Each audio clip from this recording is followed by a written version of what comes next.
Chapter 261, Back to Youth. Chapter 261, Back to Youth. In the morning, Zola stretched herself fully. It was the most comfortable sleep she had in a long while. She felt completely rejuvenated, as if even the air had become fresher. Zola went to the restroom. She was about to turn on the tap when she saw herself in the mirror. Zola was clearly stunned. She rubbed her eyes and looked into the mirror again. She stared blankly at both the familiar and strange face in the mirror. Who's the person in the mirror? Me? No, the person was too young. She was at most in her 30s.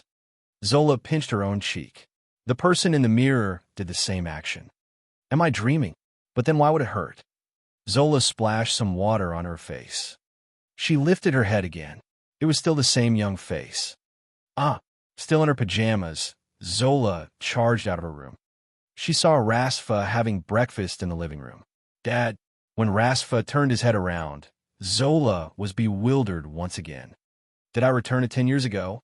Zola, good morning. How's your sleep last night? Dad, you become younger. Am I dreaming? Haha, enjoy your youth. Dad, do you know what happened to us? You know, right? Zola urged. The red wine yesterday was a gift from Chun. Zola was startled, her face full of disbelief. You mean, we become younger because of Chin's red wine? Bingo, Rasfa nodded. What? Can you still not accept it? If you really can't, you can go and find Chun. Perhaps he has a way to reverse the effect. Zola could not believe the fact, but obviously she would not want to return to her original appearance. But all the people in my company will notice my change, right? Why? Just rest at home for a few days and then go to work. Tell them that you went for plastic surgery. What can they do? Plastic surgery was rather common in America, and most people could accept it. Zola was still drowning in surprise and delight as she kept rubbing her own cheeks. By the way, has the person who burnt down Chin's house been caught? No, but he can't run away, Rasfa said confidently. Every rich man has his unspeakable past. The same was true for Rasfa. What he had on the surface was far from sufficient to support his current position as one of the most powerful people in Hollywood. Faila did not go to work today. Although she had just bought many things the previous day, she realized that they were actually not enough. For example, Paul delivered them some more daily necessities just the night before. Nevertheless, they still needed more things, such as feminine products and dog food. And also beer. It was an essential beverage for them to adjust their mood and the atmosphere. Chen Zhao stayed at home to tidy the place up. Just then, Faur came with Laura. Laura was sitting in a wheelchair. Faur inspected the villa. Chun, if you need it, I can provide you with a much better place. This looks not much bigger than your original house. I'm just staying here for a month or two, not forever. Once my new house is ready, we're moving. My friend just happened to have it available, so I came here. I have one too, and I told you that yesterday. All right, Johnny, you didn't come here to discuss where I should live, did you? Let me check Laura. Chun Zhao lowered his head. Hi, Laura, I'm Chun Zhao. Hi, Chun. Laura was somewhat weak. To be honest, she did not trust Chun Zhao. She felt that her husband had been deceived. No hospital could cure cancer. But Chun Zhao promised that he could cure the tumor in Laura's brain. She was very suspicious about it. Of course, she would not display her distrust. Okay, now, you should sleep. Chun Zhao snapped his fingers.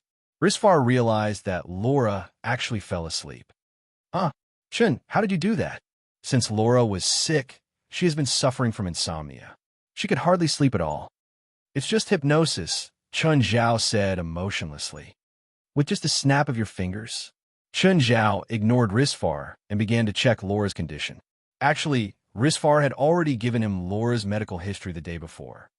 Chun, how is she? Chun Zhao took out the demonic potion that he had prepared earlier and fed it to Laura. Now bring Laura to the hospital and have an examination. Feed her this medicine at night. That's all. What do you think? You want me to open Laura's head here? Air. It's just much easier than I thought. I prepared this medicine just for Laura. The portion just now should be able to inhibit the growth of the cancer cells, and the next portion will kill the cancer cells. Do I bring her to the hospital now? Yes. Call me if there's a problem. Will there be a problem? I don't think so, but I can't absolutely guarantee it. Risfar brought Laura to the hospital, where she underwent various kinds of examinations. During the process, Risfar felt extremely uneasy and worried. He was worried that Chun Zhao's treatment was ineffective and that Laura's condition was already too severe. Just then, Dean Perez walked out of the examination room with a report in his hand. Perez was Laura's doctor. Risfar had invited him just to treat Laura. He was indeed an authoritative expert in this area, a judge for brain tumor patients. If he said that a patient would recover, the patient would very likely recover. However, if he said that the patient could only live for a certain amount of time, the patient would definitely die before that. Mr. Perez, how is it? Perez kept his head lowered, ignoring Risfar's question. He continued to stare at the report he was holding, frowning deeply. It was obvious he was deep in thought. Risfar's heart sank. Was it bad news? Mr. Perez, please tell me the truth. How's Laura? How long does she have left? Let me be prepared. I need to check Miss Laura again, Perez finally said. Why? Didn't you just do it? Chapter 262, Change for Good. Chapter 262, Change for Good. Maybe we took the wrong sample, Perez said. So there are some mistakes in the test results. In the report, the activity of cancerous cells is quickly weakening. They seem to be going dormant. This doesn't match their development. Risfar's eyes shone. You're saying that Laura's cancer cells are weakening, right? Mr. Risfar, this should be a mistake, Perez said. Perhaps the lab staff took a sample from another patient. This should be the report of someone with benign cancer cells. Right now, Risfar couldn't help but get excited. It was right. It was definitely right. The treatment was effective. Mr. Risfar, are you listening? I'm sorry. Please continue. I wish to test Laura again. Is that okay? Risfar thought for a bit and answered, okay. Thank you. This was just to be safe. What if they really did get the wrong sample? Risfar waited for another hour. This time was faster than the last. When Perez came out with the report, his brows were furrowed deeply. Mr. Risfar, did you give Laura any medicine? No, what? Risfar answered instinctively. Lying straight through one's teeth was an innate skill for businessmen. I wish for Laura to remain in the hospital for us to continue observing. No, Risfar said. I want to bring her home. Mr. Risfar, Laura's condition isn't good right now. If anything happens when she's at home, it may delay the emergency treatment. I have a private doctor. You don't have to worry about this. Ignoring Perez's advice, Risfar insisted on taking Laura out of the hospital. Laura didn't wake up until around 8 o'clock at night and realized that she was home. Johnny. Risfar immediately went to Laura's side. Laura, you're awake. Where are Vera and Ronnie? I sent them to John's. Why are they there? I miss them. Laura, your condition is the most important thing right now. Johnny, have you still not accepted reality? I don't have much time left. I hope Ronnie and Vera can be by my side. Let me have them with me during my last moments. No, Laura. Chun can cure you. Johnny, I don't know where you found a scammer. You were full of common sense before. Risfar smiled wryly. If Chun heard Laura say this about him, he might cut all ties with him. Laura, just listen to me once and drink this medicine. If drinking it can make you feel better, I'll do it. Unconvinced, Laura accepted the black potion and drank it all. Rest well. Risfar kissed Laura's forehead. Rest early, too. Laura opened her eyes. She discovered that she'd slept for 10 full hours last night. This was a miracle for her. In the past few years, she could only sleep for 30 minutes each day before she was woken up by pain. The brain tumor pressed down on her nerve. Sometimes, her emotions would cause a change in blood flow and bring insufferable pain. But today, she didn't feel any headache when she woke up. Laura tapped her head. No pain. The most incredible thing was that she felt hungry. Laura hadn't felt hungry in a long time. Because of the treatment, she had a very, very bad appetite. She had to be forced to eat every day. Most times, nutrients were injected into her. The day after chemotherapy was the most painful. Johnny, Laura called. Risfar came in and pushed her wheelchair to the bed. Laura, how do you feel today? Laura climbed up by herself and stood up weakly.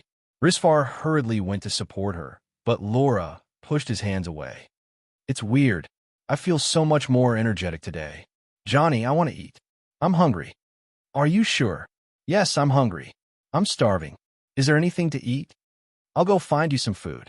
I'll go myself, Laura said as she walked out. She hadn't walked on her feet in a long time. Risfar was worried that she would fall. After all, Laura was too frail now, so Risfar protected her carefully, like guarding a little kid. He watched Laura pick up a piece of fruit in the living room and start munching. I feel hungrier after eating this apple. I want to eat meat. Are you sure? It's morning right now. Yes, I'm sure. I'll have the kitchen prepare it right now. After ordering the kitchen, Risfar called Chun Zhao. Chun, Laura seems to be much better. Is there anything I should watch out for? Like what can she eat? What can't she eat? Other than alcohol, you can give her anything she wants to eat. That wine isn't okay either. Give it to her after she's completely recovered, Chun Zhao said. Also, bring her to me again. I need to run a test. Okay, when are you free? Today. Do you have time? Of course, Risfar said hurriedly. Nothing was more important than Laura now. Laura ate steak with big bites.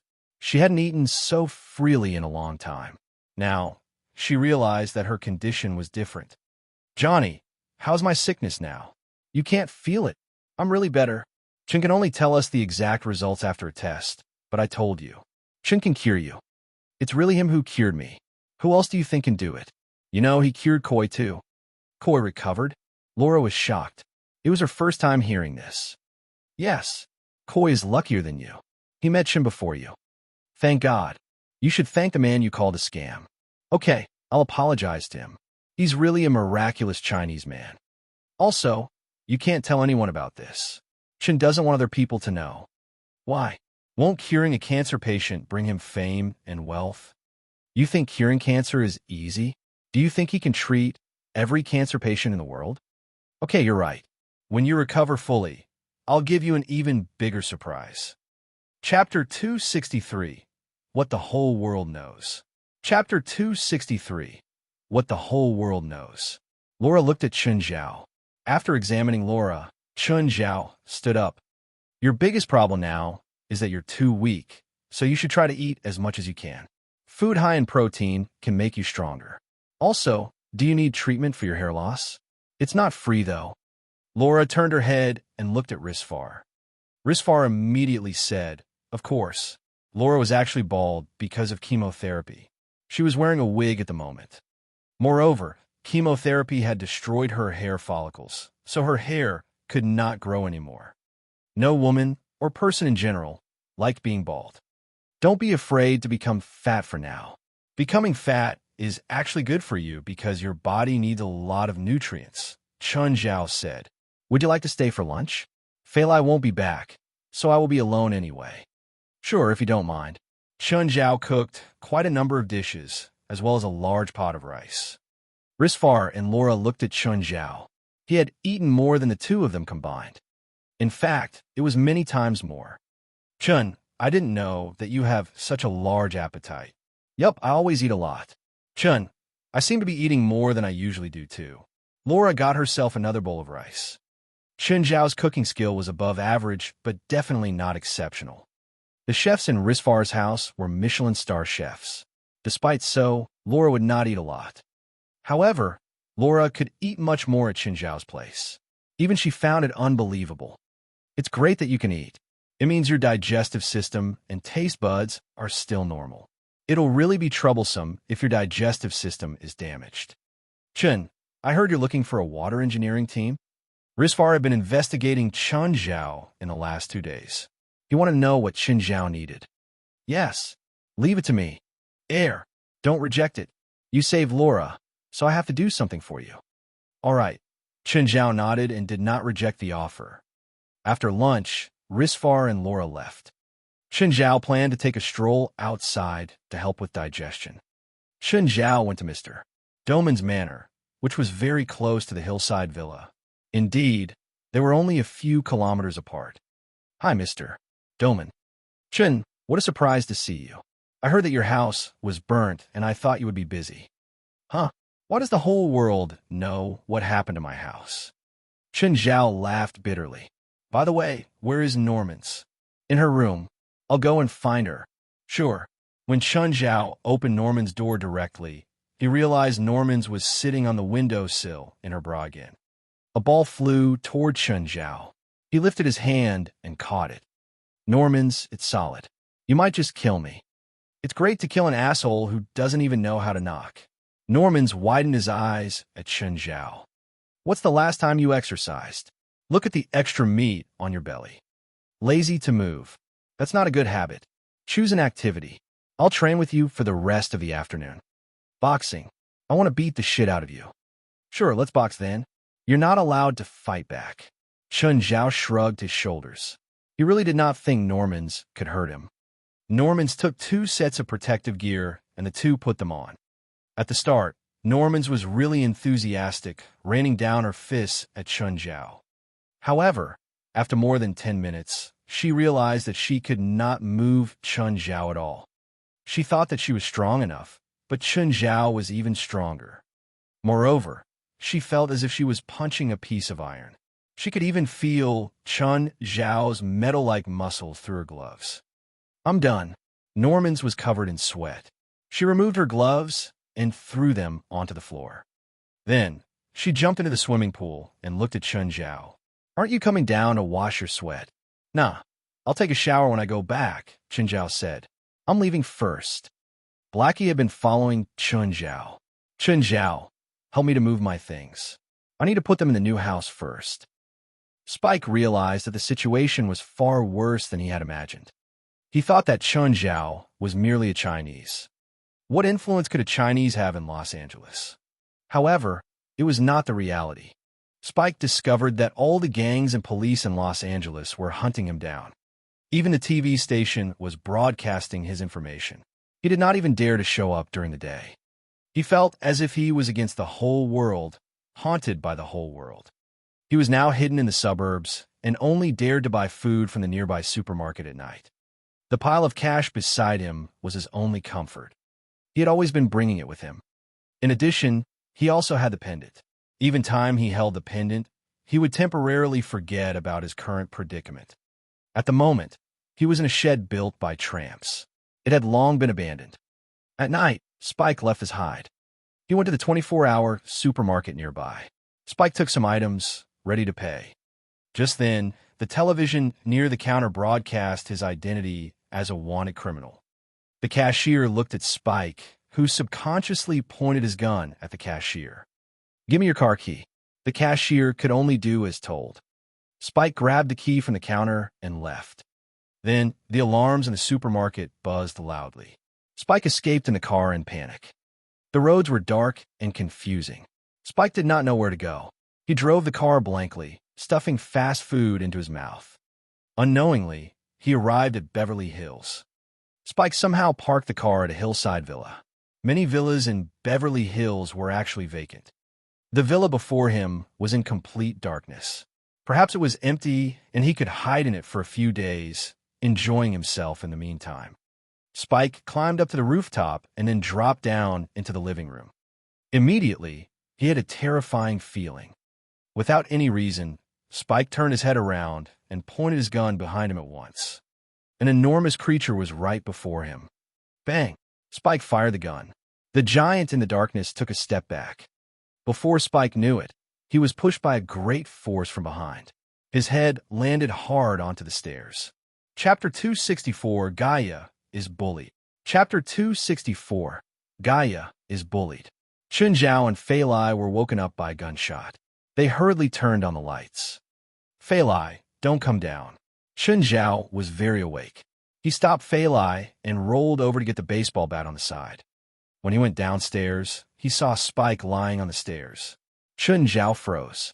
He checked Spike and found him dead. Right then, he saw blood on Black Ma. He'd gotten shot. Chun. Fei Lai poked her head out above the stairs. She didn't feel safe alone in her room. Chen Zhao looked up at Fei Lai. It's okay. You can come down now. Fei Lai went downstairs. She saw Spike on the ground, as well as the case and a necklace wrapped around it. It's my necklace, Fei Lai said immediately. It really did come back, Chen Zhao lamented. What do we do now? Call the cops. Chen Zhao called the police. People who broke into homes at night deserve to die. Zola and her lawyer came faster. Chen Zhao didn't know how she could get the news so quickly and hurry over so quickly, too. Zola, how come you're here?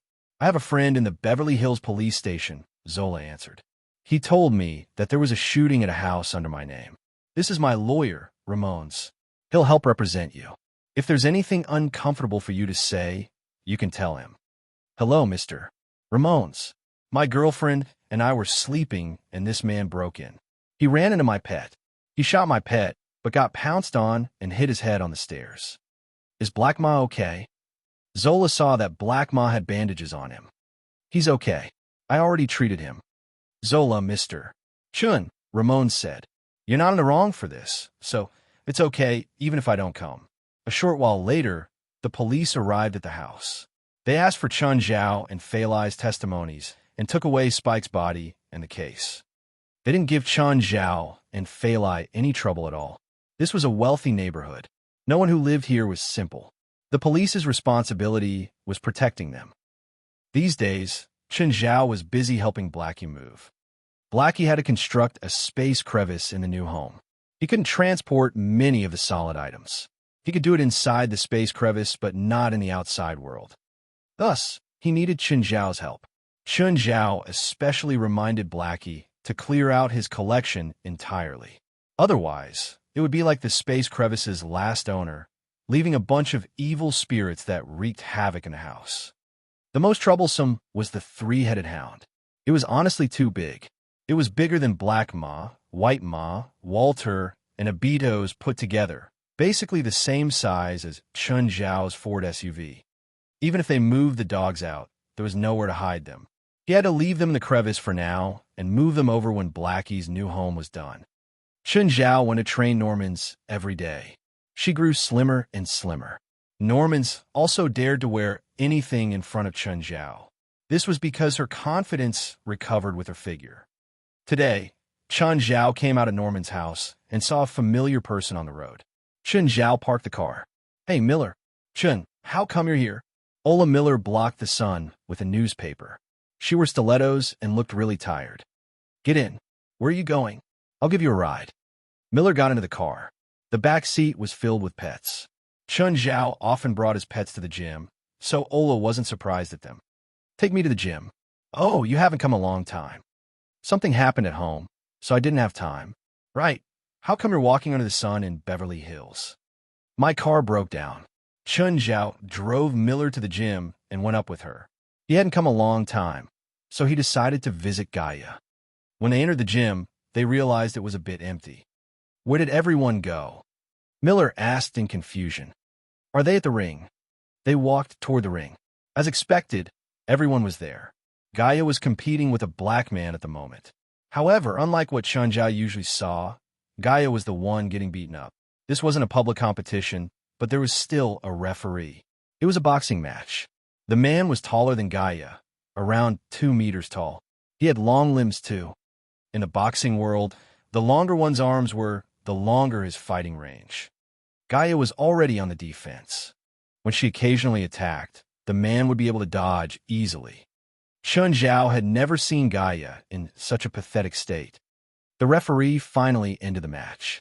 The man took off his gloves and tossed them down before Gaia. Chun Zhao frowned. He thought that the man was friends with Gaia, but tossing one's gloves to the other person's feet on the ring was insulting. None of the students in the gym said anything. Gaia walked down with a dark expression. The man stood in the ring and raised his arms. Guys, I opened a gym upstairs. If you're interested, you can go check it out. Other than me, we also have Zamla Douglas, winner of last year's WBA Golden Belt, who is the main coach. If you're lucky, you can get taught by Zamla. With that, the man walked down the ring. He turned to look at Gaia. Girl, fighting isn't a sport that girls can play. Chun Zhao frowned. There were a dozen gyms or related businesses in this building. Everyone saw each other on a daily basis. Rarely would anyone come provoke someone else. Take Gaia's gym as an example. The main service was still fitness. Gaia would also teach some boxing or wrestling, but it was all for amateurs. It wasn't professional training. In America, There was one fitness expert for every overweight person. The fitness market was huge.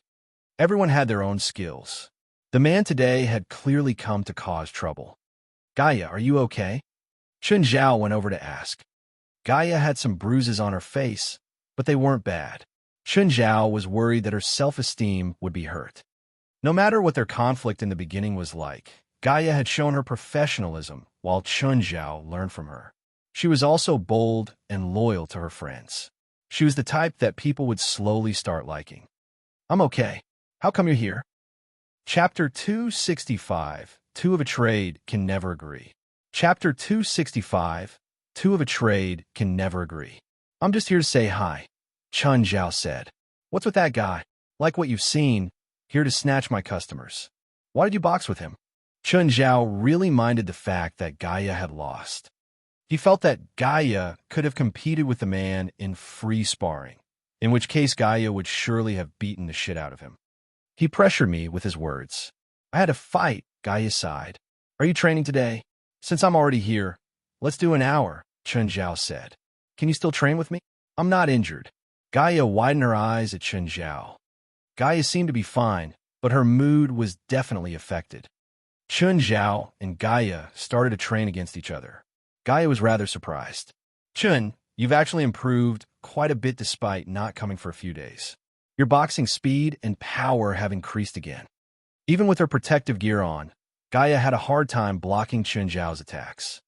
It was not difficult to imagine what would happen if Chun Zhao's punch landed directly on a person. Gaia made a hand signal. Stop. Let me rest for a while. You're too strong, especially your right arm. Is your right arm filled with iron? Show me your arm. Gaia pulled Chun Zhao's right arm and squeezed his muscles. Your muscles are very hard. Did you not relax? I'm not using any strength. Then use some strength. Chun Zhao contracted the muscles on his right arm. Gaia pressed them hard, but actually could not move them. They were as sturdy as steel. The two left the ring. Gaia went for her nutritious meal. With her size, she had to eat about 10 meals a day. Do you want some? Sure. Gaia and Chun Zhao were both heavy eaters. EleMMent prepared a large amount of food for them. Gaia realized that Chun Zhao's appetite was even bigger than hers. Nevertheless, she was not really surprised, given how fit Chun Zhao was. When Chun Zhao was about to leave the fitness center, a bald man in a YB Fitness shirt approached him. Hey buddy, why don't you join YB Fitness? We have the most professional coaches and experts. Our owner was a gold belt winner. I'm not really interested in the whatever gold belt. Bro, you should display your respect toward the boxing champion. The bald man walked closer to Chun Zhao. Please apologize. Are you the boxing champion? Who are you to make me apologize? Chun Zhao was really annoyed by these people. Going to other shops and snatching customers was not the correct way to do business. Even if these uncouth fellows could steal Gaia's customers for the time being, they would not make it in the long run. The bald man was even more displeased. He raised his hand and pushed Chun Zhao's chest. However, Chun Zhao did not move an inch, while the bald man took 2 steps back himself. What a weak ass. Chun Zhao glanced at the man in contempt. He turned around and was about to press the elevator button. The bald man put his hand on Chun Zhao's shoulder. You're not allowed to leave. Chun Zhao grabbed the bald man's wrist and twisted it gently. Do not touch me. Ah, let go of me, the man screamed. Chun Zhao let go of him and pushed him away. The bald man ran around Chun Zhao and blocked in front of the elevator. Meanwhile, he took out his walkie-talkie. Boss, I'm at the entrance to Osby. I was beaten by their people. Just then, Gaia and Ola came out with some people. Chun, what happened? This motherfucker keeps harassing me. Gaia was already in a bad mood in the first place. Now, she was even angrier. Let me warn you, do not ever appear in my center again, or I'll let all of you crawl out of this place. Suddenly, the elevator door opened. 7 or 8 people walked out. One of them was the black man who had just fought with Gaia in the ring. There was another black man beside him. Their sizes were similar, but the latter had a fiercer look. Gaia, what do you mean? Bullying our people? You're the ones looking for trouble. You came to my center to snatch my customers. Do you even know the rules? Gaia said with a cold face. Rules? Do fitness centers have rules? Or are they your rules? Zamla Douglas said. We're more professional than you. We are the rules. If you're not happy with it, you can defeat us in the ring or here. Then let's fight. Gaia glanced at Chun Zhao. Chun Zhao nodded gently. He had been quite unhappy recently, so it was a good opportunity for him to vent his anger. Let's fight? You couldn't even beat Dobby, Zamla said with a smile. Gaia is having her period. What? You're going to bully a woman on period? I'll fight with you, Chun Zhao said emotionlessly. Gaia widened her eyes at Chun Zhao, but unlike most of the time, she did not refute him. You? Asian, you're going to fight me? Zamla laughed. In fact, all the people behind him laughed. Chun Zhao was one head shorter than Zamla. They were not even in the same weight range. Most people present had some knowledge of boxing. They knew that a lightweight boxer was definitely no match for a heavyweight boxer. Bigger muscles mean more strength and physical resistance. It was like a racing car and a truck. The racing car would indeed be faster, but if the two were to collide with each other, the racing car would certainly be destroyed. If you don't dare to accept the challenge, then forget it, Chun Zhao said. Just don't kneel on the ground and beg me later, Zamla sneered. Then let's go. Plain fighting would be too boring. How about an official competition? I'll bet 10,000. Zamla looked at Gaia. Gaia nodded. Great. I'll bet 10,000 on my friend too. Choose the location, Zamla said. Whatever.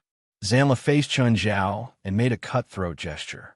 Since it happened here, let's do it in your center. Asian, you better not run away. Chun Zhao and Gaia returned to the fitness center. Gaia pulled Chun Zhao into her office. Gaia, I even learned my skills from you. You're probably a better boxer than me. Can I really win? As long as you do what I'm about to tell you, you can surely win, Gaia said. Actually, your body is much stronger than me or anyone. He's a gold belt winner, so he is certainly much more skilled. Then just compete with his strength, speed, and resistance. Chapter 266, Amateur versus Professional. Chapter 266, Amateur versus Professional. 20 minutes later, Zamla Douglas brought his men from the gym. Wearing only shorts, all of Zamla's muscles bulged. He looked like a muscle monster. Standing before everyone with that burly figure, he gave off an oppressive feeling. Chun Zhao also put on boxing gloves. He took off his jacket and jumped into the ring. He had nice muscles too, but they couldn't be compared to Zamla. It was like an American lion facing an African lion. Zamla was around 200 pounds and 5 feet tall. The referee also climbed in. He wasn't from either club. He was invited over from another one. There was no time limit in this fight. The referee was only responsible for deciding who broke the rules or not, and who was the final winner. Start, the referee uttered. The two men began. To Zamla, there was no point in dragging out this fight. He started with an aggressive attack, while Chun Zhao protected his head with both arms. Zamla's attack was belligerent, but it couldn't hurt Chun Zhao. Zamla, change the position. He can block attacks to his head, but not anywhere else. Zamla thought for a moment. It made sense. If he punched a fatal area, the other would be sent to the ground.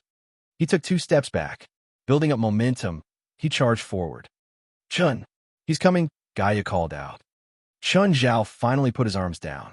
Seeing Zamla rushing over, he pulled his right arm back and unleashed a strong left hook. Zamla seemed to lose his sense of gravity.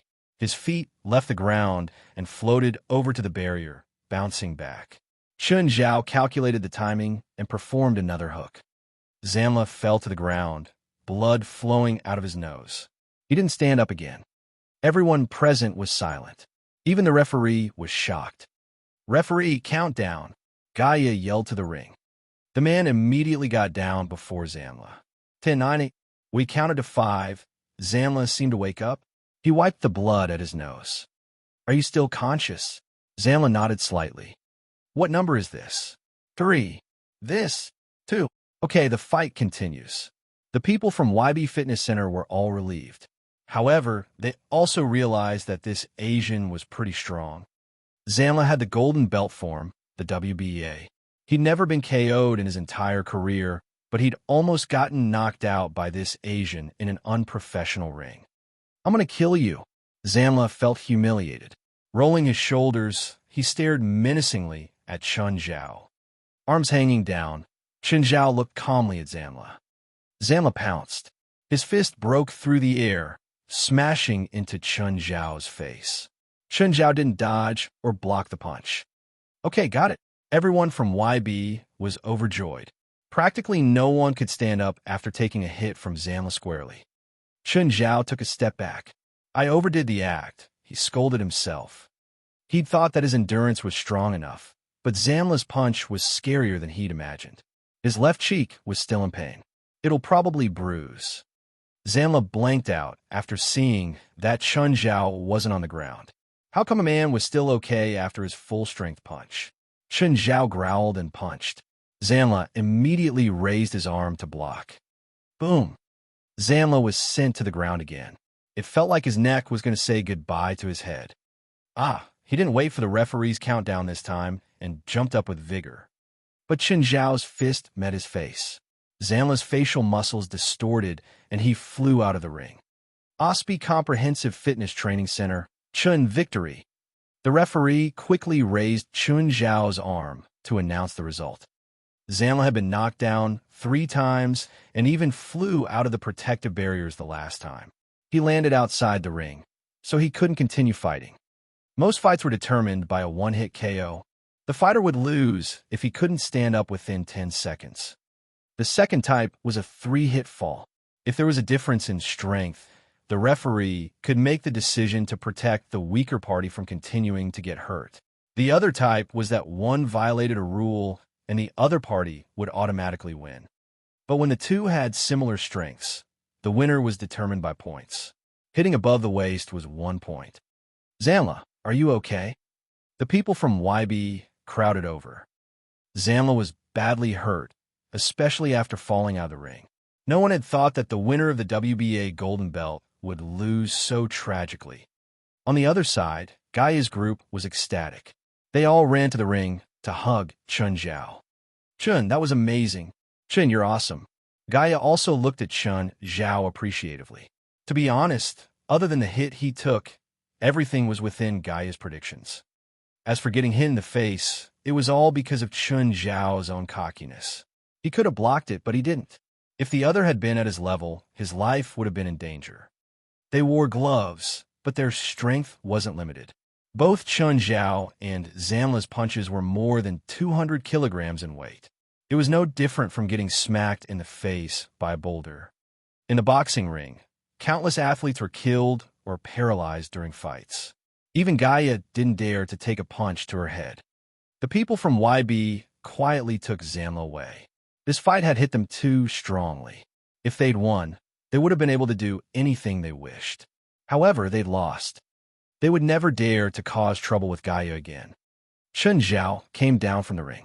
Gaia tossed him a towel. "How was it?" "Not bad. Don't do that again. Never purposely take your opponent's hit, no matter who he is. Don't think that he won't be able to hurt you if he's weaker than you. You got a bruise this time. Next time, you can get a concussion." "Okay, I'm sorry." Chun Zhao knew that Gaia was worried about him. "But you did well in this fight." Knocking an opponent down with 3 hits was proof of his abilities in a fight. Plus, Zamla had gotten the Golden Belt. He was a top figure in the boxing world. "All right, did they give the $10,000? "Yes. They wouldn't go back on their words." "Let's treat the members to a drink with the money." "You want it. You decide." Chapter 267, A Super Troublesome Client. Chapter 267, A Super Troublesome Client. Chun Zhao's victory pacified those incited members of the fitness center. By the time he returned home, it was already 8 at night. "Chun, what happened to your face? You really smell of alcohol." Chun Zhao touched his face. While his homemade medicine was excellent, it still could not remove the bruise in just a few hours. "It was an accident in the fitness center. Is it your very strong coach?" Failai had heard from Chun Zhao that his coach was extremely powerful. She would not be surprised if the answer was yes. "No. So whoever caused it is more injured, right?" Failai clearly hoped that her man was stronger. If he was injured, his opponent had to be more badly injured. She did not say that he should be peaceful and be bullied in silence. I promise it'll be a trauma in his life. That's my man. Go and take a shower. It's already so late. Fei Lai patted Chun Zhao's shoulder and made eyes at him. At this inappropriate time, the phone rang. Chun Zhao picked it up. Ethan, do not tell me that there's a client at this hour. Bingo. I'm not taking it. I'm tired. The client offers 50,000. Chun Zhao began to hesitate. He really did not want to go out. However, 50,000 was not a small amount. You have another client? Fei Lai asked. Yup. You just had some alcohol. Let me drive you there. No need. I'll get a cab myself. Isn't that troublesome? They were living in a hillside villa, not by the roads. No cars would pass by the villa. Usually, Chun Zhao would either drive his own car or ask Fei Lai to drive him. Since Chun Zhao had some alcohol, Fei Lai would certainly not allow him to drive. All right then. Where is it? Hilton Hotel, Chun Zhao said. Hearing that it was a hotel, Fei Lai felt much more relieved. She knew that Chun Zhao had all kinds of clients. If Chun Zhao was going to meet some unknown client at this hour, she would be very worried. Since it was a hotel, there should not be a problem. Fei Lai and Chun Zhao arrived at the Hilton Hotel together. Instead of going up with Chun Zhao, Fei Lai would wait for him in the lobby. Be quick. I'll wait for you here. Let's go together. No, I'll sit here. Your client may not want to see another person. I don't want to get you into trouble. Chun Zhao thought about it and eventually accepted Fei Lai's suggestion. Some clients were indeed more troublesome to deal with. Fei Lai was not a doctor, so the client might not want her to be present. Chun Zhao entered an elevator. Just then, two more people walked in one after another. One of them looked like a rich lady. Noticing the smell of alcohol on Chun Zhao's body, she took 2 steps back subconsciously. The other person was wearing a hood. As he walked into the elevator, he glanced at Chun Zhao and the rich lady. When the elevator stopped at the 5th floor, the hooded man suddenly snatched the rich lady's handbag and charged out of the elevator. Chun Zhao stuck his leg out. The hooded man immediately fell onto the floor. Enraged, the hooded man took out a dagger and dashed toward Chun Zhao. Chun Zhao grabbed the man's arm and twisted it. The hooded man screamed in misery. His arm bone had just been fractured. Chun Zhao took the handbag and returned it to the rich lady. Madam, it's yours. Thank you. Smiling, the rich lady took the handbag. She just started to inspect Chun Zhao. Are you a doctor? Yes. Is your patient here? Yeah. Chun Zhao and the rich lady exited the elevator on the same floor. He realized that the lady stayed right opposite his client. Chun Zhao knocked on the door. Soon, the door opened. A middle-aged man with a thick beard was standing by the door with a bath towel. He stared at Chun Zhao with an unfriendly look. Who are you? The doctor. Are you drunk? I need a doctor, not an alcoholic. Because of the bearded man's poor attitude, Chun Zhao's face also turned cold. That's none of your business. If you don't need me, I'll leave now. Come back, the bearded man shouted. Come in. As soon as Chun Zhao entered the room, 2 guns were pointed against the back of his head. Behind Chun Zhao were 2 bodyguards in black jacket. They were still wearing sunglasses at night. Mister, what do you mean? You're here to treat me, but I need to ensure my own safety too. I don't get it. I don't know if you can be trusted. You called me here, and then you tell me you don't trust me? Are you kidding me? The bearded man looked at Chun Zhao emotionlessly. I'm not kidding. Do you know what floor this is? If you don't want to be thrown out by me, you better treat me properly, or else. Boss below you. The bearded man lowered his head and saw a snake near his feet. Ah, the man screamed in horror. Chun Zhao swung his toolbox at the faces of the 2 bodyguards. They collapsed onto the floor at once. Then, he raised his foot and kicked the bodyguards. They immediately fell unconscious. Chun Zhao turned his head and stared fiercely at the bearded man, who backed away in panic. What do you want? If you dare to hurt me, I'll make you pay for it. Hearing the bearded man's threat, Chun Zhao was even more furious. Do you think I should be scared? How much money do you want? I'll give you. The bearded man kept backing away. However, he suddenly tripped over something.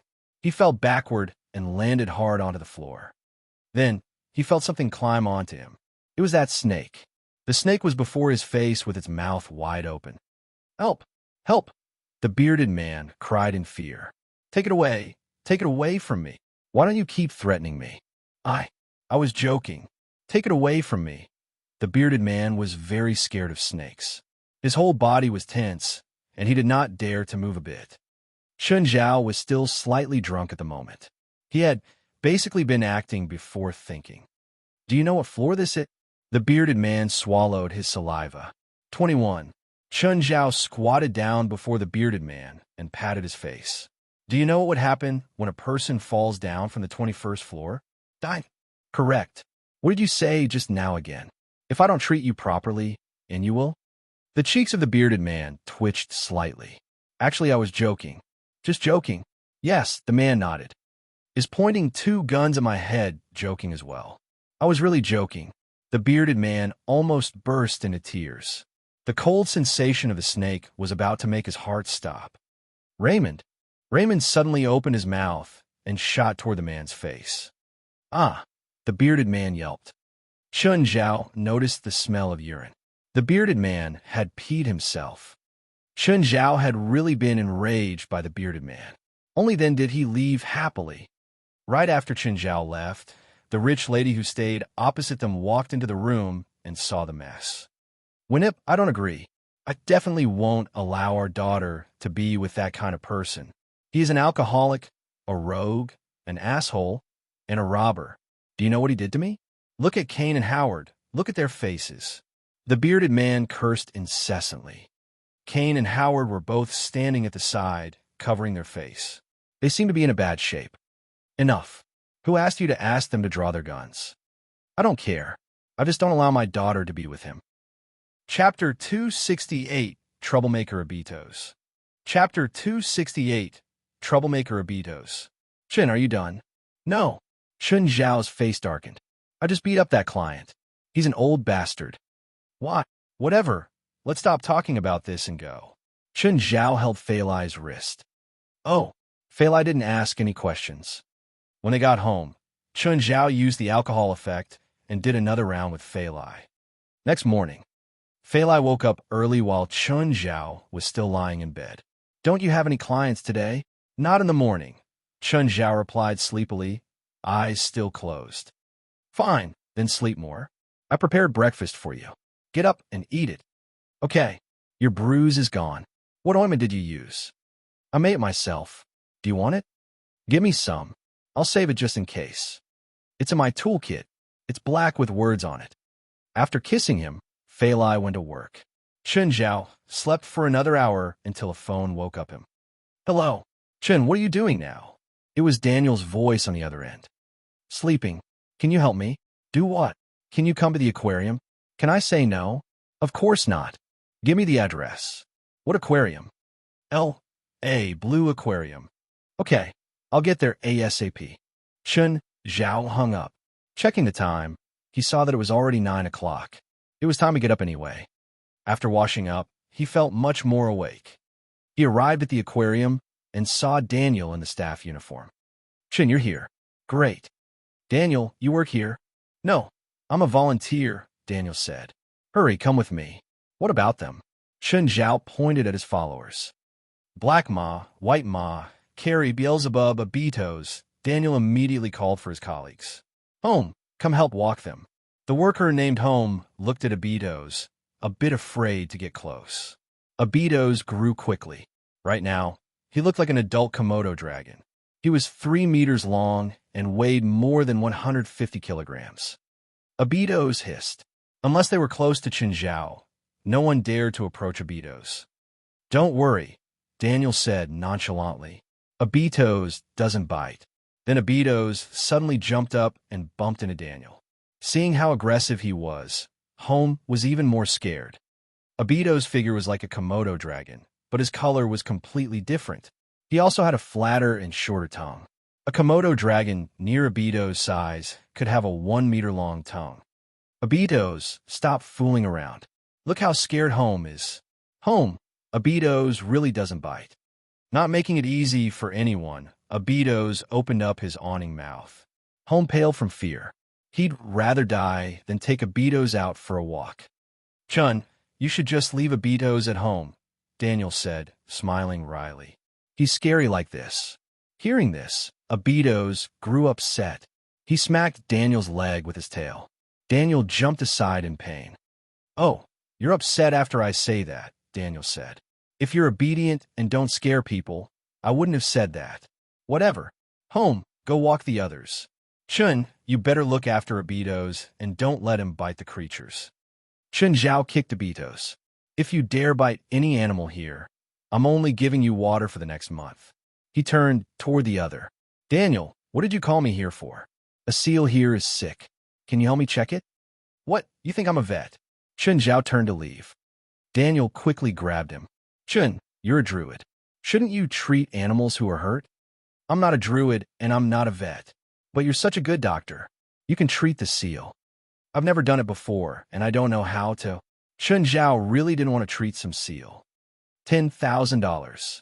Where's the seal? Take me there. I love animals. Hey, where's Obitos? Daniel and Chun Zhao looked down to find that Obitos was gone. Daniel, go find Obitos. That bastard killed many pets in Mountain Town. I don't even dare talk about it. Obitos had a really dark history. Chun Zhao got many headaches because of him. He was really afraid that Obitos would start killing in the aquarium. Then there would really be a problem. Winip, how old are you? Loran asked, annoyed. You still like aquariums? Did you forget? This is where we met. Winip seemed to be sentimental. Just then Loran kicked something. Ah! He looked down and almost peed his pants. A huge animal was resting by his feet, baring its sharp teeth. Behind him, Kane, Howard, and Kareem, who'd acted as robbers yesterday, pulled Winip and Loran aside. The red lizard darted forward and bit Lawrence's leg. I'm dead, Loran screamed. I got bit, my leg got bitten. Hurry, pull it off. Winip was also pale from fear. That lizard was too big. It was practically a crocodile. Kane moved to the back to try and pull the lizard's tail, but Obitos swept his tail. Kane face-planted onto the ground. Obitos moved his head and pulled Loran from Howard and Kareem's hands. Shoot! Shoot! Winip cried. Boss, we didn't bring guns. Obitos crawled onto Loran while the man lay on the ground, not daring to move. Winip kept smacking Obitos with her purse, but Obitos wasn't hurt even after she broke her purse. Obitos stuck his tongue out and licked Lawrence's face. Obitos! Daniel finally hurried over. He was also shocked to see the dragon on top of someone. Glancing at Daniel, Obitos moved off Loran and crawled toward Winip. Miss, don't move, Daniel warned. Obitos doesn't bite. He was worried that Winip would try stepping on Obitos with her heels and anger the dragon.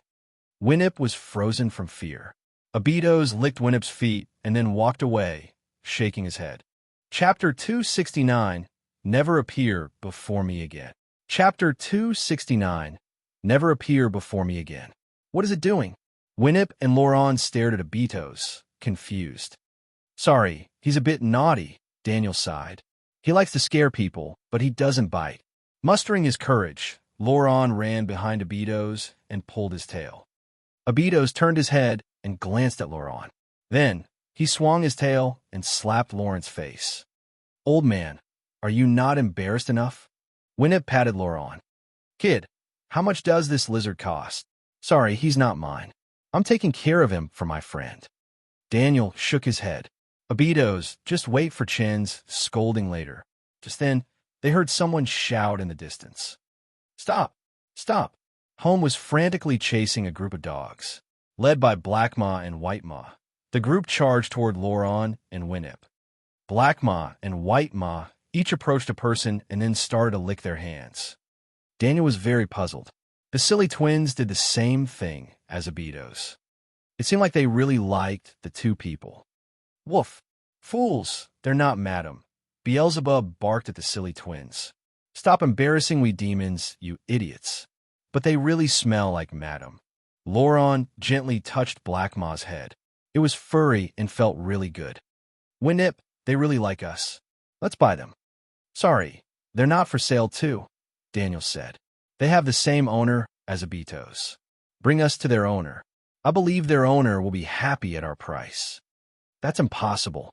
Their owner will definitely not sell them. Just bring us there. There's nothing money can't buy, Laurent said confidently. Old man, do you even have money? Winnip glanced at Laurent. Darling, you'll buy them for me, won't you? I'll see. If it's too expensive, I won't pay. Winnip looked at White Ma, who had been running around her. Such a huge dog was indeed adorable. Unable to convince them, Daniel could only bring Winnip and Laurent to Chun Zhao. By then, Chun Zhao had already healed the seal. He was talking to the animal trainer at the moment. The trainer really admired Chun Zhao. After all, the vet in the aquarium was unable to treat the seal, but Chun Zhao immediately discovered and solved the problem. Buddy, why don't you stay here and be our vet? Come on, I'm not a vet. I'm a doctor. This is just temporary. I don't plan to switch. Just then, Daniel arrived with the others.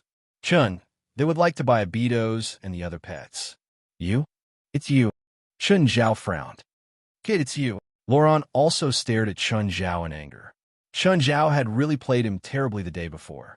He had even peed himself. So you know each other. Chun Zhao saw Winnip and the hooded man. Chun, do you know them? Just a bunch of assholes, Chun Zhao said coldly. Why did you bring them here? They want to buy Obitos and the rest. Don't even think about it. Never appear before me again, or else. Chun Zhao opened his toolbox and Raymond stuck his head out. Laurent took 2 steps back in fear. He was really scared of snakes. Raymond was huge and colorful. As he hissed and opened his mouth, his pair of venomous teeth extended out directly. Indeed, he looked really fearsome. Smiling, Winnip looked at Chun Zhao. Are you sure? I'm absolutely sure. If you appear before me again, I'll make you pay for it. Kid, I'll remember this line. You better not regret. Regret? Huh? Who do you think you are? Chun Zhao glanced at Laurent and the rest in contempt. Is trash talking the only thing you can do? Or are the 3 weaklings beside you going to do something? Kane, Howard, and Kareem were all enraged. Boss, let me teach him a lesson. Laurent glanced at the 3. Do the 3 of you like to bully a normal person so much? Great, beat him up as hard as you can. It's an aquarium, not a place for you to fight. Daniel shouted. Kid, let's go outside. Didn't you just call us weaklings? Crash. Chun Zhao's fist landed on the wall. When he took it down, there was a clear imprint. Sorry, didn't think the quality of the wall is this bad. I'll pay for it. Chun Zhao rubbed off the dirt from his hand. What did you say just now again? Didn't hear you properly. The 3 kept silent. They could not say anything. They understood themselves very well and knew that they were certainly no match for Chun Zhao. Getting hit by that kind of punch would mean at least multiple fractures. Trash. Laurent kicked Canes, but in anger. Actually, they would rather be kicked by Laurent than be punched by Chun Zhao. How much force was needed to leave an imprint on a concrete wall? Laurent, let's go. Winnip glanced at Chun Zhao and left with a gentle smile. Hey, bearded old man, Chun Zhao suddenly called. Laurent turned his head to see Chun Zhao with his middle finger. Gift for you. You'll regret this. You'll regret. Laurent screamed wildly. Sir, here's your prescription. You may now proceed to the pharmacy to take the medicines. There are 3 of them, all to be taken once after lunch and once after dinner. If you have any questions, you can ask the people in the pharmacy, Faur explained to her patient. Okay, thank you, doctor. Faur heaved a sigh. When she raised her head again, she saw Laurent and Winnip enter her office. Dad, Mom, why are you here? Faur was clearly surprised. Although they had informed her earlier that they were coming to Los Angeles, it was too sudden. They also did not tell her the exact date. Of course we're here to see you. How's work? Just fine, Faur said. Why don't you take a stroll outside first? I won't be leaving that soon. No, we haven't seen you at work. We'll wait for you here. Faur had no choice but to continue seeing her patients. She really felt uneasy that Laurent and Winnip were present. Actually, I'll apply for leave, Faur finally said. When they left the hospital, Faur looked at the 2. Where are we going now? You know where your sister lives, right? Air. Indeed, they were just here to see Failai. They must have come to Los Angeles because Failai was dating. Chapter 270, appearing again. Chapter 270, appearing again. Faur was very experienced. From high school to college, she changed boyfriends faster than she changed her outfit. On the other hand, Faur was more introverted. She hadn't grown into her features back then either and was a bit below average. Especially compared to the brilliant Faur, Faur seemed plain. When she went to college, she suddenly became beautiful. But due to her past habits and personality, she could never get a boyfriend. Laurent and EleMMent even suspected that she was lesbian. After hearing that she got a boyfriend, they were both relieved and worried. Would she get lied to? Would she get hurt? They were too lazy to ask about Faur's relationships. She was always the one hurting others. The guys could never hurt her. They just wished that their daughter wouldn't be too harsh on the guys. It was different with Faur, though. She was loud and bold normally, but she actually had a sensitive and fragile personality. This was why they were especially worried and came to L.A. just for her. I just remembered that I need to make a call. Faur came up with an excuse. She wanted to call without Laurent and EleMMent watching. But EleMMent just smiled at her. Is there anyone you can't call in front of us? No. Faur felt awkward. Facing her seemingly gentle but actually authoritative mother, she didn't know what to do. Whatever. It's nothing important. EleMMent was a smart businesswoman. Even Laurent, a former senator, surrendered to her, let alone Faur. EleMMent had always been the scary parent. Their car arrived at Beverly Hills. EleMMent was a bit surprised. They live here. Yes. Is Faur's boyfriend rich? No.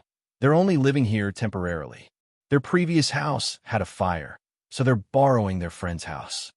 Why are they borrowing instead of renting their own? Laurent said, unhappy. A man would rather live in a tiny apartment than borrowing someone else's place. I have no respect for someone like him. Dad, Chun is pretty successful. He has a high income, too. I heard that they bought a piece of land and are building a new home. It'll take 2 more months, though, and you can't rent a suitable house from the real estate agent during that time. So they borrowed from a friend. Faur explained voluntarily because she'd promised Chun Zhao to try her best and make him sound good before her parents. Wow, you know a lot. Are you familiar with that man? EleMMent looked meaningfully at Faur. Mom, do you think that your daughter is a slut? You always liked to steal Faur's things as a child. That was a long time ago, Faur said, annoyed. The car parked in front of the house, and everyone got off. Sitting in the living room, Chun Zhao already saw Laurent, EleMMent, and the 3 unfortunate bodyguards through the glass. He just didn't see the smaller Faur standing in the back. He rushed out. How dare you appear before me again? Haven't learned your lesson? Visit web novel. Live if you like manga, comics. Hi, Chun. Faur realized that Chun Zhao had met her parents before and they'd had a conflict. She hurriedly made a sound to stop the problem from worsening. Faur, how come you're here? Did they kidnap you? Let me introduce you all. Mom, Dad. Faur's sound came from behind Chun Zhao. Chun Zhao turned stiffly and saw Faur run out. When he looked back at Laurent and EleMMent, they both had meaningful smiles. What did you just say? Can you say it again? Laurent grinned at Chun Zhao, stroking his beard. Faur buried her face. Faur hadn't noticed the awkward atmosphere and happily welcomed Laurent and EleMMent in. Kane, Kareem, and Howard all covered their mouths, trying hard to keep their laughs in. Chun Zhao glared at the 3. He gestured at White Ma, Black Ma, Walter, and Obitos, and then pointed to the 3. Chun Zhao's 4 demon lords surrounded the 3 poor bodyguards with evil intentions. Chun, what are you doing out there? Come in. Faur's voice sounded. Let me introduce everyone. This is my mom and dad. Hello, sir and madam. Chun Zhao had a forced smile. Dad, this is my boyfriend, Chun Zhao. You can call him Chun. Help! Kane and the others cried outside. Obitos, all of you get over here. Faur called. You're bullying people again. Obitos and the other demons sadly returned to the house and communicated with Chun Zhao through gazes. Faur, what does Chun do? He's a doctor. Which hospital does he work at? Is he Faur's colleague? Laurent asked despite knowing the answer. The next moment, he touched something cool and exclaimed, snake. Snake. Faur went over and tossed Raymond out. Dad, don't be scared. That's Raymond. Faur, EleMMent said, I thought you're really scared of snakes. I'm used to it, Failai said indifferently. They're all good kids. I'd think that he's an animal trainer, Laurent said, scoffing. Why does he have so many pets instead of working hard at being a doctor? Is he going to open a zoo? Mr. Laurent, I noticed that you're using some medicine recently. These aren't good for your heart, so I think it's best if you stop taking them. Problems with sex are common ailments for men, so you shouldn't feel embarrassed about going to see a doctor about them. Chun Zhao mercilessly exposed Laurent in front of everyone. Laurent's eyes widened and his face reddened. What nonsense are you spouting? My body is perfectly fine. I don't take any medicine. Oh, maybe I made a mistake.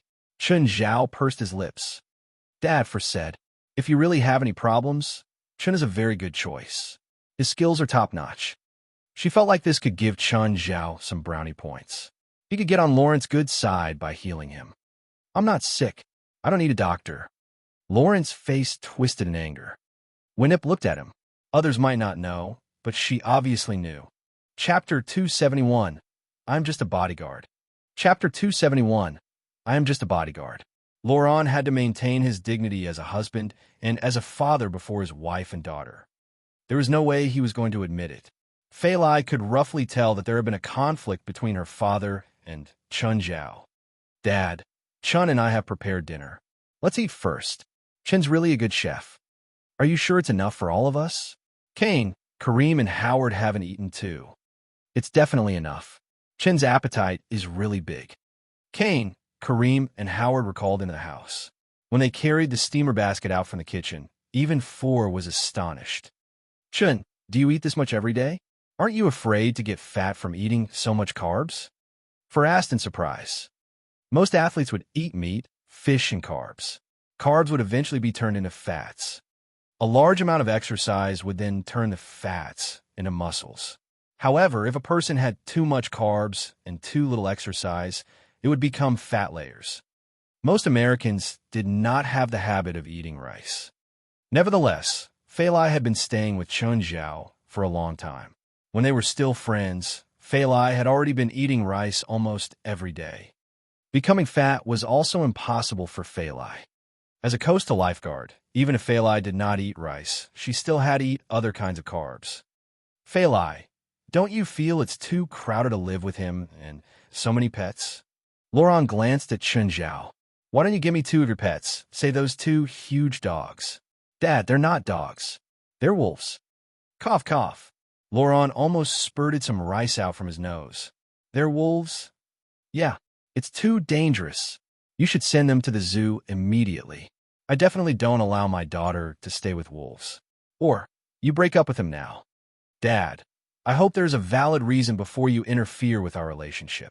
Failai's face darkened. I feel really happy with Chun. I'm not going to break up with him because of such a ridiculous reason.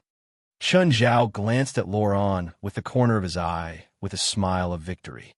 As a bystander, Faur could clearly see the silent war between Chun Zhao and her father. Faur sighed. They surely would not be able to get along with each other. Laurent was almost mad. With a stern face, he said, He's not for you. He's just not good enough. Dad, also enraged, Failai slapped the table. Please respect Chun. Laurent, that's too much, Winip also said. She was not really helping Failai. She just wanted to resolve the conflict between Laurent and Failai. If it continued, they were probably going to argue further. Actually, Chun Zhao was also having a headache. If he knew it was Failai's father, he would have acted much more calmly. However, the conflict had already happened. It was too late to regret. Nonetheless, Chun Zhao did not want Failai to argue with her parents because of him. A woman in a film could say to her parents, "We'll be happy even without your blessing." It was only a word of anger. No daughter would want her parents to be absent for her wedding. The only thing Chun Zhao could do now was to not make things worse. Nevertheless, the atmosphere during dinner was still rather tense. Failai, the dad and I are going back to the hotel now. Mom, which hotel are you staying at? Chun and I will go and visit you tomorrow, Failai asked. Hilton Hotel. Failai was stunned. She looked at Chun Zhao and then at Laurent. Did you already meet each other last night? Nobody answered the question. It was truly an embarrassing night for Laurent. It was the first time he peed himself in fear. A really unspeakable humiliation. All right, we should leave now. Don't come to the hotel tomorrow. Your dad and I want to go out and play ourselves. You'll only make things inconvenient for us. Okay then. Winnip looked at Faur. For where are you going? I'll drive you. Achoo. That asshole is definitely telling Phalai about what happened to me. I'll not let him off. Loran roared. Enough. You've embarrassed yourself enough already, Winnip said emotionlessly. Kane, do you know any killer? Kill that asshole for me. Mr. Loran, I'm just a bodyguard. I don't know any killer. Kane, don't listen to him. Yes, boss. Kane, Kareem, and Howard were actually Winnip's bodyguards, not Lawrence. Therefore, in principle, they would only listen to Winnip. Winnip, why didn't you help me during dinner? Why would I help you? Chin's not that bad at all. At least he's above the passing line. How is he up to grade? I think he's worthless. At least he can earn money and protect Phalai. He also treats Phalai well. Why didn't I realize that he's been good toward Phalai? Didn't you see the 2 cars parked outside? Phalai has an Aston Martin, and he has a Ford. Maybe Phalai bought it herself. Maybe even that Ford was bought by Phalai. Winnip rolled her eyes. Phalai once asked me for money, but the next day, she told me she didn't need it anymore. That kid is surely eyeing your money. He wants Phalai to inherit your property, and then he can have it without effort. For had been sitting in the front passenger seat. She could not even be bothered with her father. She felt that the older her father was, the more childish he was. Faur, are you sure Chun can treat your father's illness? Winnip asked. Yes, absolutely. He's the best doctor I've seen. Then why would he become a legal doctor? Because illegal doctors earn more than legal doctors. At least he's earning more than me. Did you hear that? He's just a greedy bastard. The only thing in his eyes is money. Loran, do you really not need his treatment? He's not the only good doctor in the world. Why must I find him? He will treat you for free, Winnip said. Loran was speechless. Kane, do you know any gang? Find someone to beat him up. Mr. Loran, if you want to beat him up, you better find an entire gang. A few people probably ain't enough. Aren't you professional? Can't you beat him? He's very strong. Chapter 272. How much money to leave my daughter? Chapter 272. How much money to leave my daughter? Okay, old bastard. You're already retired. If you don't want to be exposed by the political newspapers for hiring gangs to hurt others, then you better calm down.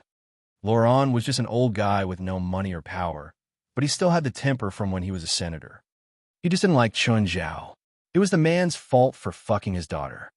As for Winnip, she didn't have a good impression of Chun Zhao, but it wasn't to the point of wanting to separate the lovebirds. At the moment, Chun Zhao and Phalai were having sex, but Phalai kept asking, Chun, what exactly happened between you, my dad, and my mom last night? Nothing. Can we not talk about this? Was he supposed to tell Phalai that he made her dad piss his pants? Chun Zhao worked hard so Phalai didn't have the chance to speak. Loran and Winnip said that they wanted to spend the day alone, but Phalai still brought Chun Zhao over to visit them. Mom, Dad, where are you two going today? We'll just walk around, Winnip said indifferently. Go on with your day. No need to accompany us. Phalai looked at Chun Zhao, who immediately said, Madam, Phalai took a day off work just to accompany you two. I don't have work today either. When a parent said that they didn't need accompaniment, it was never true. Parents always said the opposite of what they wanted. Time had to be squeezed out. Even if you had no time to sleep, you still had to accompany the parents. Chun Zhao would never make a basic mistake like that. If he couldn't get on Lawrence's good side, then he'd try to win Winnip over. This is a family thing. Why are you coming? Loran looked at Chun Zhao with dissatisfaction. Don't be like that, Loran. Phalai will go shopping with me today. You and Chun go have fun. Winnip felt that she should help build their relationship. Both Chun Zhao and Lawrence's faces twitched. Was she trying to make them fight? Mom, Phalai quickly said. That's not the best. Chun only came to L.A. half a year ago, and Dad isn't familiar with here. Where will they go? I suddenly feel like this idea is good. Let's do it. For some reason, Loran changed his mind and accepted the suggestion. Chun Zhao looked at him unkindly. What was this old asshole planning? Chun, Loran grinned. Have you decided where to take me? Chun Zhao gritted his teeth at him. Mr. Laurent, where would you like to go? I'll listen to you. Fine. Chun Zhao had no way to back out. But since this old man was making it hard for him, there was no need for him to give in either. Kane, Kareem, Howard, you three come with me, Laurent said. Chun Zhao shot a glance at them, warning them not to cause any trouble. Kane, Kareem, and Howard had headaches too. It was the most painful for them. Laurent just loved trouble. He might make them do something again, but they really couldn't win Chun Zhao. If only they could quit. You all go down first, Laurent said. I need to get ready. Chun, take care of my dad. Okay, I'll take good care of him. Chun Zhao waited in the hotel lobby for 30 minutes. Laurent finally strolled over. Kid, I'll be honest with you. Failai definitely cannot be with you. If you know your place, you better stay away from her. You're threatening me again? With what? Laurent huffed and turned away. Chun Zhao ignored him. He wasn't interested in pleasing someone like that. How much money do you need to leave Failai? Chun Zhao gaped at Laurent. That line should only appear in soap operas. Is your brain full of shit? You'll regret this, Laurent said through clenched teeth. We'll see. Chun Zhao met his gaze without backing off.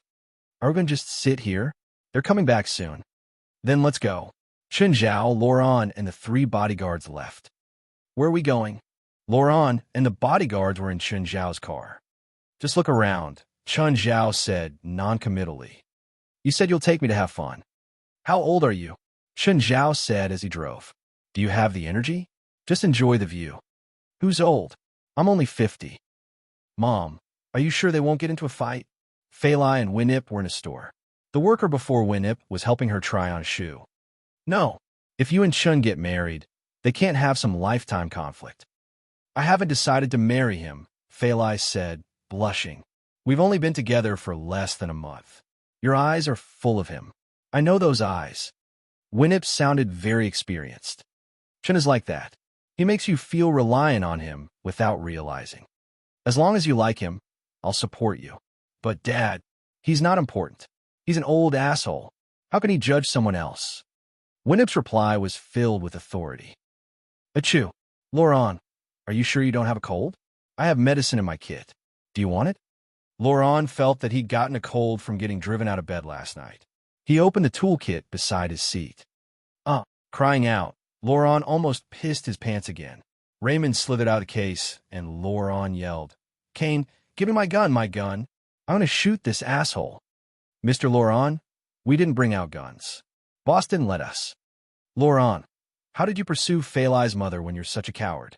Or did she grow protective of you because you're so cowardly? I must admit, that's a unique idea. It's not your place to judge my relationship with Winip. Also, you better give me basic respect. I'm your elder. You should add Mr. when calling me. Okay, Mr. Laurent. Just then, Chun Zhao's phone rang. Hello.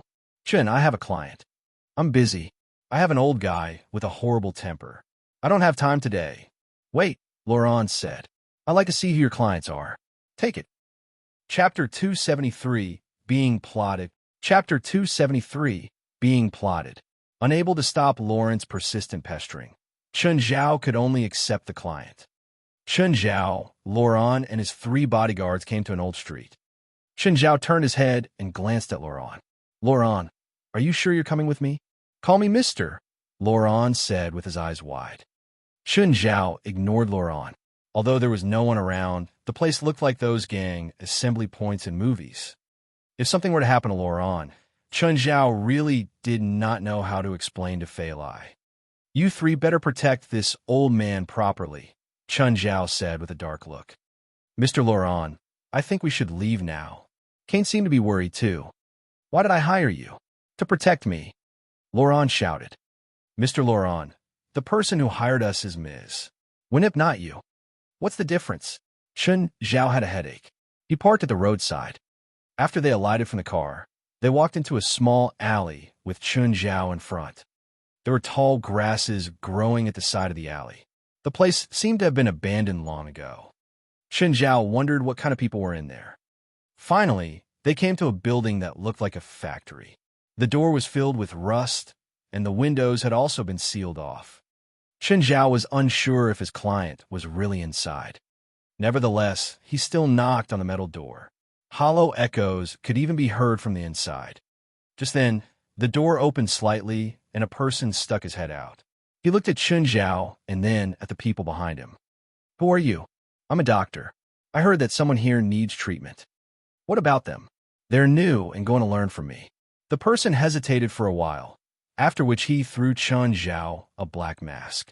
"Wear this." "What do you mean?" "There are things inside that you shouldn't see." Indeed, the factory was used by a gang to produce some illegal stuff. "Arms? Or drugs?" "Why don't you bring the patient out?" "That's even safer," Chen Zhao said. "He can't really move," the person said again. Chen Zhao found it really troublesome. "Then forget it. I won't treat the patient anymore. Bye." "Wait, why are we leaving now?" "I want to go in and take a look," Laurent said. "Laurent, do you have any idea where this place is? Do you know what we might encounter?" "I don't care. I just want to go in." "Give me a mask," Laurent said. Chen Zhao already regretted bringing this troublemaker with him. "Really want to just kill him now?" Laurent was not considerate at all. "Fine." Chen Zhao could only wear the mask. "Give me your phone as well."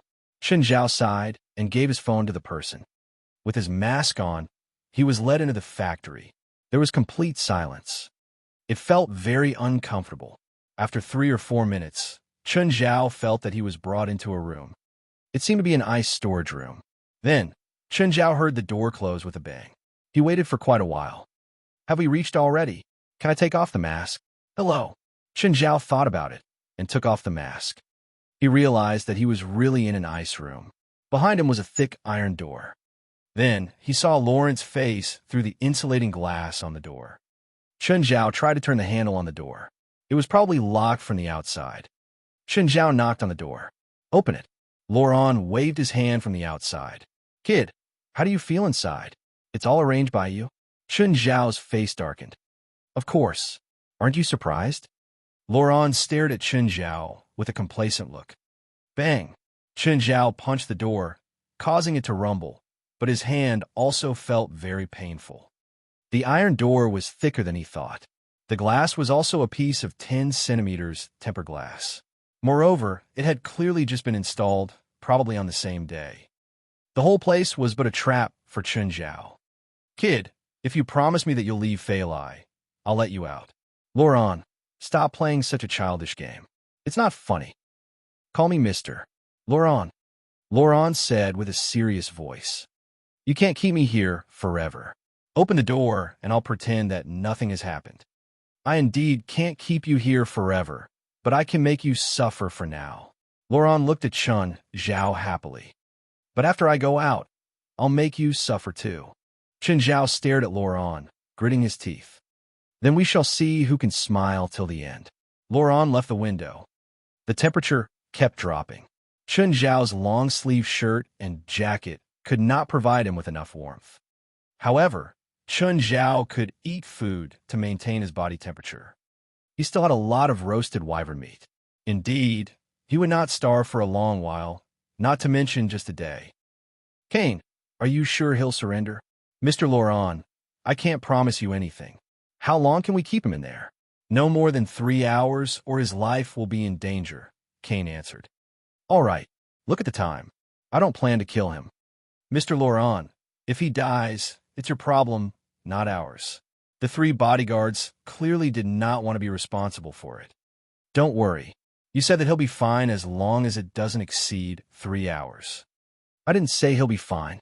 The temperature in there is 14 degrees Fahrenheit. It's easy to get frostbite." "Frostbite's fine. Teach him a lesson so that he'll stay away from my daughter." "Mr. Laurent, are you sure this will make him leave Ms.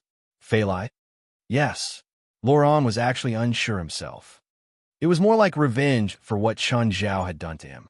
After half an hour, Laurent approached the ice room and looked inside. "Dong!" Laurent knocked on the door, but still did not see Chen Zhao. Bang! Suddenly, the iron door produced a loud bang. Laurent almost fell backward in shock. Chen Zhao had been hiding just behind the iron door, below the window. Laurent looked at him in anger. "Kid, you still want to scare me now? Are you planning to stay there forever? You're going to let me out sooner or later." I'm not in a hurry. After eating some wyvern meat, Chun Zhao felt a hot current flowing in his body. He did not feel cold at all. I'll see how long you can persist. Don't let me catch you. Chun Zhao gritted his teeth. Only in your dream. Chapter 274. We've made up already. Chapter 274. We made up already. Boom, boom, boom. Kane, do you think that guy will break the door down? No way, Kane answered. That's a 15-centimeter thick steel door. Not even 15 kilograms of TNT can blash it open. Unless he has tools, Kareem said. There's nothing in there other than ice. Ice. Everyone noticed the problem. Mr. Laurent, I think we should go. Why? If Chun Zhao comes out, Kane said he'll kill us. Can he really break open the door? He might be smashing the door with ice wrapped in clothes, Kane said, expression serious. How long will it take for him to open it? Don't know, but it's definitely dangerous for us to stay here. There were dents in the door now. The crashes kept ringing in their minds. Kane, Kareem, and Howard were terrified to stand outside and watch. If they were caught by the creature inside, they'd definitely be dismembered. If they'd known this, they wouldn't help Laurent plan this. They didn't get any benefits and would instead be remembered by Chun Zhao. The three looked over at Laurent, making him unhappy. He'd clearly won by bringing Chun Zhao into his trap. How come they had to escape so pitifully as if they'd lost? But staying here really was too dangerous. Chun Zhao had been trapped for more than an hour. If he really broke out, no one knew what he would do. Go, go, Laurent said. I don't want to see him. The four fled from the factory. Laurent, how come you're back so early? Winnip asked, surprised to see Laurent back. Why isn't Chun with you? L.A. doesn't have anywhere fun, Laurent replied, unhappy. That guy doesn't know of any places either. It was a mistake to have him take me out. Winnip, when we go home? Not so soon. We're finally at L.A. So we have to walk around. Oh, I want to visit the Walk of Fame tomorrow. Chun Zhao wrapped the ice with his clothes, but after half an hour, the shirt was completely ragged. It couldn't cover the ice anymore. He started using his fists, but it really hurt. He couldn't continue after a few punches. He could only turn his feet, but it didn't last long either. This door was too thick. He wasn't strong enough at all. There was only one way to get out. The mouth of Glutton on his right hand only could open the door. Chun Zhao took out the scroll for soul connection. He'd read it a few times before, but he couldn't remember it completely. He could only wing it now, but there wasn't much hope. But without the noise and bustle outside, he was calmer than before. Chun Zhao moved his right hand. It didn't work. When he activated the soul connection, Chun Zhao felt more like he was turning magic power into a plug to put into a socket. It wasn't easy to plug into the socket. The plug couldn't be too big or small. It had to be just right. Chun Zhao pulled back a bit of the magic power and tried to control the mouth of Glutton. He failed again. He might have released too much magic power. He had to readjust it. He tried again and failed. Tried again and failed. A few more tries later, Chun Zhao felt dizzy. He couldn't continue, and coldness seized him. He shivered and felt more awake. He took out some dragon meat to replenish his strength and energy. He tried the soul connection to the mouth of Glutton again. This time, pain pricked his head and his arm shuddered. Chun Zhao quickly stopped. The pain came quickly, but also left quickly. It was like nothing had happened. Had he been using magic too often? He had no idea, but he tried to activate the soul connection again. Surprisingly, it was much smoother than before. He'd succeeded. It was connected. Chun Zhao finally felt something different with his right arm. He could control it freely, as if it was his own. His arm expanded and was covered in a metallic glint. Not only could he control the mouth of Glutton, but he could also sense its feelings. And its hunger. The mouth of Glutton wasn't interested in the steel gate. Chun Zhao took a deep breath and waved his arm. Boom! The tempered glass shattered and the door was completely dented. A large amount of cold air started leaking out. That punch had been countless times stronger than Chun Zhao's own. He built up power to punch again. This punch was even stronger than before. The entire wall shook and the sound echoed throughout the room. The door flew out with a boom. Finally, Chun Zhao could breathe fresh air and enjoy the warm current. It was deep at night now. As Chun Zhao walked out of the factory, the outside was silent. It was empty of people. This was an abandoned neighborhood in the first place. No one lived here anymore. Not only had Laurent locked him in the freezer for 8 hours, but he'd also driven the car away. Chun Zhao didn't even have a phone, so he could only go back on foot. After 1 hour, Chun Zhao finally ran the 50 kilometers back home. Chun, you're back.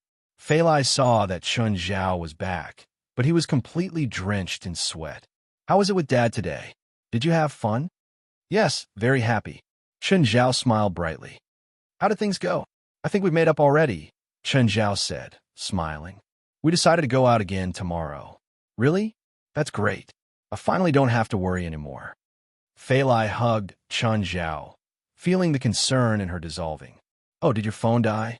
I couldn't call you. Yeah, it died. I left it with your dad. I'll go get it from him tomorrow. Where did you go today?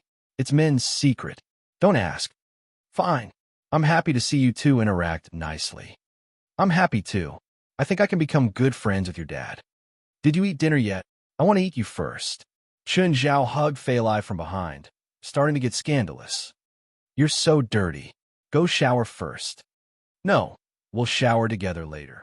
Let's eat first. Chun Zhao already pulled down Fei Lai's straps and was kissing her. A few moves later, Fei Lai was already moaning. Chapter 275, I don't mind it at all. Chapter 275, I don't mind it at all. The next day, Chun Zhao woke up very early. Fei Lai used her hand to block the sunlight that was shining into the room. Despite having sex for a long time last night, Chun Zhao still woke up this early. Chun, why are you up now? Your dad and I agreed that we'll go out and play together today, so I should prepare earlier, Chun Zhao said. Can you drive me to the hotel? Okay. Fei Lai dragged her exhausted body out of the bed. She did not expect Chun Zhao and her father to turn from enemies into best friends in just a day. Nonetheless, she was happy to see it. Didn't you drive your car back yesterday? I wasn't feeling well yesterday, so I left my car with your dad. You weren't feeling well? Then why did you continue till midnight? Don't mind the details. Chun Zhao urged Fei Lai, who finally finished her makeup. Why are you in such a hurry? Dad and Mom will be here for a few days. No, it has to be today, Chun Zhao said. Is it a special day today? It's a secret. Is it a man's secret again? After they arrived at the hotel, Chun Zhao and Fei Lai waited for the elevator. Kane, Kareem, and Howard just happened to come out from the elevator. When they saw Chun Zhao and Fei Lai, their expressions immediately changed. Hey, Kane, Kareem, Howard, do you miss me? Chin, the three really wanted to run away. They did not want to face Chun Zhao at all. I have suddenly thought of a fun place to go today. Make sure you're there. The three smiled bitterly. Chun Zhao put his hand on Kane's shoulder. Kane did not want to move, but he was still pushed back into the elevator. Kane, Kareem, and I have something else. You can go and play with Chun. Hope you'll have fun. Howard and Kareem escaped out of the elevator. Kane stared at the two traitors with much resentment. Fei Lai had still not realized the strange behaviors of Chun Zhao and Kane. She naively thought that they were just fooling around as friends. The men in the coastal rescue team would fool with each other in similar ways. With Kane and Fei Lai beside him, Chun Zhao knocked on the door of Winnip's and Lawrence's room. Fei Lai, Chun, here you are. Winnip hugged Fei Lai. What's your plan for today? Laurent and I agreed that we'll go out and play together. Winnip turned her head and looked at her husband, confused. Laurent had just told her the day before that they did not have much fun. Could he be too embarrassed to tell her the truth? After all, Laurent and Chun Zhao had restored their relationship in just a day. Laurent, let's go. By the way, return me my phone and car keys first. Lawrence's cheeks twitched. I feel ill today. I don't really want to go out. It's okay. Ask Chen to take a look, Fei Lai said. Mom, let's go and have breakfast. Fei Lai, don't you have to go to work today? Mom, why don't we go to Angel Beach in the afternoon? Let's go together. Laurent immediately wanted to follow them. Laurent, just let them go. We'll play ourselves. Smiling, Chun Zhao pressed Laurent back onto his chair. Winnip, Fei Lai, have fun. We will. Have fun too. Kane and Laurent were both terror-stricken at the moment. Chen Zhao's face was filled with a bright smile, as if nothing had happened the day before. However, a cold aura was being emitted from him. He clearly did not come here to play with them. Chun, I'm very sorry. Actually, I was just joking with you yesterday. I don't mind at all. Really? Yes. I really don't mind it. Chen Zhao nodded with a very serious and sincere expression. I really feel unwell today. I don't want to go out. Then I'll go and tell Winip and Failai what you did to me. Didn't you say you don't mind it? Laurent quickly stopped Chen Zhao. For me to not mind it, you need to play with me today. You're not going to lock me in an ice room too, right? I'm too old. You can lock Kane and the rest in though. No, it's Mr. Lawrence's idea. We're not involved. Don't worry. I won't lock any of you in an ice room. I won't even hurt you. Trust me. Chen Zhao looked sincerely at Laurent. I really just want to repair our relationship. Not for me, just for Failai. Really? Of course. You promise you won't lock me in an ice room? Absolutely. Swear in the name of God. I swear in the name of God that I won't attack you or lock you in an ice room. You won't force me to eat anything disgusting, right? Or let your pets attack me. Yes, I promise I won't.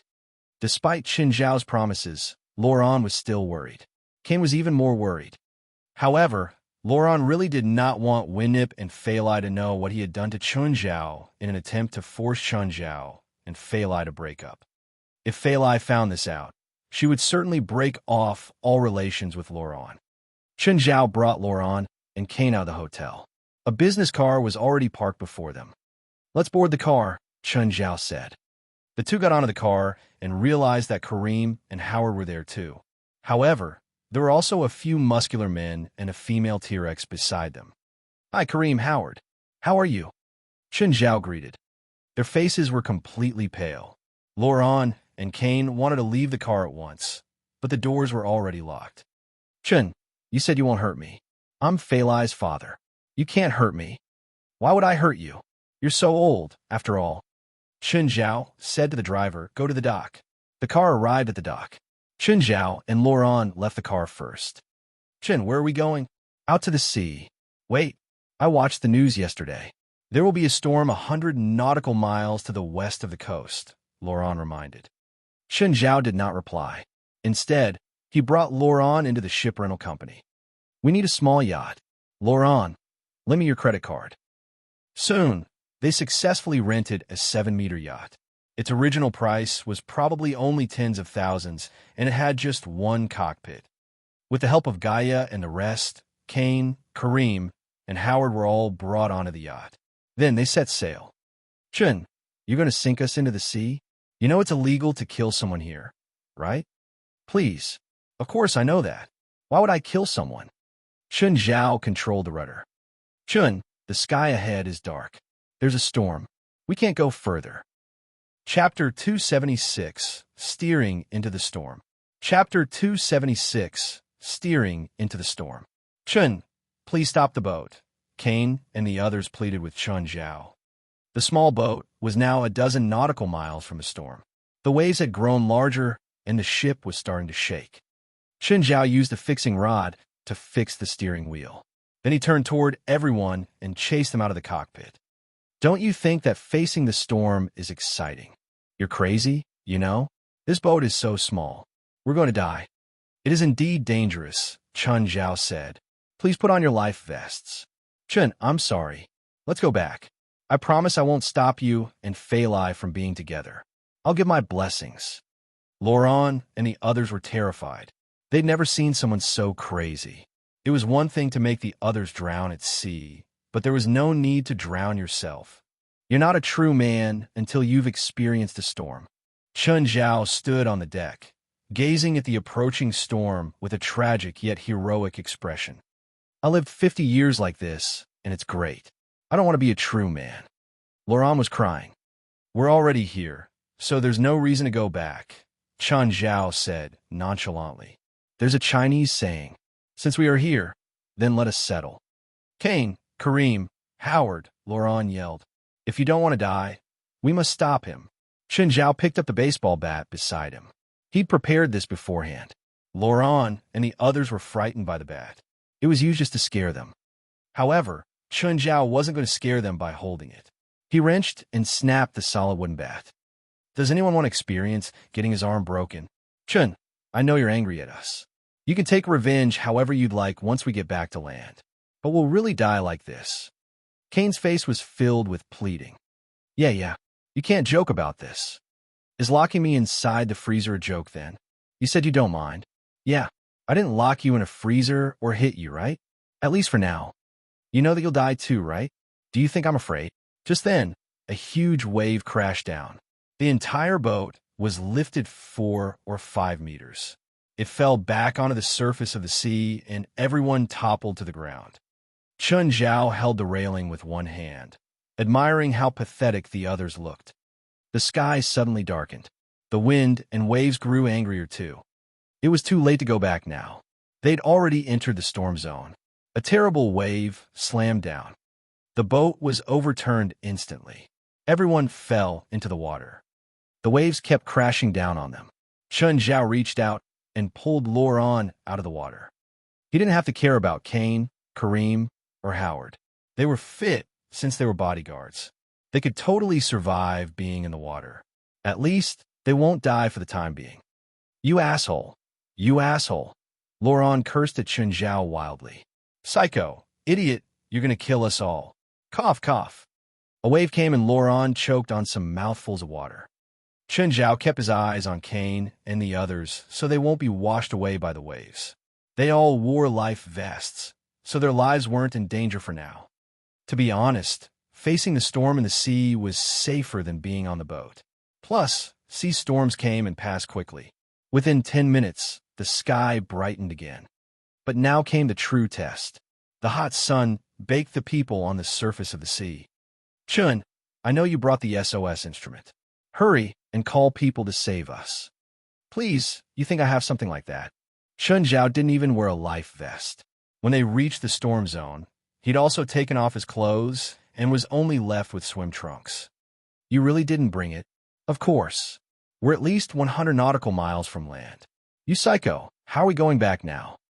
Swimming, of course, Chun Zhao said matter-of-factly. You see how I'm wearing swim trunks? This should explain my intentions. Crazy, crazy, crazy, crazy. You best save your energy, Chun Zhao said easily. If you keep yelling, you'll be dehydrated.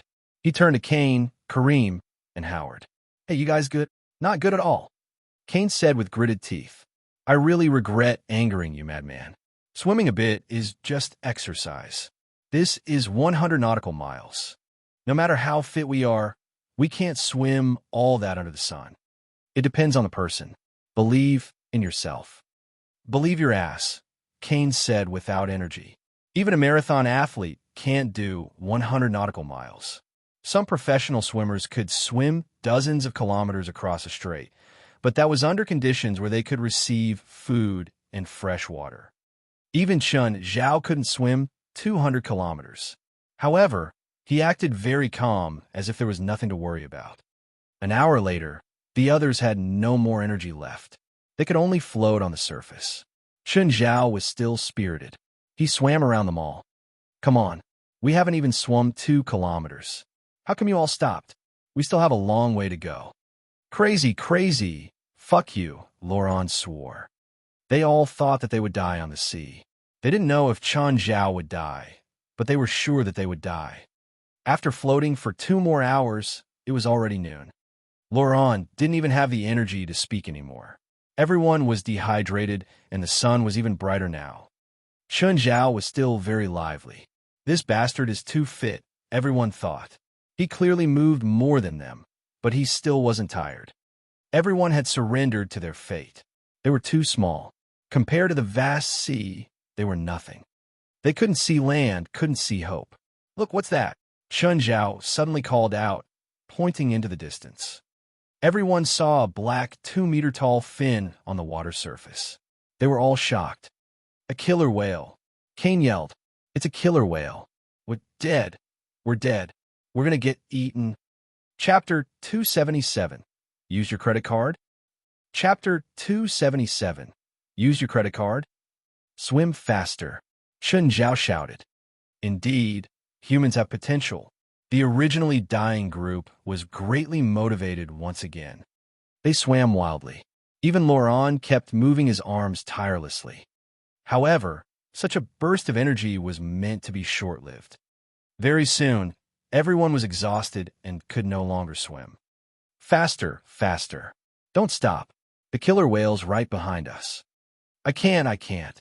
Chun, if you live, take care of Failai. Tell them that I love them.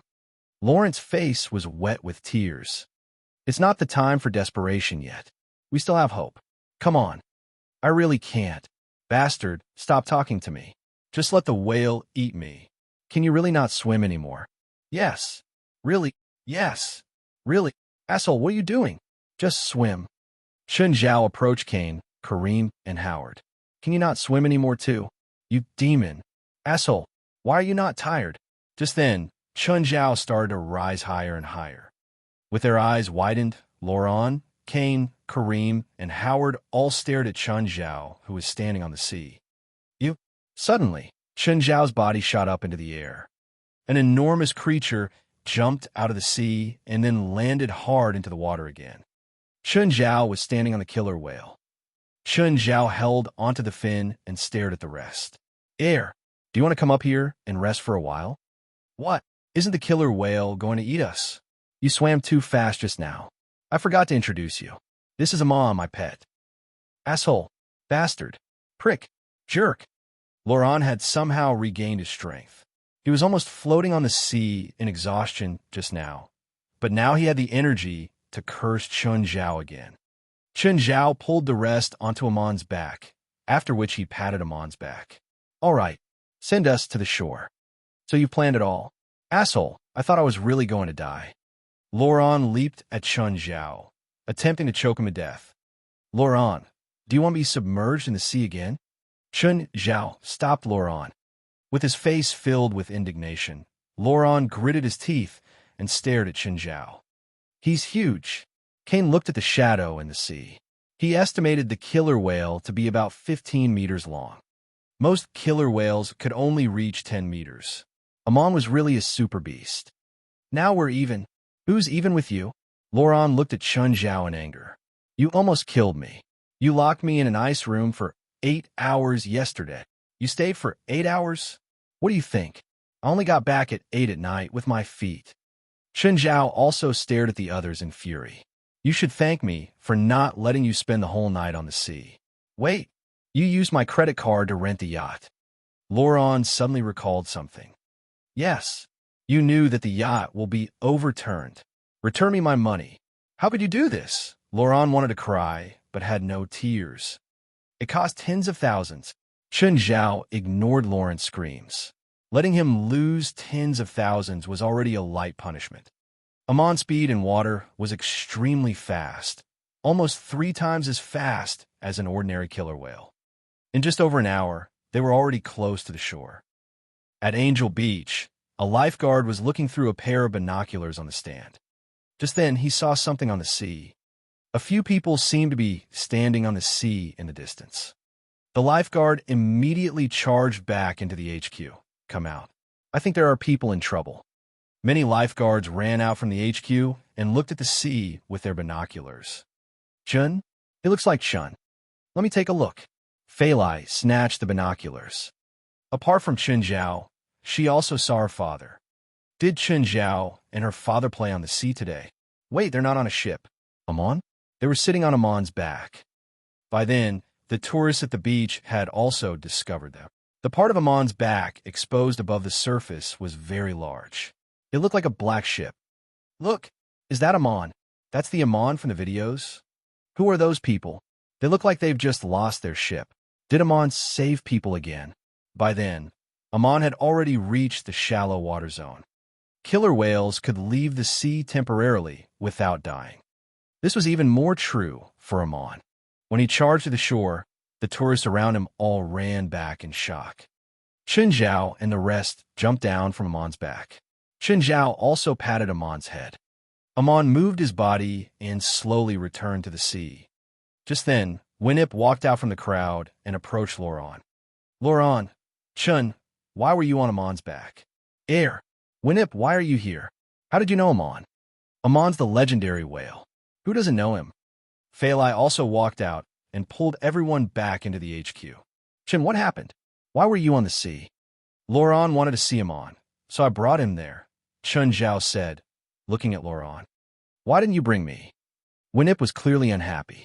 I want to sit on Amon's back too. Loran, Kane, Kareem, and Howard almost cried. They would rather not have such an experience. Winip had no idea what they had just encountered. Mom, Amon is Chin's pet. If you want to interact with Amon, you can find Chun. Chin, am I right? Of course. Chun Zhao had a bright smile on his face. He glanced at Loran and the bodyguards with a threatening look. Only then did Winip's mood turn better. She had always liked aquatic mammals. She had zero immunity against dolphins and whales. When she saw Chun Zhao and Loran left Amon's back just now, she felt as if she had just lost $1 billion. Chun, is Amon really your pet? Yes. What did you tame Amon? Mon, don't even think about it. You won't be able to do it. Only Chun can do it. While Loran really did not want to, he still had to admit that Chun Zhao was an excellent animal trainer. It was almost unbelievable how Chun Zhao could tame such a wild killer whale and ask him to save all of them. Chapter 278. I'm only worth one killer whale? Chapter 278. I'm only worth one killer whale. Chun, take me to see Amon now. Winip looked seriously at Chun Zhao. Chun Zhao glanced at Failai. Go. Be careful. Failai trusted Chun Zhao. You're not coming? Chun Zhao asked her. She'd interacted with Amon when they fought with the Mexican gang, so they weren't strangers. Okay, I'll go too. Chun Zhao and Failai were there, but they still made Winip put on a life vest. The three rowed out to sea in a kayak. A while later, Amon appeared. When the huge head poked out of the water, Winip was still a bit frightened. After all, the huge mouth could swallow her. It won't bite, right? It won't, Chun Zhao promised. What does it eat? Winip wanted to feed Amon. Chun Zhao was speechless, thinking, Dear mother-in-law, we didn't bring anything. Other than yourself, you have nothing to feed him with. Still, Chun Zhao let Winip ride him on and go out on a few spins. Failai, you won't go on? Nope. There'll be more chances, right? Of course. You can go on any time. Chun Zhao lay in the kayak, hugging Failai. Right now, Winip was like a young girl. She rode the waves while yelling happily. After a leap, Winip finally came off of Amon with satisfaction. Chun Zhao went into the water to feed Amon a demonic crystal and dragon meat. Returning to the kayak, Winip was still excited. She couldn't calm down. Chun, if you can help me train a killer whale, I'll let you take Failai. Mom, I'm only worth one killer whale. Oh, then how about two? Okay, this queen was a bit funny. After returning to land, Winip grabbed Loran and kept talking about her time with Amon. Loran and Chun Zhao had a tacit understanding not to mention things that could hurt each other. The video of Chun Zhao, Loran, and the others riding Amon once again went viral online. Different from the unclear video from that night, Chun Zhao and the others' faces were finally shown. Ronnie, Vera, and Faith were playing in the grass. Laugher sat there, letting the kids rest against it. Laugher wasn't as smart as Black Ma and White Ma, but it was still loyal. Faith, is that Uncle Chun? Ronnie grabbed Faith. She held a tablet and pointed with her chubby fingers. Faith studied the screen. Yeah, that's Uncle Chun. His fish is so big. I want to play with a big fish too. Just then, Risfar and Laura walked out. Ronnie ran over with the tablet. Mom, Dad, I want to go play at Uncle Chin's house.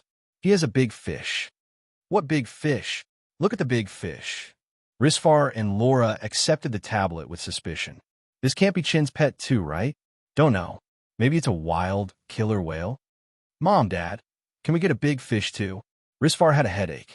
This type of fish couldn't be raised so easily. Daddy, you won't do it? You don't love me anymore? Risfar's headache grew worse. This girl was a drama queen. Should we ask Chun? But that's a killer whale. If anything happens, Risfar wasn't really willing. Going to watch a performance at the aquarium was one thing. Letting his daughter get close with a killer whale was something else altogether. I think Chun should have his own judgment. If he thinks it's dangerous, he won't agree. Ever since Chun Zhao cured Laura, she became very trusting of him. I'll ask Del. Faur called Del immediately. Del, I have a question. Do you know if Chun has a killer whale as a pet? Oh, you mean Amon? I know.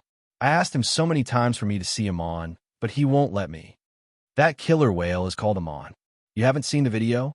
Half a month ago, he and his friends ran into a Mexican gang out at sea. Amon saved them.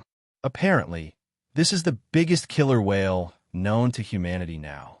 I have no clue how Chun trained it. Right now, your daughter and my daughters all want to go see Amon or have us raise a killer whale too. I have a headache. How about we go and eat dinner at Chin's with the kids today? You call him to prepare more dinner, else there won't be enough food. Chun, me, Johnny, Laura, and our kids want to eat dinner at your place tonight. Is that okay? Sure. Failai's parents are here too. Oh, bring some groceries. We might not have enough. After notifying Faur, they raced over to Chun Zhao's home. Faur took 2 bottles of red wine from his wine cabinet. Seeing everyone here, Chun Zhao first hugged Laura affectionately. Laura, how have you been these days? I've been great. Thank you, Chun. Chun, I brought some wine. These aren't $1,000,000 bottles again, right? Chun Zhao was still heartbroken over the last bottle. Don't worry. These are only a few 10,000. A few $10,000 was already a lot. Chun Zhao led everyone inside. Seeing that Chun Zhao had guests, Laurent didn't embarrass him.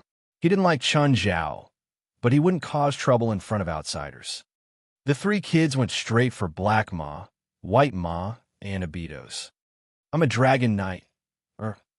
Faith yelled, sitting on Obitos. I'm the White Wolf Knight. I'm the Black Wolf Knight. There were too many people here tonight. Chun Zhao had Kane, Kareem, and Howard set up 2 grills in the yard. Faur, Del, and Laurent stood by the grill. They chatted while barbecuing. Laura, Failai, and Winnip sat by the pool to talk. Just then, Faith came over on Obitos. Uncle Chun, where's the big fish? Where is it? Why don't I see it? What big fish? Chun Zhao had no clue. That really, really big black and white one. Faith is talking about Amon, Del said. That killer whale. I rode Amon today, Winnip said. It was so fun. Chun brought me. I never imagined that there could be such an obedient killer whale. It's much more obedient and smarter than the ones in the aquarium. Faith, Ronnie, and Vera stared at Chun Zhao with puppy eyes. Chapter 279, Barbecue. Chapter 279, Barbecue. Chun, you won't disappoint them, will you? Faur looked at Chun Zhao. Maybe when I'm free. I'm quite busy these few days, Chun Zhao said. Chun, you can guarantee their safety, right? Laura was still rather worried. Rest assured, my pets won't hurt people. Faur, are you the chairman of GDB Ocean Shipping? Winnip found Faur somewhat familiar, but she could not confirm. Winnip was operating a supermarket chain whose stores were distributed among 4 cities in California. There was a store in Los Angeles, too. Of course, she was not as rich as Faur. They also had no business relations with each other. Winnip found Faur familiar because Faur had appeared on a few business magazines before. Ms. Winnip, I know you're the owner of a supermarket chain. I actually agree with your business philosophy a lot. Maybe we can cooperate in the future if there's a chance. Faur was just being polite. Ocean shipping and opening a supermarket were almost totally irrelevant. Although supermarkets also needed to import items, most of it was done via the air or the land, not the ocean. Super firms like Walmart could use ocean shipping, but not Winnip supermarkets. How did you know, Chun? Winnip asked. My wife was unwell. Chun healed her illness. Huh? Laura doesn't look like she was sick. Laura smiled and took down her wig. It's hair loss. Laura's head was still quite bare, but there was already a very short layer of hair. Chun, I've also been experiencing hair loss recently. At my age, can I still be treated? Winnip asked. From your look, it's probably caused by too much stress at work. It's not a big problem and can be treated easily. I have some self-made medicine. Try it. It should solve the problem. Winnip, let's not use such a non-standard medicine, Laurent interrupted. After holding in for an entire night, Laurent finally argued with Chun Zhao again. Laurent, your hair loss is caused by sex dysfunction. I can't really do much about that. Who has sex dysfunction? Stop bullshitting. All right, stop. We just thought you've already fixed your relationship today. After a bit of alcohol, you're starting again. Luckily, Chun Zhao and Laurent stopped and did not worsen their conflict. They were both very careful, worried that what they had done to each other would be exposed.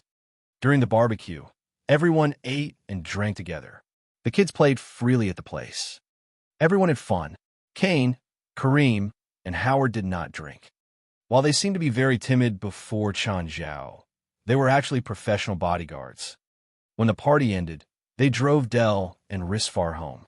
Chun Zhao and Fei Lai had to clean up the mess. They worked until 10 at night. The next day, Chun Zhao went to the construction site at Mirror Lake to check the progress of his new house. Felwood Cisco came out to welcome him. Mr. Chun. Felwood, how's the house? We've already finished the main body, which is supposed to be fast, but we need more time for the external and internal constructions, as well as the decorations. Just tell me how long you need. You know that my old house was burnt down. Now I'm staying at my friend's place, so I hope you can make it quicker. Mr. Chun, I can't make it any quicker because I need to guarantee its quality first. After all, the house is beside the lake. If its quality is substandard, the entire building might be in danger, so we need to do it slowly. I know. Just tell me straight how long you need. Chun Zhao was quite anxious. Even though his relationship with Rasfa and Zola was really good, it was still not his own house. Fei Lai had the same feeling. No matter how good the hillside villa was, they could not treat it like their home. They felt more like staying in a hotel. At least 2 months. All right. Chun Zhao glanced at the main body of the building. It could not even be considered as an undecorated house. Chun Zhao's new house had a unique design. Its main material was not bricks and mortar, but rather carbonized steel and glass. These materials were as strong as steel and also had higher plasticity. They were lighter than steel reinforcements and could also avoid getting struck by lightning. Of course, there still had to be bearing walls to support the main building. Both Chun Zhao and Fei Lai preferred modern buildings. Therefore, the house which Robio had designed for them looked really modern and technological. At the lakeside, there was a wooden bridge that was over 10 meters long. A small dock had already been built. The dock should be the easiest part of the project. Nevertheless, given Mirror Lake's depth, only small ships would be able to dock here. Medium ships might not even be able to come in. The water engineering team that Faur had hired had also started to widen and deepen the water channel. While Chun Zhao really hoped that the new house could be finished as soon as possible, it was not made of Legos. He could only wait patiently. Moreover, Chun Zhao also had to earn more money in the meantime. Furniture and electronic sets would not be cheap. For example, a high-class home theater cost about $80,000 to $90,000. A kitchen set also cost about $10,000 or $20,000, so did a bathroom set. Chun Zhao did not calculate the exact amount, but he estimated that he needed about $300,000. In terms of furniture, Chun Zhao had agreed that he would get customized ones from Bant and his friends would workshop. It similarly cost $20,000 or $30,000. Chun Zhao's current saving was actually more than enough for electronic devices and furniture. However, he felt that since he had built a dock, he might as well buy a yacht. Chun Zhao would rather get a second-hand yacht. A new yacht would cost 3 to 4 times as much as its second-hand counterpart. As Chun Zhao's new home was under construction, Blackie was building his new house too. Chun Zhao had no idea what Blackie's progress was. Chun Zhao had been to the old space crevice twice.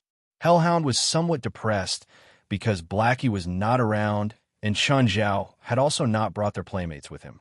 Chapter 280 Client with Overly High Price. Chapter 280 Client with Overly High Price. Blackie, are you sure you'll take this pile of bones too? Chun Zhao looked at the hundreds of skeletons in the ditch. He was honestly speechless. Couldn't they just move the essentials? How come everything had to be moved? They could just leave unnecessary things behind. Why did the new home need these skeletons? I think I need to show off my status as the Grim Reaper. After spending so much time with Chun Zhao, Blackie learned how to be playful too. Who can you show off to other than me? Didn't you always emphasize that you're the Soulbringer and not Grim Reaper? After meeting you, I discovered that the Grim Reaper is cooler. Fine, keep a skeleton. I learned a dead soul spell. After taking the skeletons over, I can have them help me construct my new home. Oh, can you help find a designer for me to fix up my new home? Are you serious? Chun Zhao was speechless. Yes, I'm serious. How come you humans can have pretty homes, but I can't? When Chun Zhao came out of the basement, Ethan happened to be there. He didn't think too much, though. He just thought that Chun Zhao came to find something he'd forgotten. Blackie was right beside Chun Zhao. Usually, Blackie would sit in the shotgun seat if Chun Zhao was driving and no one else was there. Hey, Chun, there's a complicated client. Will you take it? What client? Chun Zhao asked. I don't know the specifics of the condition, but I heard that 2 other doctors were traumatized and went to the mental hospital. He's not a psycho killer, right? I wouldn't introduce you to a psycho killer. What price? $200,000. That much? Chun Zhao said, shocked. I was afraid you'd be in danger. Ethan was genuine with this phrase. He and Chun Zhao had only known each other for half a year, but Ethan had helped Chun Zhao. Chun Zhao had also helped him without holding back. They often bickered, but when they really needed the other, they would help as much as possible. Ethan didn't want anything to happen to Chun Zhao, so he would help Chun Zhao decide if the clients were problematic or not. If the client was problematic, Ethan would warn Chun Zhao and ask for his opinion. Of course, only an idiot will reject such a big client. I hope I won't see you at the mental hospital next. Mental hospital? You're the one who should go. It was a vintage red brick house surrounded by a wall. The plants were luscious inside. It looked like an ancient house hidden deep in the woods. Chun Zhao, the deathly aura is so heavy here. Blackie floated above Chun Zhao's head. Evil spirits? Don't feel any. Blackie shook his head. Maybe it's something else. If there were evil spirits, Chun Zhao wouldn't be afraid. Blackie was able to destroy an entire ghost ship alone. Evil spirits were nothing to be afraid of. Blackie had said that regular evil souls were like lambs to him, while evil spirits were mountain goats. Either way, they were all sheep. Before Tiger, the only difference between having horns or not was that there were more nutrients in the horns. Chun Zhao rang the bell on the metal gate. The old house's gate opened. A withered figure stood in the shadows and waved toward him. Chun Zhao pushed the metal gate and walked in. He saw a hunched man wrapped tightly in clothing. It was only January, but it wasn't cold during the day. It could reach the 70s and make one feel hot and annoyed. Chun Zhao only wore a t-shirt and a simple jacket. He even took the jacket off at noon. It was dark in the house. All the curtains were drawn and no lights were on, so Chun Zhao couldn't see the client's features clearly. Excuse me, are you the patient? Yes. What can I call you by? Chun Zhao asked. Movich, can you tell me about your condition? You didn't hear about my condition before you came? You mean about how you sent 2 doctors to the mental hospital in fright? I don't want you to become the 3rd. Do you know how annoying it is for me to call the ambulance?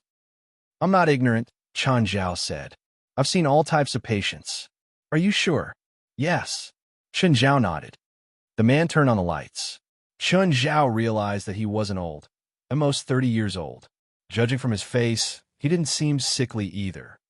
You don't look sick, Chun Zhao said straightforwardly.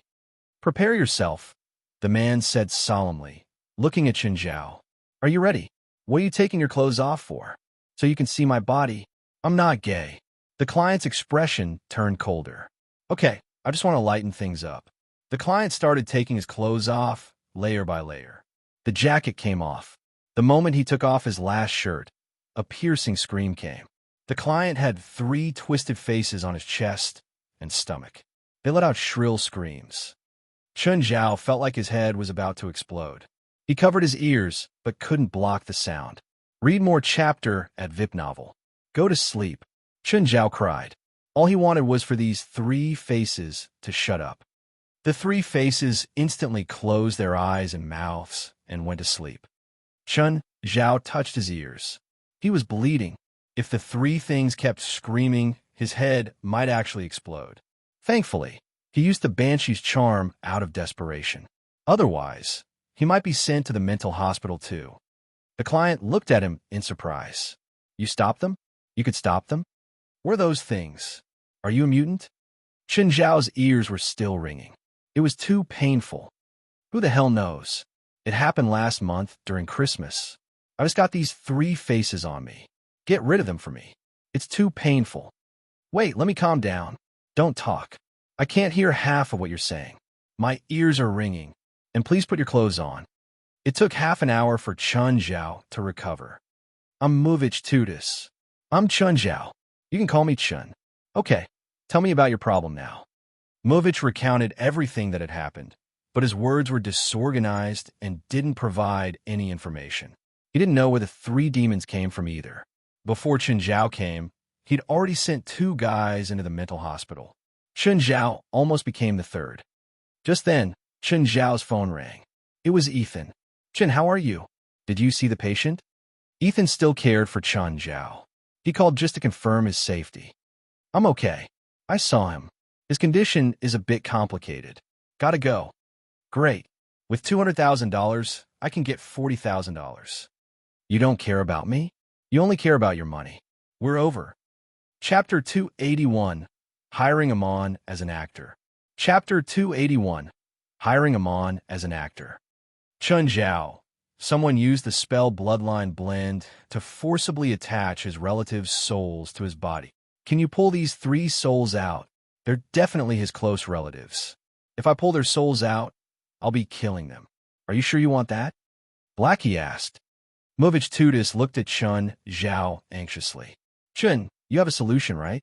Chen Zhao looked at Movich. Do you find the 3 faces familiar? Familiar? What do you mean? Have you not observed the 3 faces carefully? How do you expect me to observe such frightening faces? Also, whenever they appear, they'll scream. Bring up your shirt, slowly. Perhaps they're still asleep. Chen Zhao was still scared.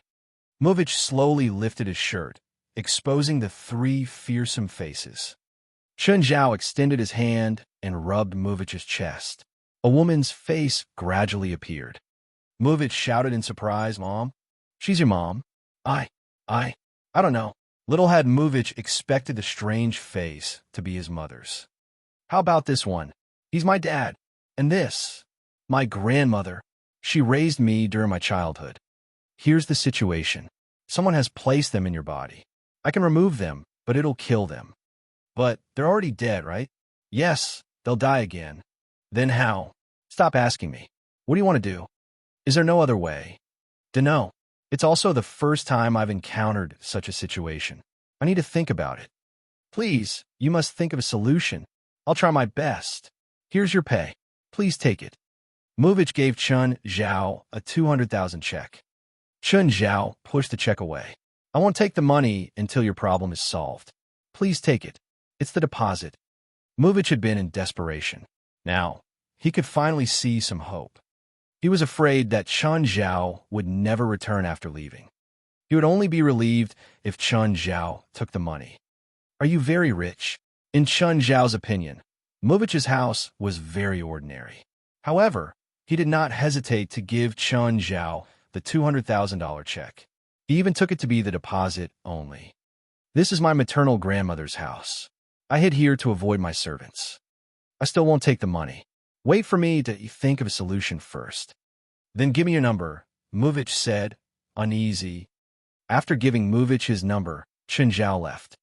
Chen Zhao could feel Movich's helpless and anticipating look as he left the house.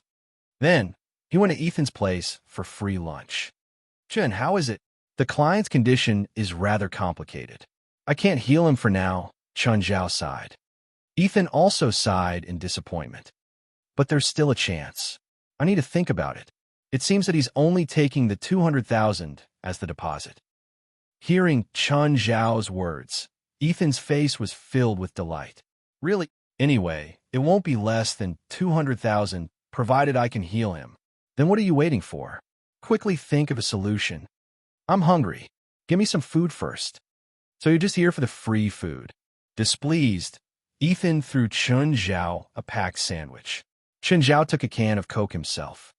Just then, Chen Zhao received a call from Steven. Chen, are you free? Why? Are you unwell? No, just want to have a meal with you. Fine. Where do I go?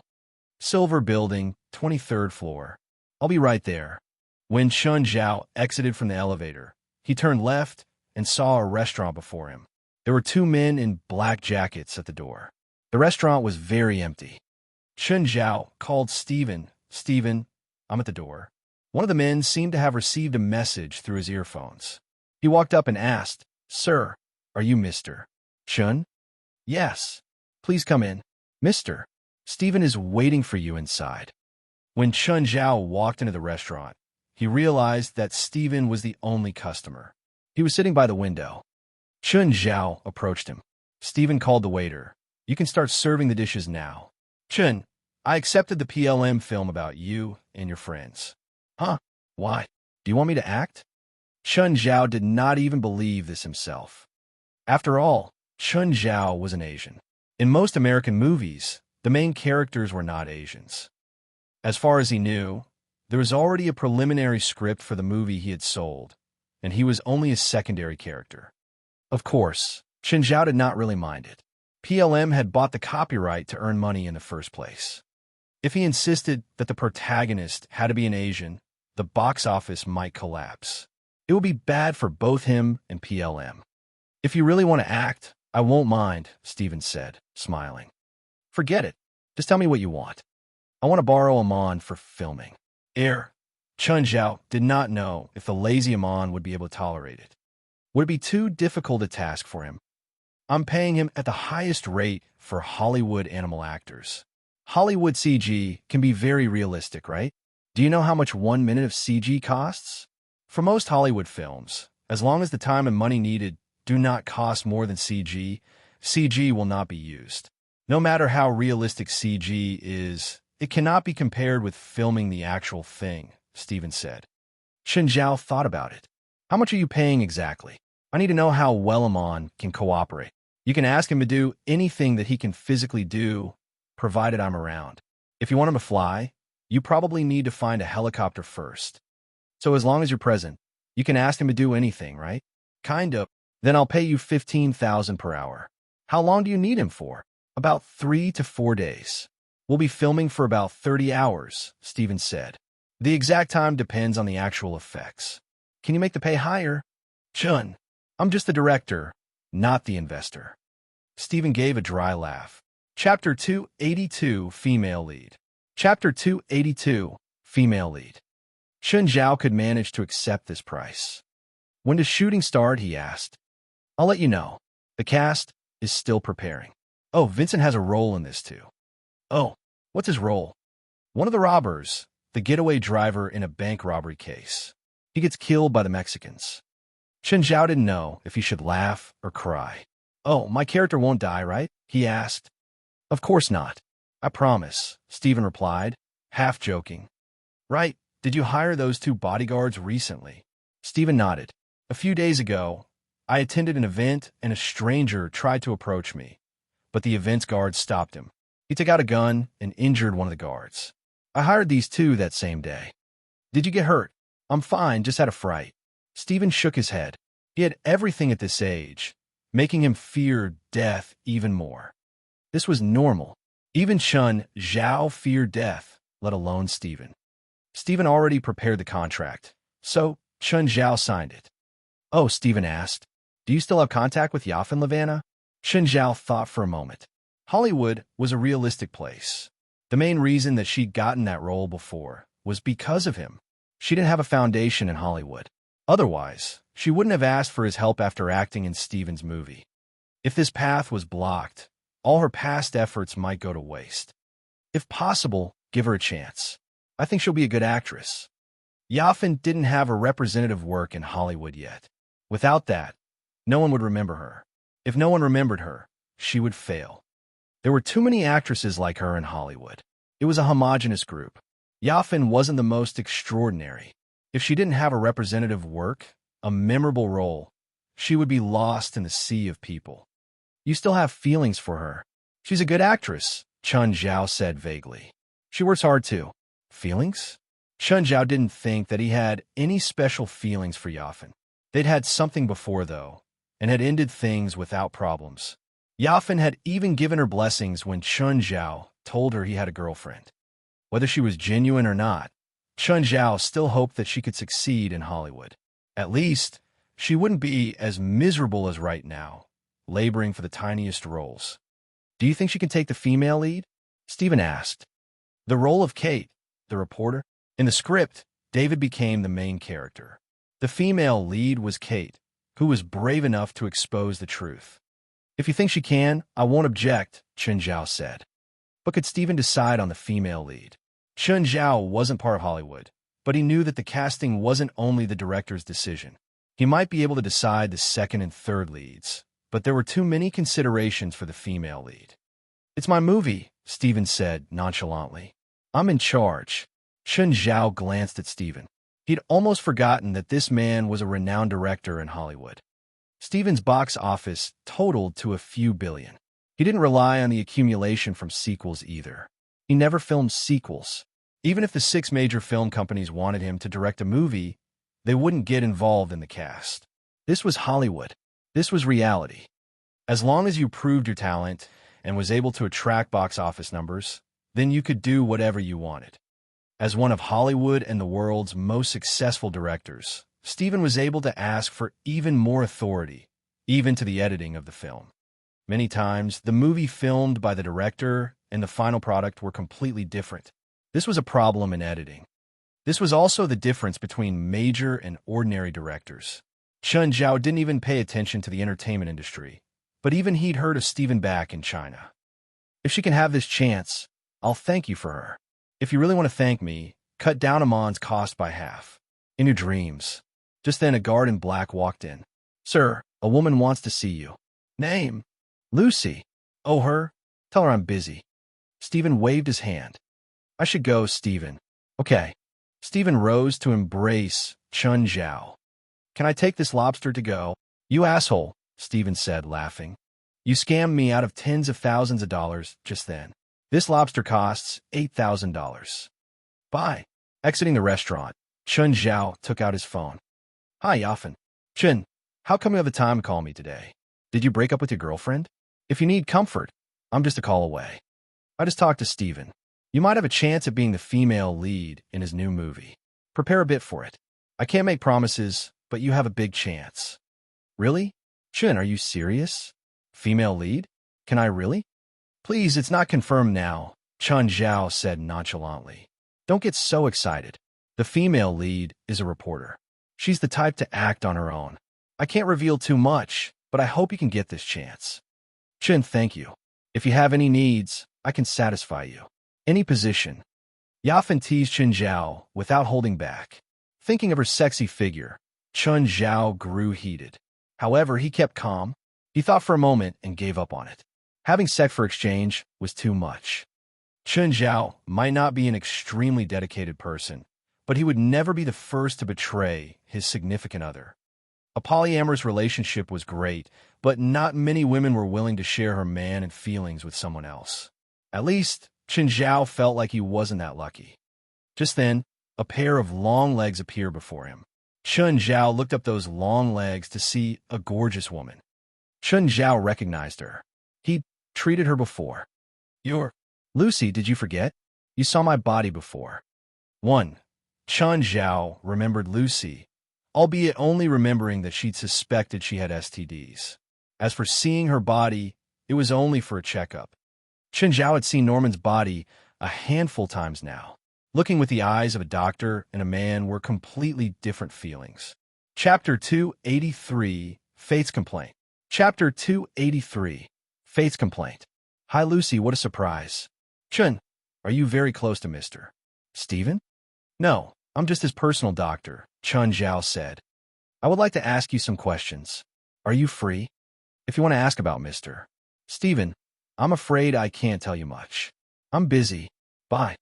Chun, don't you want to have a deeper conversation with me? No. If it was in the past, Chun Zhao would not mind sleeping with Lucy. Lucy pulled Chun Zhao's hand. She took out a stack of notes from her handbag and pushed it into Chun Zhao's hand. What do you want to know? Chun Zhao weighed the stack of money. There should be a few $1,000s. She brought so much cash with her. Isn't she afraid of getting robbed? I heard Mr. Stephen has another project with PLM, right? Yes, Chen Zhao nodded. Do you know Mr. Stephen's role arrangement? Lucy, I'm just a doctor. Do you think I know this kind of thing? Lucy was unhappy. If this is all you can tell me, return me my money. You know I'm just a private doctor, so you should know that I can't provide you with too much information. Lucy was even more displeased. To be honest, a few $1,000s for confirming a suspicion was really too expensive. A few thousand was no small amount for her. A hard-fought role would give her at most 100,000. Moreover, she would get only 2 to 3 such roles in an entire year. If Mr. Stephen knows that his doctor accepted a bribe and betrayed him, I wonder what he will do. Chen Zhao found Lucy really weird. She wanted to force him to say more and was not even willing to waste a few $1,000s. Then you better tell him quickly that you bribed me with a few thousand to get information about him. Chen Zhao smiled. Your thoughts are even more naive than your appearance. Lucy gritted her teeth and watched as Chen Zhao left. Chen Zhao was right in that she was unclean in the first place. If Stephen found it out, she would lose the opportunity to fairly compete for a role. Just then, Lucy's phone rang.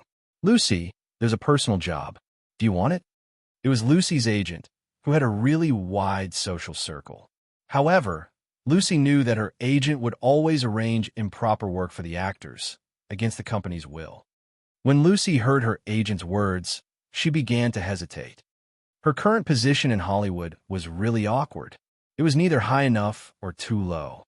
She was somewhat famous, but she had almost zero influence in the industry. She was both a star and a social butterfly. In fact, she had used her body to exchange for a role before. By personal job, her agent was referring to selling her body. Nevertheless, it would earn her much more money. She could just close her eyes and the night would be over. It could also greatly improve her financial condition. Although she was a star and could earn at least $1 million a year, including business activities and advertisement, she similarly had to spend a lot. It was like how she had just given Chen Zhao a few thousand to buy information. It was not a rare occurrence. Sometimes, she had to find a few insiders before competing for a role. Even those top-tier female stars might not have been cleaner than Lucy before they became famous. Lucy gave it a thought. How much is it? 100,000. That's very low. Lucy felt that the price should at least double. She was a star, not a cheap whore. His status is quite special. If you can form a good relationship with him, it'll help your career greatly. Lucy's eyes brightened. The most pressing thing she had to do now was to widen her social circle. After all, she had just come from Australia half a year ago and did not know many people in Hollywood. Her work had all been organized by her agent. A relationship was probably the most important thing in Hollywood. Many times, the setting of a character could be changed because of it. Give me his address. Soon, Lucy arrived at Beverly Hills. It was not very far from the place she lived in, but the manor before her was way bigger than her small villa. Lucy dreamed of staying in such a manor. It was the life that she longed for. When she entered the manor, she saw a swimming pool, which was itself larger than her villa. A maid and a child were playing in the pool. Mary lifted her head and glanced at Lucy. With her high heels, Lucy walked past her, scanning her with a proud look. Lucy walked into the house, admiring the extravagant decorations. All of them were indicating the extreme wealth of the owner. For example, there was an oil painting on the wall. Even with Lucy's shallow knowledge, she knew that it cost a lot, at least much higher than the amount she was going to get. Hi, Lucy. Dell was half naked and wearing a loose pair of pants. When Lucy saw Dell, she found him slightly familiar. She had probably seen the young face somewhere before, but she could not recall. Hi, have we met before? You probably saw me in some magazine, Dell said, smiling. He had been eyeing Lucy for a long time. Her delicate face and perfect body were irresistible. Lucy thought that Dell must be very famous to be able to appear in a magazine.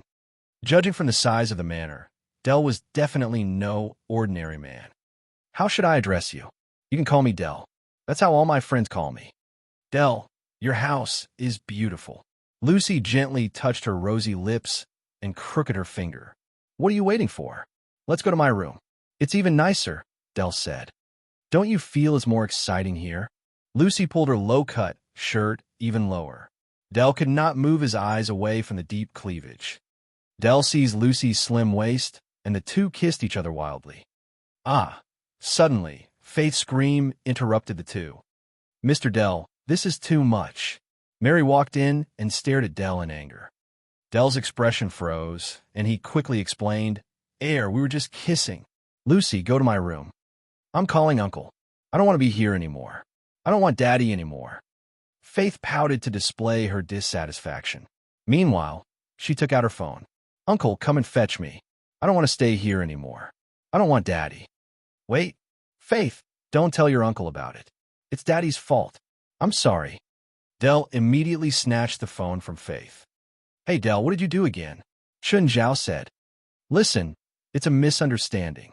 Daddy and a woman are doing bad things in the living room. I didn't, Del was about to explain, but Chun Zhao had already hung up. Lucy looked at Del, not knowing what to do. Del, what happened? Del's face darkened. Nah, it's nothing. Chapter 284, Exchange. Chapter 284, Exchange. A while later, Chun Zhao came. Seeing him, Faith ran into his arms. Uncle! Chun Zhao picked her up and turned toward Del, with Lucy beside him. When Lucy saw him, she was surprised. She didn't expect that Chun Zhao would come here. Chun Zhao handed Faith to Mary. Take her outside to play. Then he looked at Del and Lucy. Lucy took the initiative to greet him. Hi, Chun. We meet again. Chun Zhao scoffed. Del, come here. Let's talk privately. Chun, let's make a deal. You can't hit me. Del was really afraid that Chun Zhao would attack. You want me to hit you here? Chun Zhao asked. Del rose immediately. Lucy, we're going outside for a bit. He and Chun Zhao walked outside. Lucy looked at them through the floor-to-ceiling window. It seemed that Chun Zhao and this Del were very close. Del, I don't care how messed up your private life is, but can't you think about Faith? Can you go to your room when you mess with women? Chun, this really is an exception. I was too impulsive just then, but we were only kissing. We didn't get to that point yet. Chun Zhao glanced at Lucy in the living room. He didn't have a good impression of her in the first place. You know her? No. I paid $150,000 for her. Oh, you know her too? She was my patient. What was her condition? Chun Zhao thought for a moment. It would be too much to reveal a woman's sickness. Plus, not breaching a client's privacy was the rule for private doctors. Just a small thing, but remember to wear condoms when you play with outside women. I don't want to treat your STDs, got it? Chun Zhao patted Del's shoulder. I'll take Faith to my house tonight. Come get her tomorrow. Okay, I promise I won't do it in the living room next time. If it's a next time, I'll send you to the hospital. Del shuddered. Ignoring him, Chun Zhao turned to leave. Mary, hand Faith over to me. You can have a day off. Go home and see Bant. Did you make it clear with Mr. Del? I'm sure he won't do it again. Del, Chun is only a doctor. Why are you so scared of him? Lucy lay on Del, murmuring, that hurts. Don't try to sow discord between Chun and me so immaturely, Del said coldly. We're brothers, and you're nothing. If you mention our relationship again, there won't be a place for you in Hollywood anymore. I'm sorry. Del, that's not what I meant. Del was an ass, but he wasn't stupid. He'd seen too many girls like Lucy. She just thought she was smart, but to Del, she was just a high-end prostitute. She was pretty, but she could be fucked with money. On the other hand, Del's relationship with Chun Zhao couldn't be explained in a few words. Lucy quickly paid for her mistake. After they finished, Del drove her out of the manor. She didn't receive anything other than the check. She was pissed, but she'd already thought of Del's status. He was a big shareholder of CAA. That was the biggest management company of Hollywood with countless celebrities. CAA's connections were spread across the entirety of Hollywood. If she'd snatched this chance to sign with CAA, she would get more opportunities for herself. Unfortunately, she'd underestimated Del's relationship with Chun Zhao. She'd also underestimated Del's intelligence. No one who could thrive in Hollywood was an actual idiot. She'd only said one thing, and Del already saw her ulterior motive. Lucy, did you finish? Yes, Lucy told her manager calmly. How was it? How was his impression of you? You really want me to get into CAA? If I do, won't you lose me? Huh. I trust you'll be able to get me into CAA, too. The manager wasn't stupid. He wouldn't do unprofitable business. But you'll have to be let down. He doesn't plan on signing me. Lucy wouldn't reveal that she'd offended Dell. Really? What a pity. It was such a good chance. The manager didn't think too much into it and continued, "Oh, there's a fashion show in 2 days. Do you want to go?" "Watch a fashion show?" "No." As a model, the manager said. "It's for the famous high-fashion brand Baroness. The boss has very deep connections and can even affect Hollywood." "You can help me endorse Baroness?" Lucy asked, eyes brightening. "They don't need endorsements. With your status, you can't get it either." "Then what's the point of me going?" "Of course there's a point. Disregarding the pay, if you can meet the owner, you'll be able to become the female lead of a movie with her single word." "Is she really that powerful in Hollywood?" "Of course. The Baroness' influence in Hollywood is substantial. Practically every celebrity has one or a few tailored outfits from it. The owner's family is also influential and vast." "Okay, I'll take this job." Lucy understood that she couldn't reject or choose this job. After coming to Hollywood, she'd only done 2 things: act and get connections. She was willing to do everything to be connected to those big figures. Unfortunately, to them, she was only a pretty ornament. Hollywood was full of girls like her. So far, not a single big figure appreciated her. She gave up everything she could give to no avail. Oftentimes, it wasn't like she could just hook her finger and she could get in bed with someone. She didn't even have the power to reject when she wasn't willing. Any producer with a bit of fame could make her strip. She started off feeling disgust. Now, she was numb. Lucy didn't know how many people she'd fucked now. Getting money like today was good. Some might not even fulfill their promises or give an empty check. She couldn't even count how many empty checks she had now. Chapter 285, An Unkillable Man. Chapter 285, An Unkillable Man. Failai was giving Faith a shower, while Chun Zhao was in the swimming pool outside.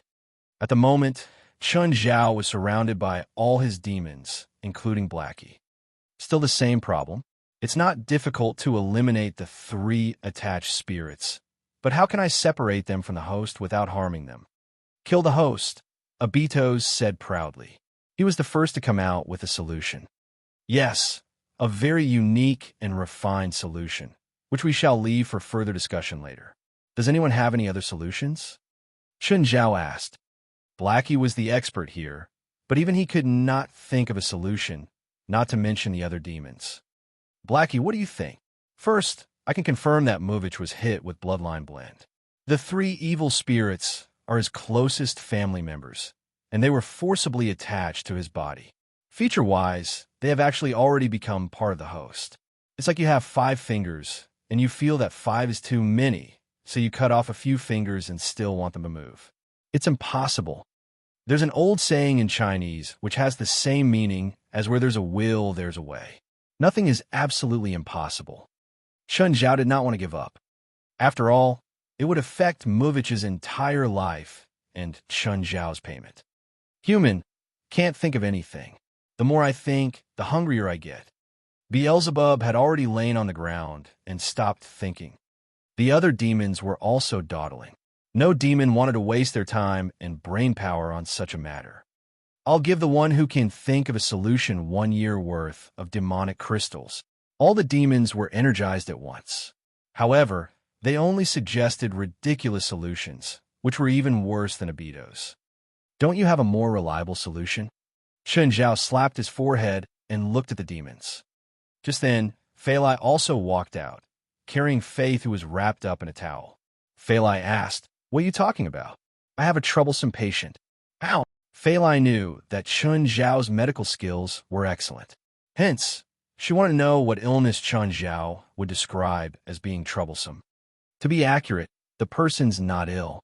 There are evil spirits attached to his body. Then it should be an exorcism, right? Can you not do it? It won't be a problem if they're ordinary spirits. The thing is, he was hit by a spell. The 3 spirits turn out to be his father, mother, and grandmother who had raised him up. Will the 3 spirits harm the host? No. Then what's the problem? Oh, he just has 3 distorted faces on his chest. Whenever they see light, they'll scream and cause everyone to have concussion except the host. Apart from those, he's just fine. Can you not pull the 3 spirits out of his body by force? No, they've already totally fused with each other. Pulling them out will be like cutting off your fingers and still wanting them to function. Forget it, I can't help you. I'll bring Faith to bed first. Don't stay in the pool for too long. The more Chun Zhao thought about it, the more frustrated he became. He swam a few laps in the pool. The water at night was still somewhat cold. After swimming, Chun Zhao left the pool and dried himself up. Then, he changed to his sportswear. He informed Fei Lai and then went out for a night run. Chun Zhao would not usually go for night runs, but he really could not fall asleep tonight. Normally, whenever he could not sleep, he would not let Fei Lai sleep too. He would spend all his energy on Fei Lai. However, Faith was there, and he could not do anything. Therefore, he could only expend his energy by exercising. It was not too late, only just over 8, but the coastal road was already rather empty. Chun Zhao enjoyed the sea breeze as he jogged on the sidewalk. Suddenly, a person appeared on the path. The person was still wearing a hood, hiding his face. Chun Zhao did not notice him and collided into him directly. The person was blown backward by a meteor and collapsed on the ground. Sorry, are you all right? Chun Zhao wanted to help the person to get up, but when he touched the person's hand, he felt a sharp burning sensation. Ah, what's in your hand? Chun Zhao withdrew his hand and realized that there was a brand. Chun, it's the imprint of a demonic badge. There's something wrong with that guy. Chun Zhao looked at the person before him. Stop. Just then, a car on the road lost control and charged toward Chun Zhao. Chun Zhao quickly jumped away and barely dodged the car. Buddy, are you okay? The driver asked, sticking his head out. Chun Zhao was not hit. He saw the hooded man walking away and immediately gave chase. Realizing that Chun Zhao was chasing him, the hooded man also started to run. He was not slow at all. Chun Zhao followed him closely. Smith sped up, but soon he was short on stamina. Damn, why isn't he dead yet? Smith cursed as he ran. He would find his prey using the same method every night, and it was really simple. As long as he touched the victim's body with his hand, he would leave an imprint. Bad luck would quickly kill the victim. Smith would obtain the victim's luck, while the curse coin would obtain the victim's soul. Just as Chun Zhao was chasing Smith, a lamppost by the road suddenly fell down without warning and smashed onto Chun Zhao's body. It was really a heavy hit. Smith stopped and looked at Chun Zhao, heaving a long sigh of relief. He's finally dead. Just as Smith thought that it was over, Chun Zhao got up from the ground again. Not dead? What's wrong with him? Pushing the lamppost aside, Chun Zhao raised his head and looked at Smith. He finally saw Smith's face clearly. It's you. Chun Zhao had seen Smith at the entrance of the abandoned college building when Sienna called him for help. That time, both Chun Zhao and Blackie found Smith somewhat strange, but they did not investigate in depth. Now, Chun Zhao could finally confirm that there was something wrong. Smith immediately ran away, and Chun Zhao obviously continued to chase him. The two raced against each other. Chun Zhao followed Smith closely, not planning to let him go. When Smith reached a car park, he could not run anymore. Just when Chun Zhao thought Smith was going to surrender, a car hit Chun Zhao from the back. Chun Zhao flew forward for a few meters, but the car still drove toward him. Chun Zhao made a roll and dodged the car. However, the car beside him also started its engine. Chun Zhao, he's releasing evil spirits to control the cars. Don't fight with him here. Chapter 286, Different Function of Angelic Crystals. Chapter 286, Different Function of Angelic Crystals. Chun Zhao didn't know how many evil spirits this guy controlled. A dozen cars in the parking lot all had their lights on. Blackie swooped forward and destroyed 2 evil spirits. Chun Zhao suddenly had a strange feeling. It came from a mark on his left hand. Another car crashed toward him. This time, he was prepared and dodged it easily. Smith was about to escape again. Blackie, Chun Zhao called. Take out all these evil spirits. I'll go after him. These evil spirit cars gave Chun Zhao a headache, but it was nothing to Blackie. Plus, it could also give Chun Zhao more angelic crystals. As soon as he left the parking lot, Chun Zhao caught up to Smith. He jumped and tackled Smith to the ground. Just then, Smith released another evil spirit. Chun Zhao immediately activated the mouth of Glutton on his right arm and swallowed the evil spirit. Seeing Chun Zhao's right arm, Smith instantly understood that he wasn't a regular guy. Let me see how many you can swallow. Die. This time, he released a dozen spirits. Chun Zhao cursed inwardly. Just how many evil spirits did this asshole control? Chun Zhao controlled the mouth of Glutton to swallow these evil spirits. By now, he felt that the mouth of Glutton was full. Apparently, it could get full too. It couldn't eat any more evil spirits. But Chun Zhao saw an even more terrifying scene. Countless evil spirits appeared behind Smith. Fuck! Without even thinking, Chun Zhao took out a bag of angelic crystals and shattered them. The countless evil spirits were already charging at him. He scattered the powder of the angelic crystals. Whoosh! The moment that the powder from the angelic crystals touched the hundreds of evil spirits, the entire sky lit up. It was like someone setting off fireworks.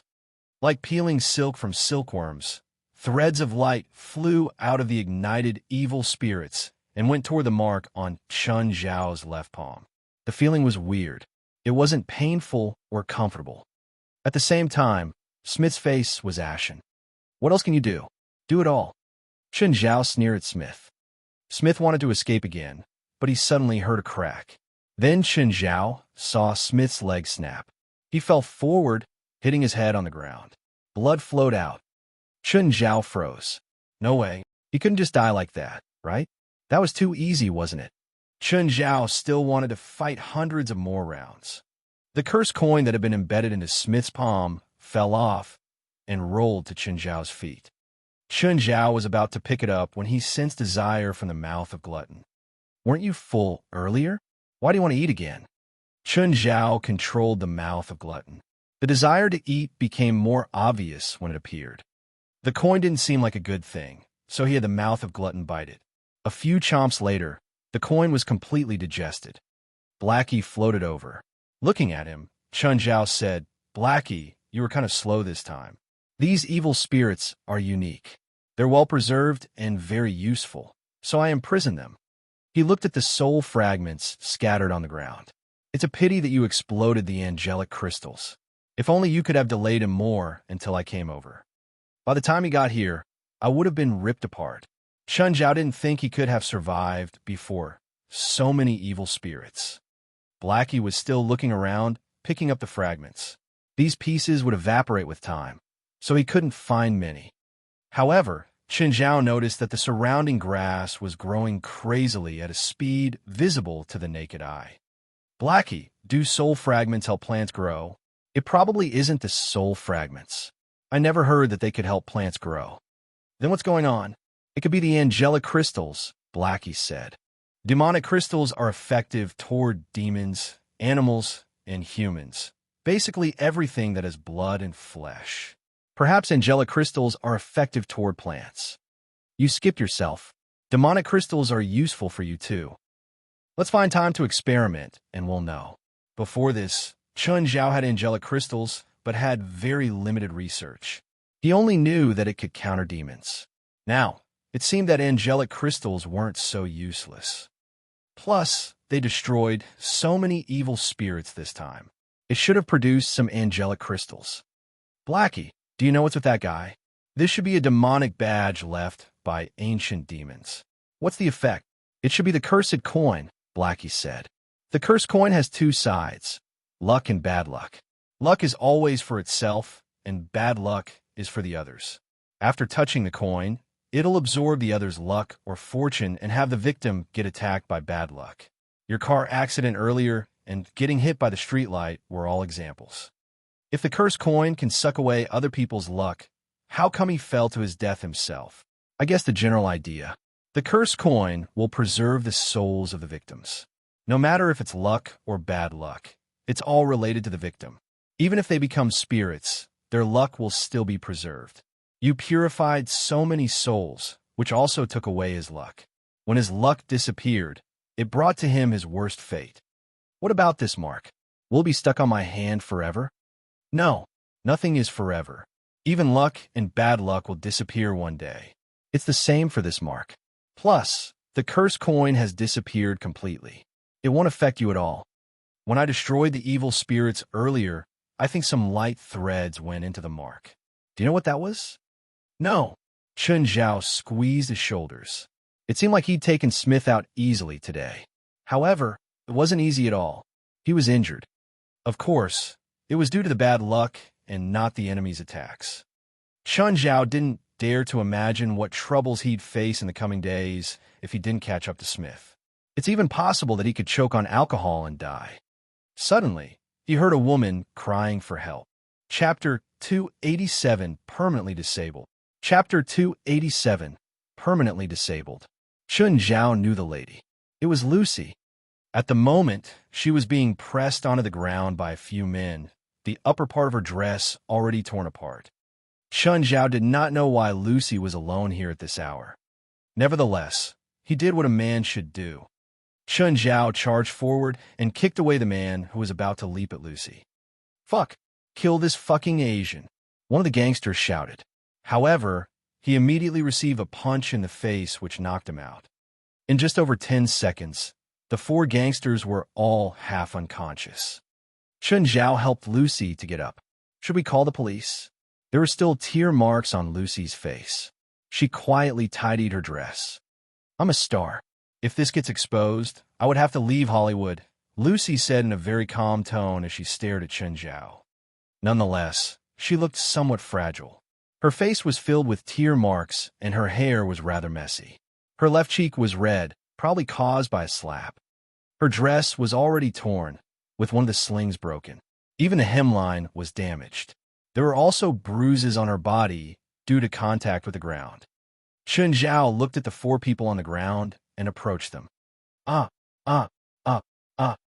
Zhao permanently disabled them. "Let me walk you back. I remember you don't live far away," Chun Zhao said. Lucy nodded in silence. Chun Zhao did not ask her any questions and only walked with her quietly. Lucy seemed to be stumbling. Chun Zhao lowered his head and realized that one of her high-heeled shoes was broken. Chun Zhao removed his own shoes. "Were these?" Lucy looked at Chun Zhao and hesitated for a moment. "Thank you." When they arrived at Lucy's house, Chun Zhao gave her a small can of ointment. "Apply it to your face. Do you bring it with you all the time?" Lucy smiled gently, but her smile looked very forced. "I'm a doctor," Chun Zhao explained. "Do you want to come in?"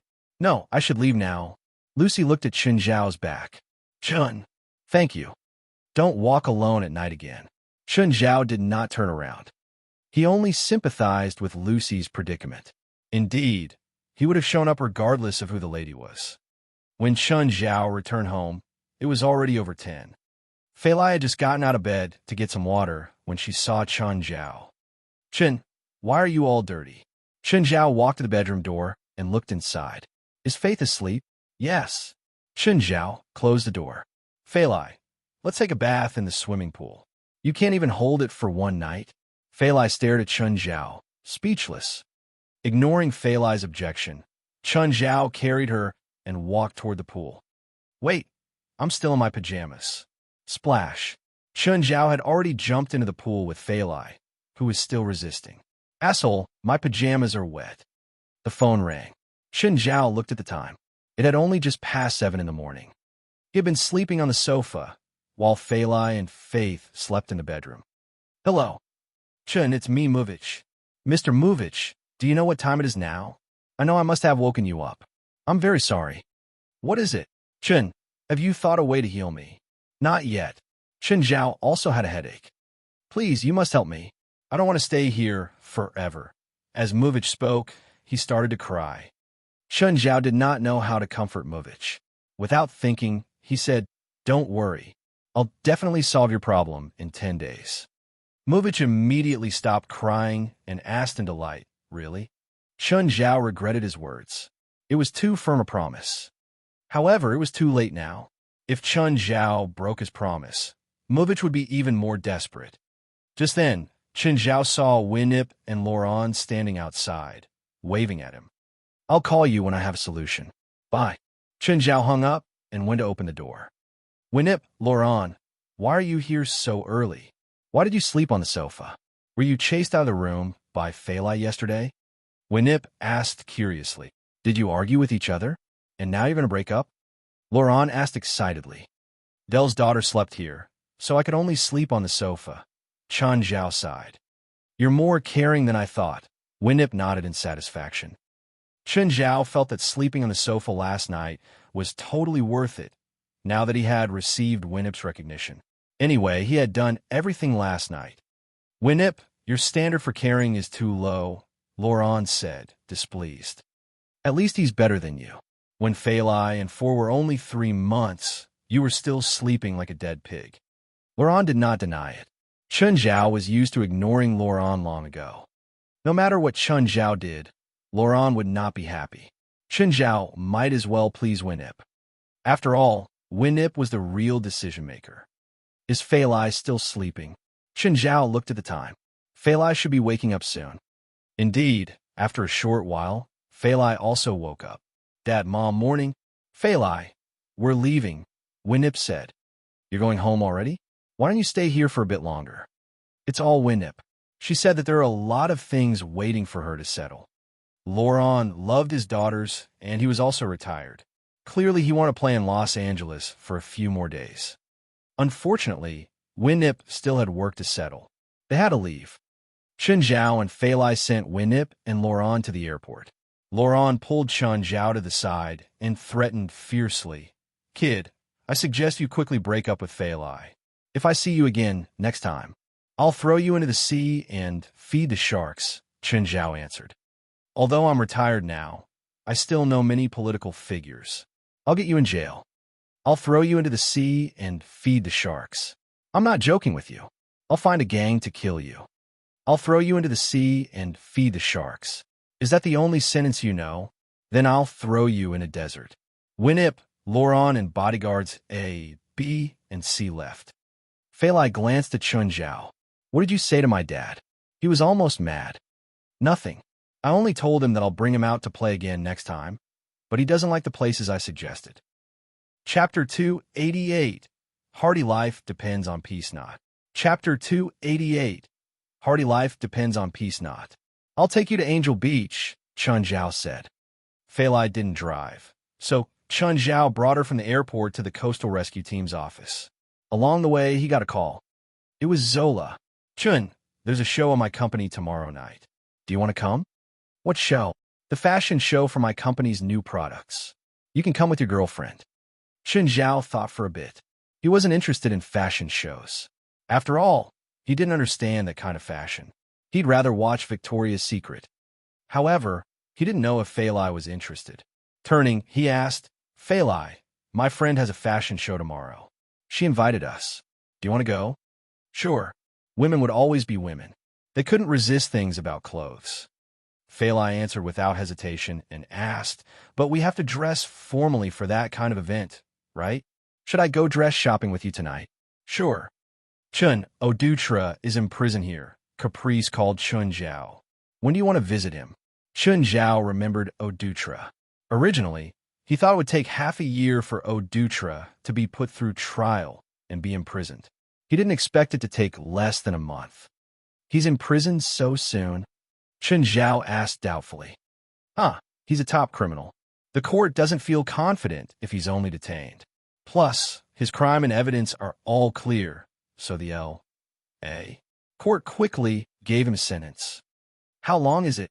For life and without parole. Is there a possibility for him to come out? Technically, yes, Caprice said.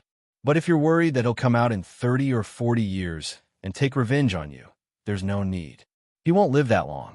The average criminal could live a few decades in prison if they didn't do anything stupid. However, Odutra was a gang leader. He had more rivals than followers. Would his rivals let him be released? Plus, his men probably want him to die in prison, right? Odutra had planned on gang-raping Faur that night.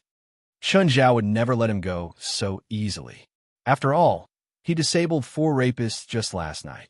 This was just the basic punishment. Odutra would definitely get something more. You guys help me think. Was very painful, but won't have any visible signs. Master, Carrie said, I have a good friend who's a painful torturer. She's amazing at torturing souls. Is she in hell right now? Yes. You just have to kill your enemy and have his soul go to hell. Chun Zhao shook his head.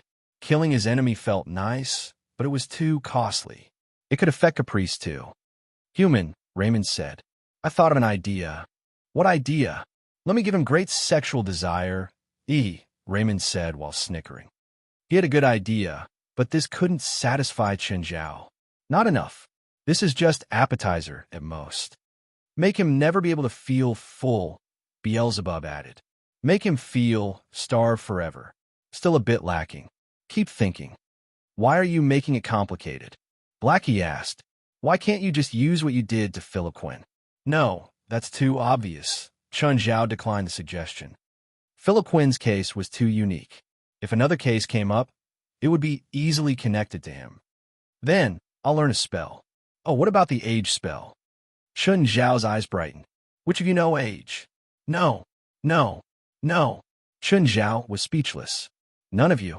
The effect is too low for demons.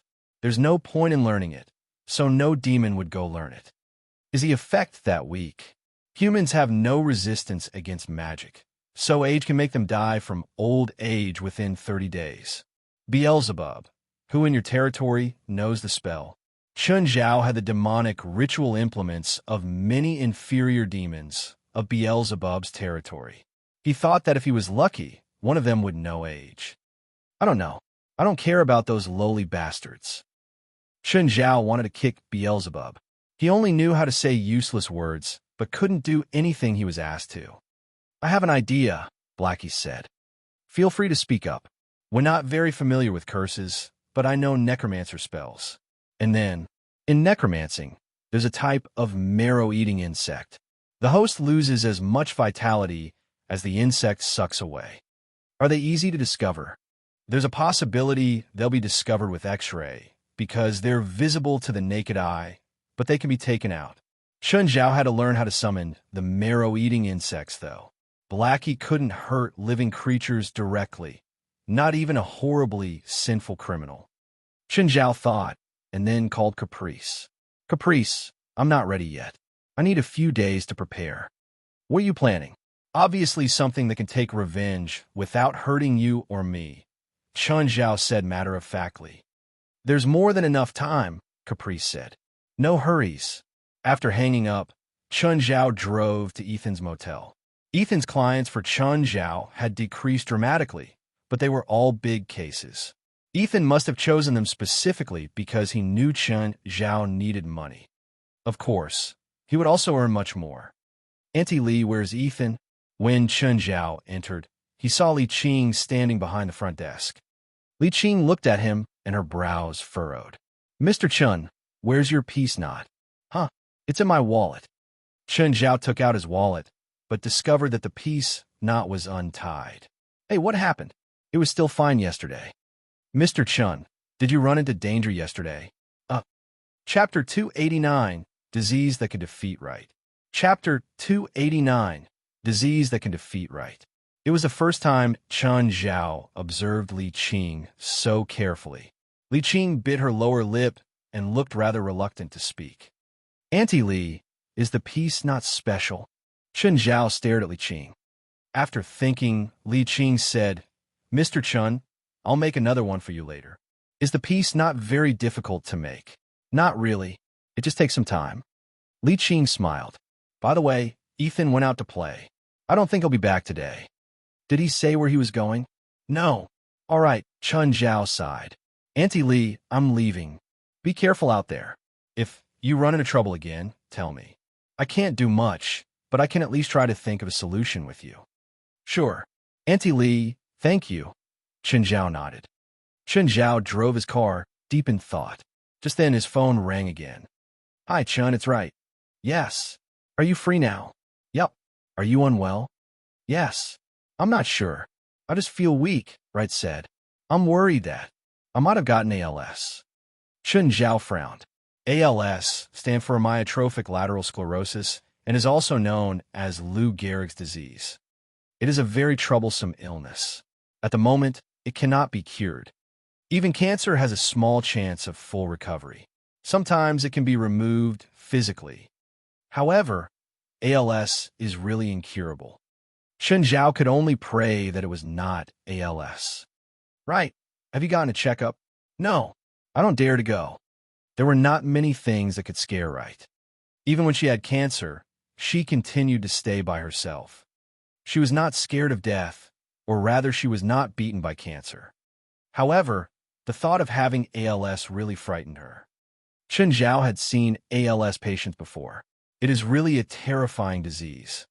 Many ALS patients would rather die than live in that state.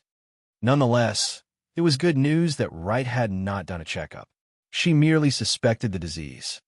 Given Wright's age, she was probably just scaring herself. Many common elderly diseases would also cause muscle weakness. It is very normal. Chen Zhao went to the supermarket and bought a bottle of red wine, after which he went straight to UCLA. When Chen Zhao found Wright, he realized that she was still giving a lecture. Chen Zhao even saw Diana and Evelyn in the lecture room. He quietly walked in from the side and found himself an empty seat. When the lecture ended, Diana and Evelyn approached him.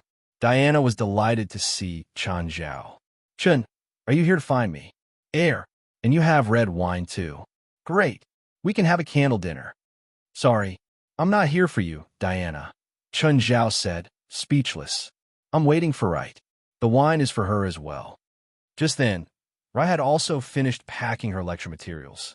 She looked at Diana and Evelyn. Ladies, excuse me, please. Fine. If it's Ms. Wright, I'll quit. Diana smiled.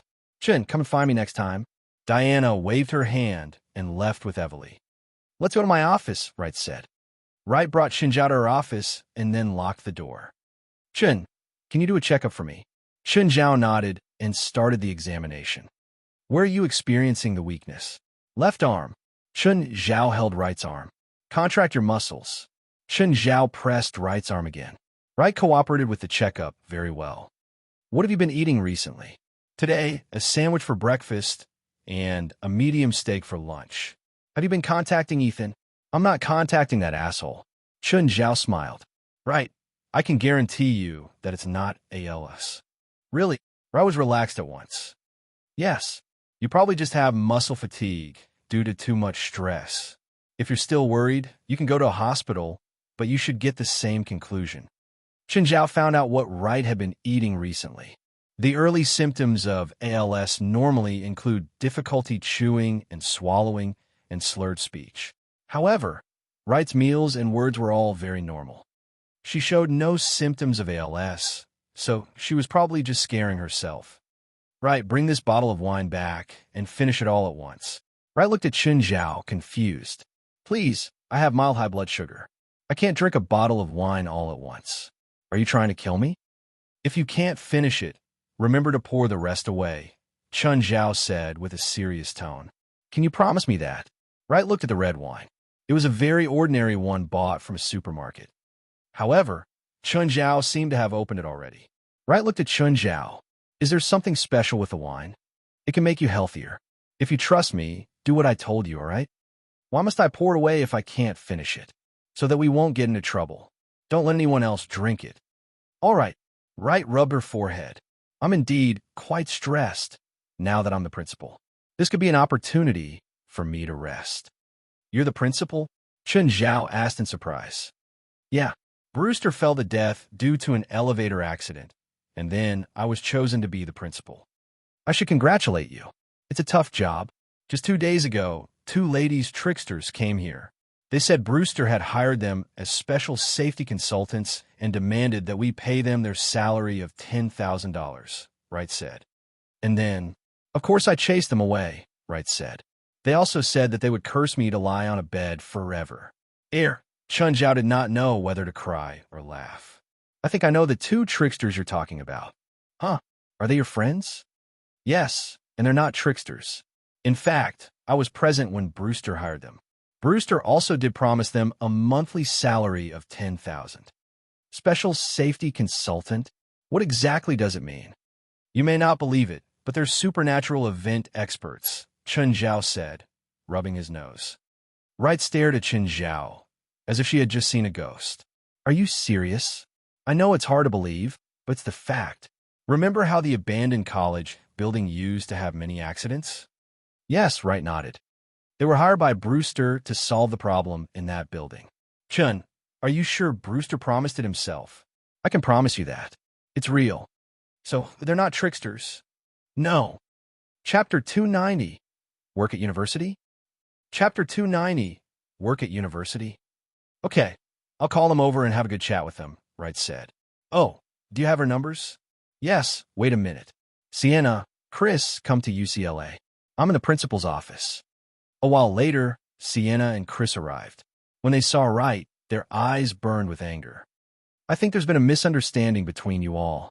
Chun Zhao acted like a peacemaker. Since I know about this now, I hope the misunderstanding can be resolved.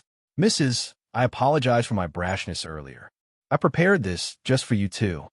Wright handed a check to Chun Zhao, who gave it to Sienna and Chris. Seeing it, Sienna's expression softened quite a lot. I forgive you, but do you still need us as special safety consultants? Sienna said, pocketing the check. You can lower our salary a bit. Sienna's biggest characteristic was that she needed money. She really needed money. Her appetite grew bigger, especially after taking in a girl who ate tons. Not currently. Even though Chun Zhao had promised, Wright was an ardent philosophical materialist. She wasn't willing to believe in the supernatural.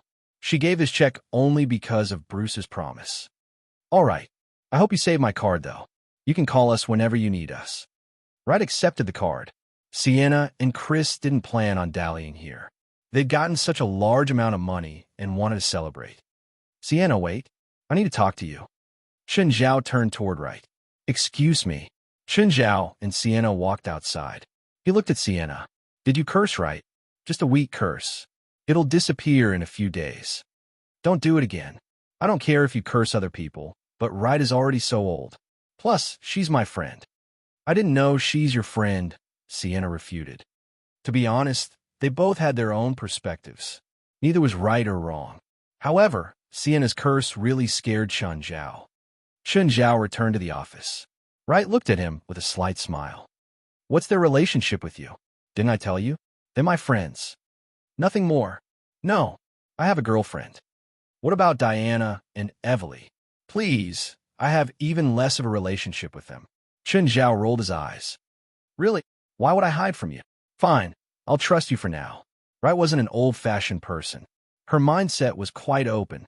Plus, she had a good impression of Chun Zhao and even saw him as her kid. Chun, come work here. You can teach whatever you want. When Wright had invited Chun Zhao before, she'd also been confident, but Chun Zhao would have only been a lecturer at most. It was different now. She was the principal and could make most decisions directly. I don't have time to teach, Chun Zhao said. You could just put your name in. How about that? Sure. Chun Zhao thought for a moment. There weren't any negatives, so he could just have a title. What major do you want to teach? Traditional Chinese medicine, Chun Zhao said. He at least had the confidence to talk about this in a classroom. Wright didn't doubt him at all and agreed easily. As soon as Chun Zhao left the office, Tiger walked over. When Tiger saw him, his steps faltered. However, Chun Zhao didn't do anything. Tiger gathered his courage and walked past Chun Zhao, entering Wright's office. A while later, Tiger came out. He was clearly more relaxed. He saw that Chun Zhao hadn't gotten far, so he ran over. Sir, Chun Zhao turned around. Yes, I'm sorry about what happened last time. I apologize for my actions. Chun Zhao didn't think that this aggressive-looking big guy would voluntarily apologize. It's okay. He'd beaten Tiger up badly last time. Chun Zhao thought that the lesson was already deep enough. There was no need to be hung up on it. The conflict hadn't been some deep rivalry hatred. More importantly, Chun Zhao wasn't the one who'd lost. Tiger had only come over to apologize. After getting Chun Zhao's forgiveness, he left. When Chun Zhao went downstairs, he saw that Diana was waiting. When she saw Chen Zhao, she pounced and hooked her arms around his neck. Chen, did you miss me? Diana, let go. I have a girlfriend. We're not suitable. Chen Zhao undid Diana's arms. I promise no one will know about our relationship. When a woman said that, she should never be trusted. As the saying went, there were no walls that wind couldn't get through. Many times, the cheating woman would be the one who personally dug a hole. Only an idiot would believe a woman when she said that she wouldn't let others know about their relationship. Diana, I love my girlfriend, Chen Zhao said. Diana's face finally fell. Tears filled her eyes. But I love you too. Please, we've only met 3 times. You said you loved me the first time. Diana, you're a great girl, Chen Zhao said softly. You'll find someone better than me. It was Chen Zhao's first time saying that cliched line. Diana wiped her tears as she left. Chen Zhao felt a little bad, but he couldn't let these things continue. It was best to make things clear early on. A while later, Evely came over. A group of university students followed her, mostly girls. Hi, Evely. What a coincidence. Chen Zhao's smile was a bit forced. Did Evely come to stop him? Did you bully Diana? Evely looked at him coldly. No, you misunderstood. Diana came back saying that you dumped her. We've never dated. How could I dump her? So you bullied her. Can we be reasonable here? Why should I reason with you? Evely, I'm a professor here now. You know there are grave consequences for beating up professors, right? Evely sneered at him. Sorry, I'm not afraid. But are they willing to be punished with you? Chen Zhao pointed at the students behind her. Some of the ones behind Evely indeed showed signs of retreat. They were mostly guys too. Instead, the girls all had murderous looks. If you're a man, you won't hide under your title as a professor. Even if you beat up a student or a regular person, you'll still get punished. If you're a man, you'll accept the challenge. Stop joking. You have dozens of people, and I'm alone. Why should I accept your challenge? And what the heck is this challenge? It's the rule of the youth society. What? Our club, Evely said. Chapter 291, Youth Society. Chapter 291, Youth Society. What if I don't accept your challenge? Then you shall never step into UCLA again. Also, I know which car is yours. If you don't want your tires to be punctured, you better accept the challenge. What's the challenge? We'll choose 5 sports students, and you'll compete with them in their strongest sports. If you can win 3 rounds, we'll ignore what you have done. If you lose, you have to apologize to Diana. All right, choose 5 people then. I want boxing, Sanzho, Taekwondo, Judo, and wrestling. Chen Zhao glanced at the students. He was confident that he could defeat even the strongest of them. However, Evely shook her finger. No, not fighting. Diana said that you even defeated Tiger. None of us can defeat Tiger, so we're definitely no match for you. Hearing Evely's words, the students behind her all took 2 steps back uncontrollably. Luckily, they did not fight Chen Zhao directly, or many of them would be injured by now. Tiger was famous in the college. He was a rising star in professional boxing. Those students who originally intended to beat Chen Zhao gave up their plan. Bob, come out, Evely shouted. A very tall student walked out. Evely, you're not going to ask me to fight him, are you? I can't fight. Of course not. Didn't you hear what I said? Use your strength to defeat him. Bob's eyes brightened. Are you sure he'll compete with me in long jump? Evely looked at Chen Zhao. Do you dare to compete with him? Aren't you bullying me? His limbs are so long. How could I possibly win? This is youth society's rule. It's bad for me to lose, and I also gain nothing by winning. Why should I accept the challenge? How about a bet? Chen Zhao smiled. He felt that it was really satisfying to deceive these students' money. You want to bet money? Are you sure? Of course. I had sports lessons in primary school too, Chen Zhao said in a serious tone. It's not funny. Evely stared at Chen Zhao with a cold look. What are you thinking? In Evely's opinion, there was no way Chen Zhao could win. She only came here to vent her anger because of what Chen Zhao had done to Diana. In addition, she also set up the challenge in a way that Chen Zhao could not possibly win. Didn't you come here to see me lose? Now I accept it. Everyone, come and place your bets. Chen Zhao took out $1,000. You're Bob? We're going to compete in a long jump, right? If you bet 2 and win, this is yours. Bob was also stunned. He was a long jumper, and Chun Zhao was forcing him to bet on their competition. What? Is he an idiot? Chun Zhao was not short, only when compared to the common man. Bob was 195 meters tall and had the standard track or long jump build. Chun Zhao already lost because his shape was not even suitable for long jump. Bob might even achieve a better result doing a standing long jump than Chun Zhao sprinting and jumping. Bet with him. Evely gave a cold humph. We have no reason to reject free money. I don't have that much money with me. 1,000 was not a small amount for a student. Indeed, most students present did not have that much money. I do, Evely said. Meanwhile, she took out a card and gave it to another female student. Go and draw 1,000 for me. The password is, let's go to the stadium. Chun Zhao followed the group of students to the sandpit in the stadium. Evely looked at Chun Zhao and Bob. Which of you first? Evely asked. Oh. Everyone thought that Chun Zhao was scared to lose. With his thick skin, Chun Zhao did not mind them at all. Bob, you go first. Bob did not care since their difference was so big. He could jump further than Chun Zhao, even with his eyes closed. Bob walked back for about 50 meters. Sprinting was allowed for long jump. Of course, the distance could not be too long. If someone wanted to run a marathon's distance before the long jump, he would probably be sent to the mental hospital first. Bob started running, sprinting. Long jumpers were all excellent sprinters too. When Bob's speed reached its maximum, he kicked hard on the ground. Puff! He landed. A student went up to check the result. 12 meters. It was an outstanding result, close to that of a professional long jumper. Panting slightly, Bob approached Chun Zhao. It's your turn. Chun Zhao pointed at the start line. You touched the line, so it doesn't count. Bob turned his head and looked at Evely. Do we have to be that strict? Evely wanted to tell Chun Zhao that since he was going to lose anyway, he might as well just jump. However, she quickly realized that Chun Zhao was deliberately delaying his turn and also making Bob more tired. Nevertheless, all tricks were useless before absolute power. Evely said to Bob, jump again. Don't touch the line. Although Bob was displeased, he still decided to do it for the money. Bob walked back for 50 meters again and then sprinted. Puff!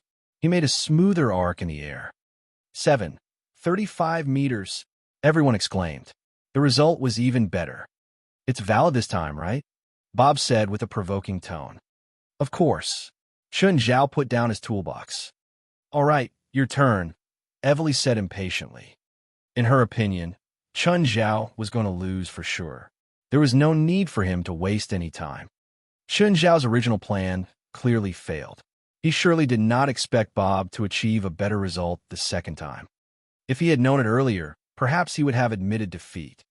What are you doing? Aren't you going to jump? Warming up, of course, Chun Zhao said. Without warming up, it's easy for muscles to be strained. Ask Bob if you don't believe me. Bob, am I right? Bob turned his head and ignored Chun Zhao. Fine, I'll let you warm up, Evely said, gritting her teeth. Can't this bastard just accept his fate to be defeated? Oh yeah, does anyone else want to bet? Chun Zhao suddenly asked. Are you sure? Evely looked at Chun Zhao in surprise. Isn't it boring for all of you to just stand here and watch? I'll be the banker. You can bet as much as you want. Really, a student asked. Of course. We can bet any amount. At least $10, or it's too boring. I bet $100 that Bob wins. 50 for me. $100 too. I'll bet 200. Evely felt that she was going to burn in anger. Must this asshole turn this into a mess? Chapter 292, Chatter Endlessly. Chapter 292, Chatter Endlessly. Are you done or not? Evely yelled. Wait, I'm collecting money. Oh, what's your name? Chun Zhao was taking notes. Pete. Okay, Pete, $200.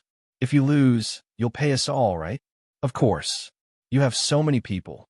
I won't even dare to not pay up, right? He collected more than $1,000. No one else made bets, so he put the money away. He retreated to 30 meters away, jogged, sprinted, and jumped. He created an arc in the air and landed steadily in the sand. 7.51 meters. Everyone stared at him, dumbfounded.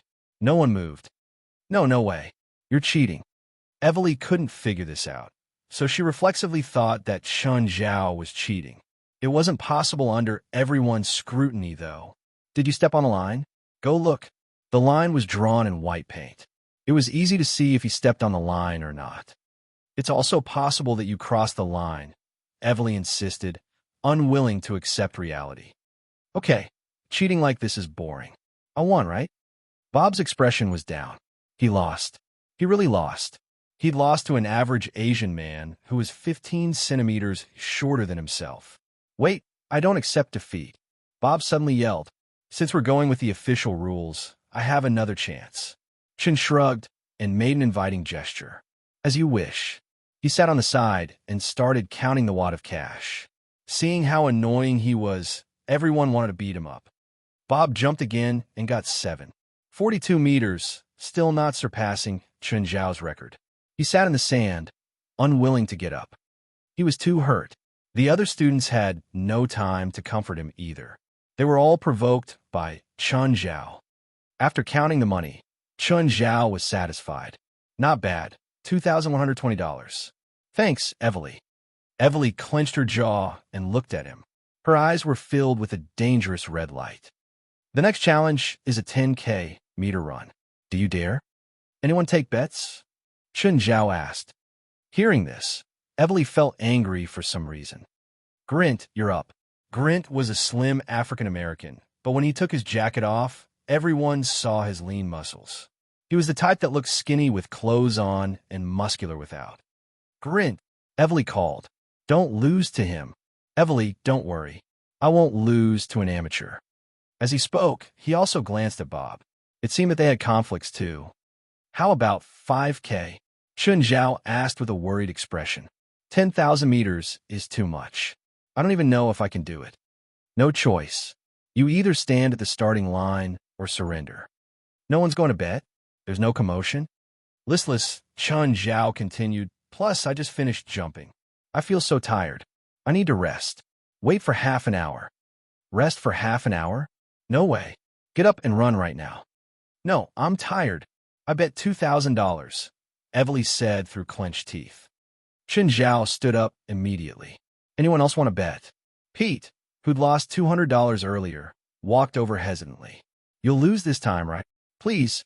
Asians are horrible at track. Plus, do I look like a professional? I might not even do 5K. Fine, I'll bet $200 more. Pete made a difficult decision and took out $200. That much. Chun Zhao furrowed his brows. Not allowed. I'm afraid I won't be able to pay with what I just earned, Chun Zhao said reluctantly. I'm betting too. Me too, $100. As expected, these kids were still too naive. The pieces Chun Zhao got added up to $1,200. Taking off his jacket, he pushed up his sleeves and did some warm-up exercises. Go get ready. Grint has been waiting. Chun Zhao unwillingly went to the starting line and looked at Grint. Hey, how about you go easy on me? If I win, I'll give you half of the money. Grint looked at him coldly. Don't even think about it. Fine. Evely held up the pistol. Get ready. Stop talking. She really wanted to aim at Chun Zhao and shoot him in the head. Bang! Chun Zhao and Grint started at the same time. Chun Zhao ran shoulder to shoulder with Grint, matching his pace. Grint sneered. Running with him? Didn't Chun Zhao know how fit he was? Grint could keep this speed for the first 3,000 meters. This didn't mean others could. Long-distance running was a strategic sport. If you had a good strategy that suited your characteristics, you would get a good result. If you used the wrong strategy, you might not even be able to run 10K meters. Go Grint! Go Grint! All the students were cheering for Grint. This excited him, but after 2 laps, he realized that Chun Zhao was still beside him. He got an idea. Trick Chun Zhao. Thinking of this, Grint sped up. As expected, Chun Zhao sped up too. Grint snickered inside. Chun Zhao was an amateur and was easily tricked. If he was a professional athlete, he definitely wouldn't be affected by other athletes and change his strategy. But after 3 laps at the increased speed, Chun Zhao was still stuck to Grint. He wasn't left behind at all. On the other hand, Grint had disturbed his own strategy and his energy went down. It was okay, though. Grint thought that Chun Zhao wouldn't be able to keep it up. Maybe he'd be exhausted next lap, or the one after that. Are you tired? Should we stop and rest? Grint ignored Chun Zhao. Talking now was basically suicide. Oh, so tired. I think I'm going to lay down. Chun Zhao was still talking endlessly. Can you check if my hair is messed up? He fixed his hairstyle as he ran. Grint almost laughed in anger. I think after 2 laps. No, 1 lap I'll be down. Chun Zhao's breaths grew heavy. How do you do it? Why is your breathing still so smooth? Have you been to China? If you have a chance, you must go. It's a great place. Oh, I saw on TV. Before that you can drink water during a race, right? That's a marathon. Grint finally couldn't help but answer. You finally spoke. I thought you're mute. You mute. Your whole family is mute. Grint ignored Chun Zhao. Why hadn't this asshole given up yet? Didn't he say he'd give up in another lap? Chapter 293, Showing Off. Chapter 293, Showing Off. The two had already run 25 laps, or 5,000 meters. Even the onlooking students could not stand anymore. They were sitting on the ground. Of course, Chun Zhao and Grint were still running on the track. Chun Zhao was still talking incessantly, while Grint was already exhausted. His pace had been completely disrupted by Chun Zhao. Actually, he should have slowed down after 3,000 meters to conserve his stamina. However, he forgot to slow down due to Chun Zhao's voice. Bastard, can you shut up? Grint finally erupted. You don't want to hear me speak? Fine, I'll stay away from you. Chun Zhao suddenly sped up. Grint was left behind. He was surprised that Chun Zhao actually still had the stamina to accelerate. Moreover, Chun Zhao's speed was very fast. Was he sprinting with his last bit of energy? It was still more than 4,000 meters away from the finishing line. Sprinting so quickly would only kill him faster. However, after a while, Grint heard Chun Zhao's voice from behind. Oh, what a coincidence. We meet again. Chun Zhao ran alongside Grint once again. Grint stared at Chun Zhao in puzzlement, after which he turned to look at the audience. Did he take a shortcut? Evelie shook her head. In fact, all the students saw Chun Zhao actually run 1 more lap than Grint. That is to say, as long as Chun Zhao could persist until the end, he would win. Everyone's face turned pale. They were going to lose money again. Indeed, their worry came true. Grint suddenly collapsed onto the ground and foam flowed out from his mouth. Chun Zhao immediately stopped to check his condition. Then, he waved his hand at the other students. He originally thought that Grint would at least be able to finish the 10,000-meter race. He was trained in this, after all. Chun Zhao did not expect Grint to collapse when there were still 10 laps left. Luckily, Grint was only severely dehydrated. Chun Zhao approached Evelie and smiled. I'll win this, right? I thought you can't even run 5,000 meters? I outperformed myself today, but can you please find a more professional one next time? Chun Zhao said with a bright smile. Chun Zhao was not panting at all. He clearly did not look like he could only run 5,000 meters. What a lovely day. I won again. Chun Zhao started counting the money again. Evelie almost went mad. She had never met such an obnoxious person before. The eyes of those students who had lost their money all grew red. Shameless. Despicable. Evelie stared at Chun Zhao in anger. You've been hiding your true capacities. Ow! Since when? You're actually good at long-distance running and long jump. And then? I told you I practiced long jump in primary school. And I also said I'm unsure if I can run 10,000 meters. What am I hiding? You're just being unreasonable. All right, let's start the 3rd round. This whole thing will be over if I win again. Right? Where are we competing next? Let's do it quick. Evelie turned her head and stared at the other students. Most of them tried to avoid her look. They were not confident that they could win Chun Zhao anymore. No one knew what Chun Zhao was good at. If they were beaten by an outsider in their strongest field, it would really be embarrassing. Chun Zhao looked at Evelie and then at the other students. Does the college not have a single person who's good at sports? Don't you feel humiliated to lose to an outsider twice in a row? All the students were triggered by Chun Zhao's words.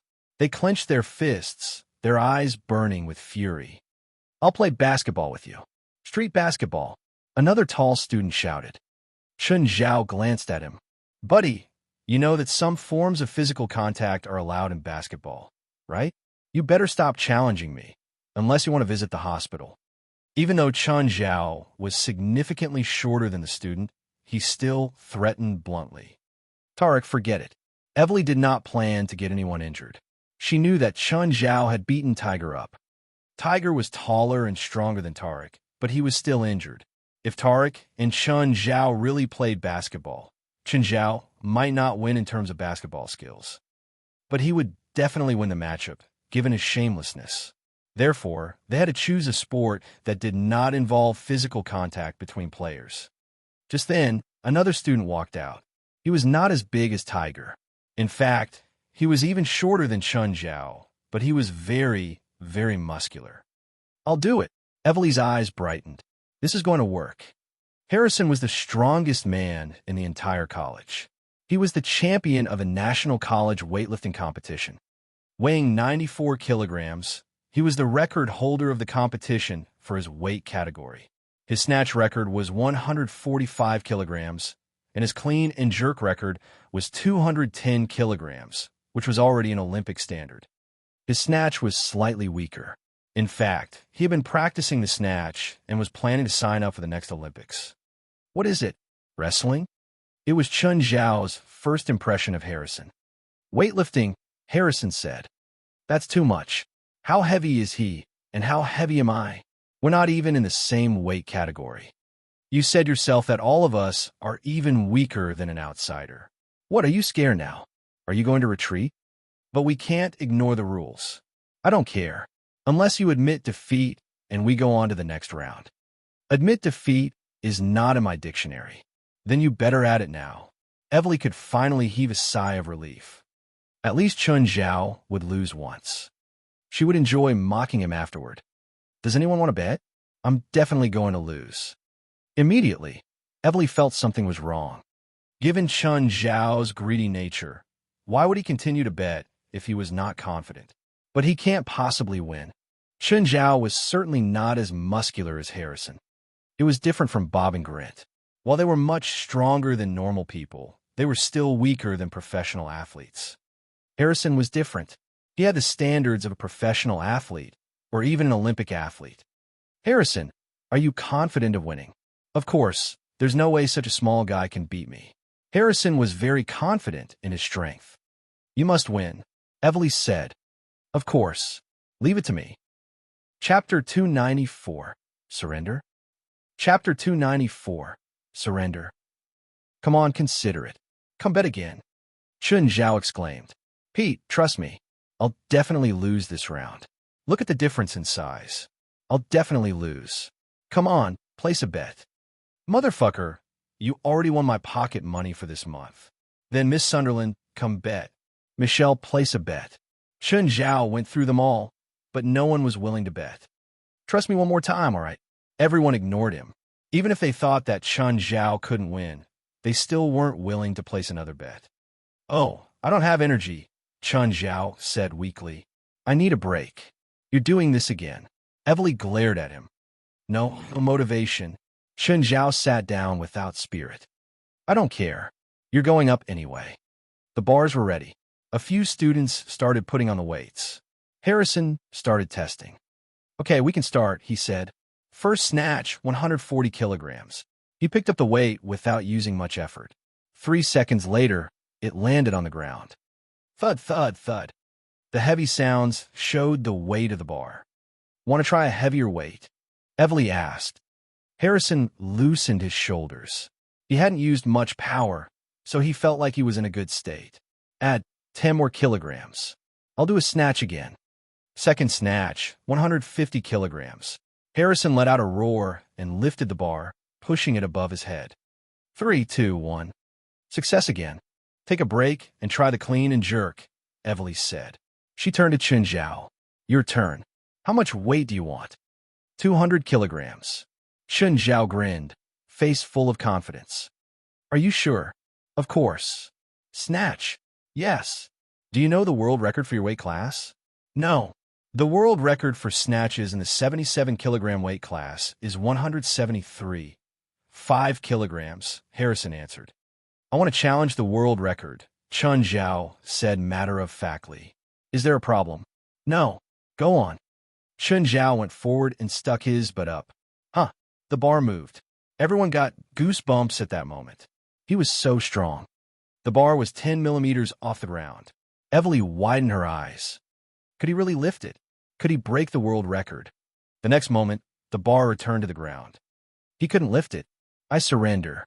Chun Zhao shrugged and left the zone coolly. I knew it. Evely was about to spit out blood. For a moment, she thought that Chun Zhao really could create a miracle. You can lose too? She finally got a chance to mock Chun Zhao. Tell me what the next round is, Chun Zhao said. Evely's eyes turned and she smiled. Arm wrestling. With who? Still Harrison. What? How can you do that? You're bullying. Chun Zhao freaked out. You can surrender like last time, Evely said proudly. She was proud of her smarts. Let's bet. Anyone want to bet? Evely was speechless. This guy started a bet when he could win and still did so when he knew he would lose. She didn't understand Chun Zhao's mind. As expected, Pete was the first to run to Chun Zhao. I'll bet $300. Pete, didn't you say that you're broke? I borrowed it, Pete answered. $300. Write it down so you don't forget. I'll bet too. I'll bet too. Me too, $100. Chun Zhao had thought that he'd sucked them all dry. He didn't think that there was still so much left. This time, he made $3,000. Wait, I want to bet too, Evely said. If you want. Chun Zhao glanced at him. Don't bet too much. It's just for fun. $3,000. Do you dare take it? You want me to die? You started the bet. It's not my fault. Can it be a little less? No. Chun Zhao clenched his jaw. If you dare bet, then I'll dare to accept. Can I bet that I'll win? Harrison asked. Of course. Chun Zhao nodded. I bet $500. Just then, someone walked into the gym.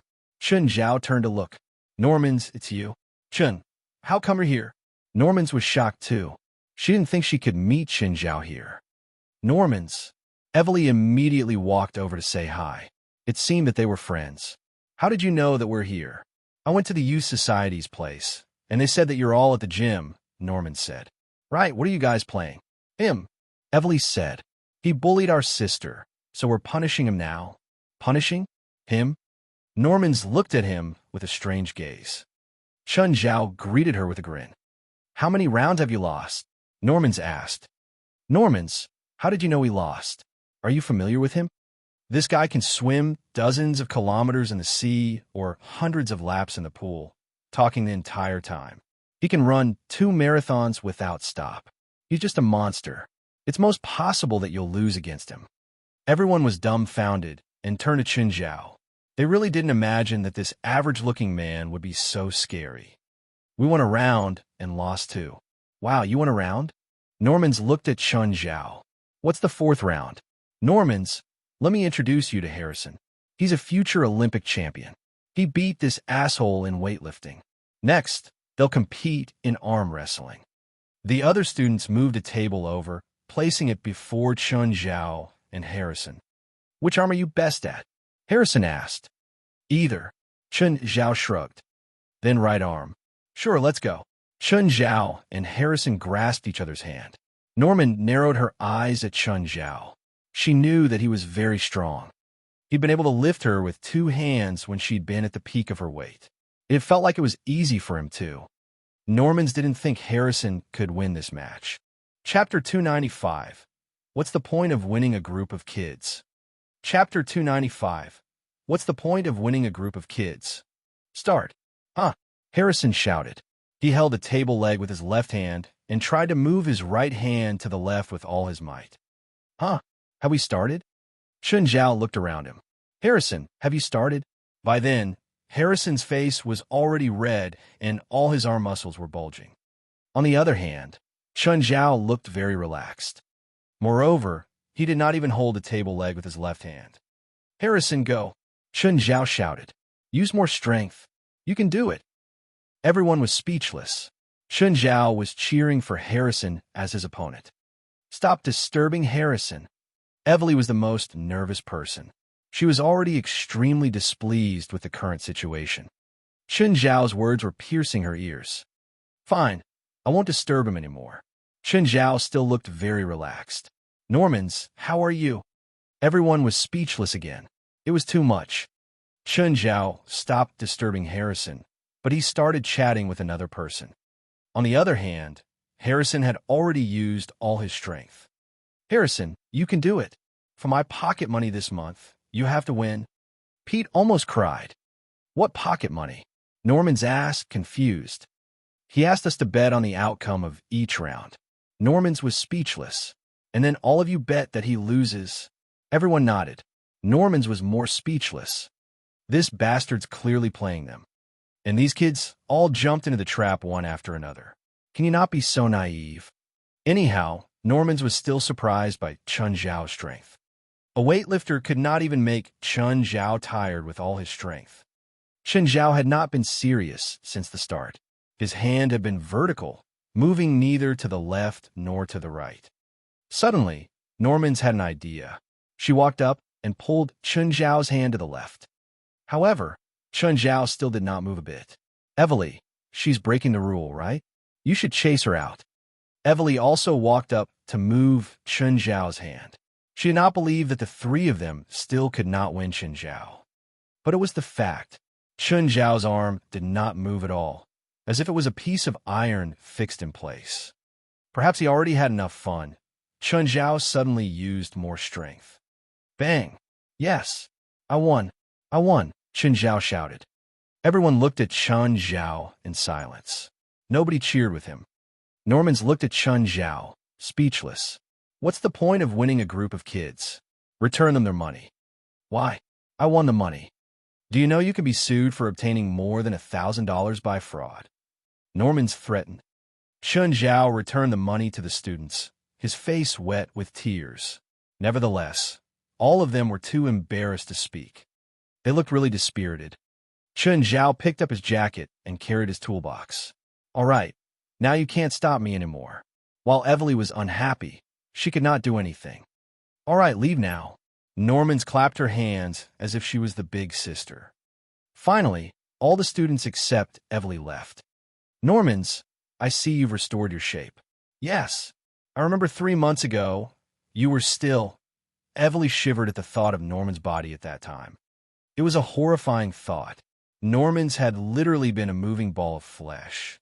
Evely even had a nightmare, where she became like that as well. If she really turned that fat, she would rather die. It's that asshole just now. He tortured me for a month, so I slimmed down, Norman said. Yes, it's that asshole. Do you even know? He threw me into the sea, and I was chased by a killer whale. Can you even imagine how I survived that period? Evely shivered. How did he dare to treat you like that?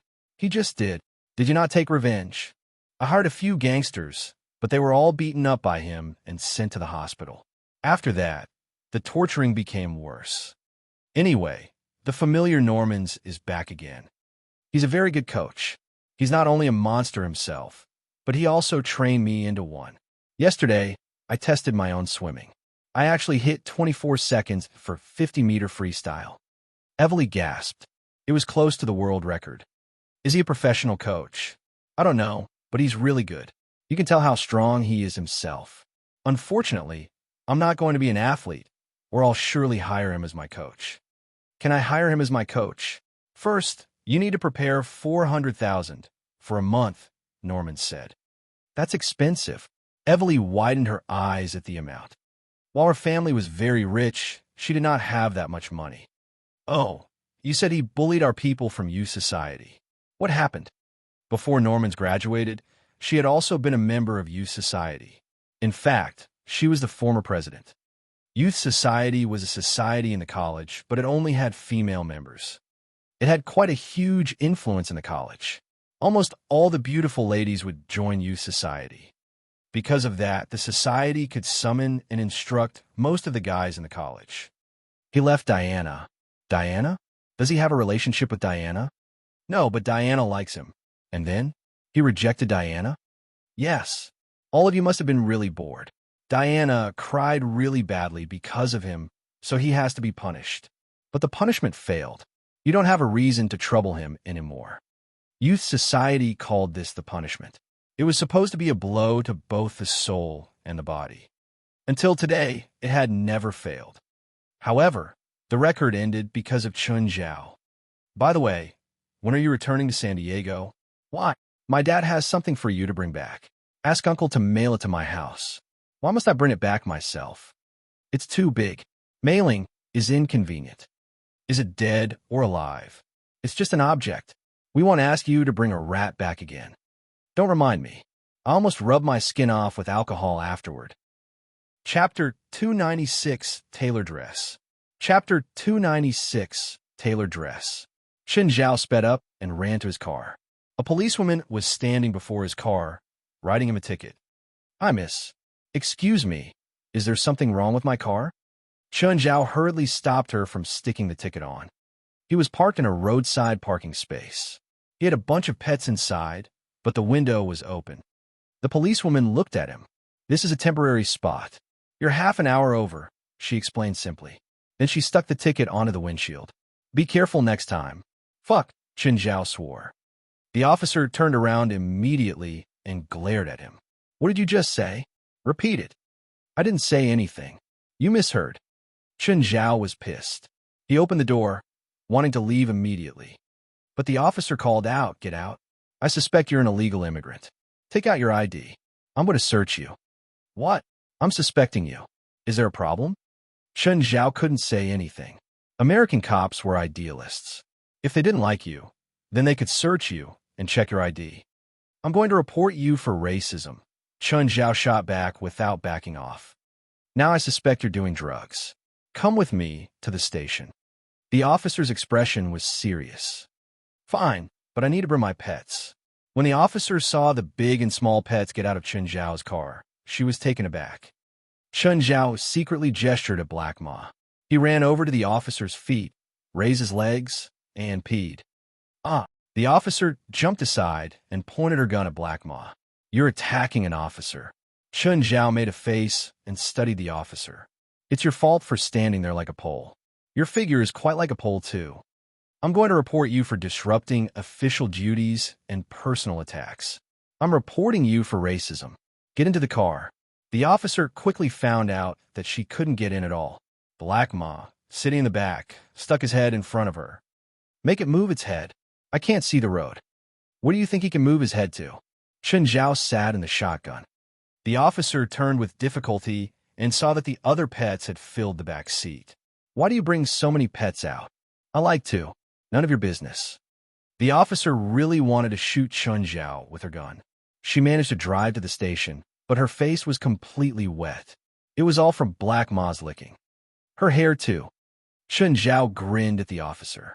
Pissed off, she wiped her face of the saliva. What are you laughing at? Get in.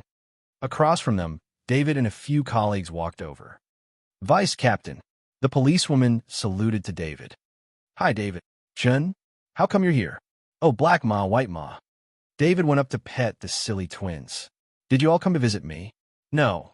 I'm suspected of disrupting official duties, personal attacks, and attacking the police, so I was brought over. Chun Zhao showed the handcuffs on his hands. David was shocked. Attacking the police? You hit Sharon? Black Ma peed on her foot. David looked at him with a dark expression. No need to explain. I bet you told him to do it. Chun Zhao shrugged. He couldn't deny it. He and David were too familiar with each other. David guessed without thinking that they must have had a conflict. So Chun Zhao ordered Black Ma to do it. Okay, this is it. Vice Captain. Sharon wanted to say something else. David looked at her. If you want to be reassigned to my team next month, listen to me. Or you can keep being a street patrol. David was more and more authoritative now. The surrounding colleagues all looked at him with respect. Chun, I won't accompany you. I need to go out. Okay, bye. Chun Zhao hadn't planned on disturbing him anyway. David seemed really busy.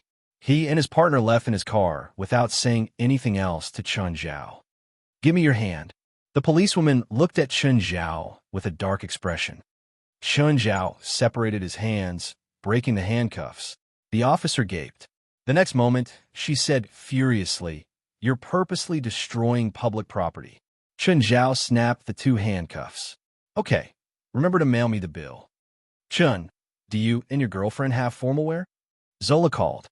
Chun Zhao was taken aback. "We planned on renting clothes tonight. You and your girlfriend can come to the Bear Mansion tonight." "For what?" "To make a tailored outfit for you two, obviously. You're my important guests. If you wear rented clothes, that's a bit too much." "But the fashion show is tomorrow night, right? Isn't enough time?" "You don't have to worry about that. If my designers can't even do this small task, there's no need for me to keep them in the company." "Okay then, Bear Mansion, right? Do you have the address?" Chun Zhao hadn't heard of it before. He didn't know where it was either. Seeing that it was about time, he drove to Angel Beach to pick Failai up. Failai noticed that the route was weird. "Where are we going?" "My friend said that her designer can help design an outfit for us. We should be going to get our measurements." The Bear Mansion was in the center of L.A. It was a beautiful park surrounded by verdure.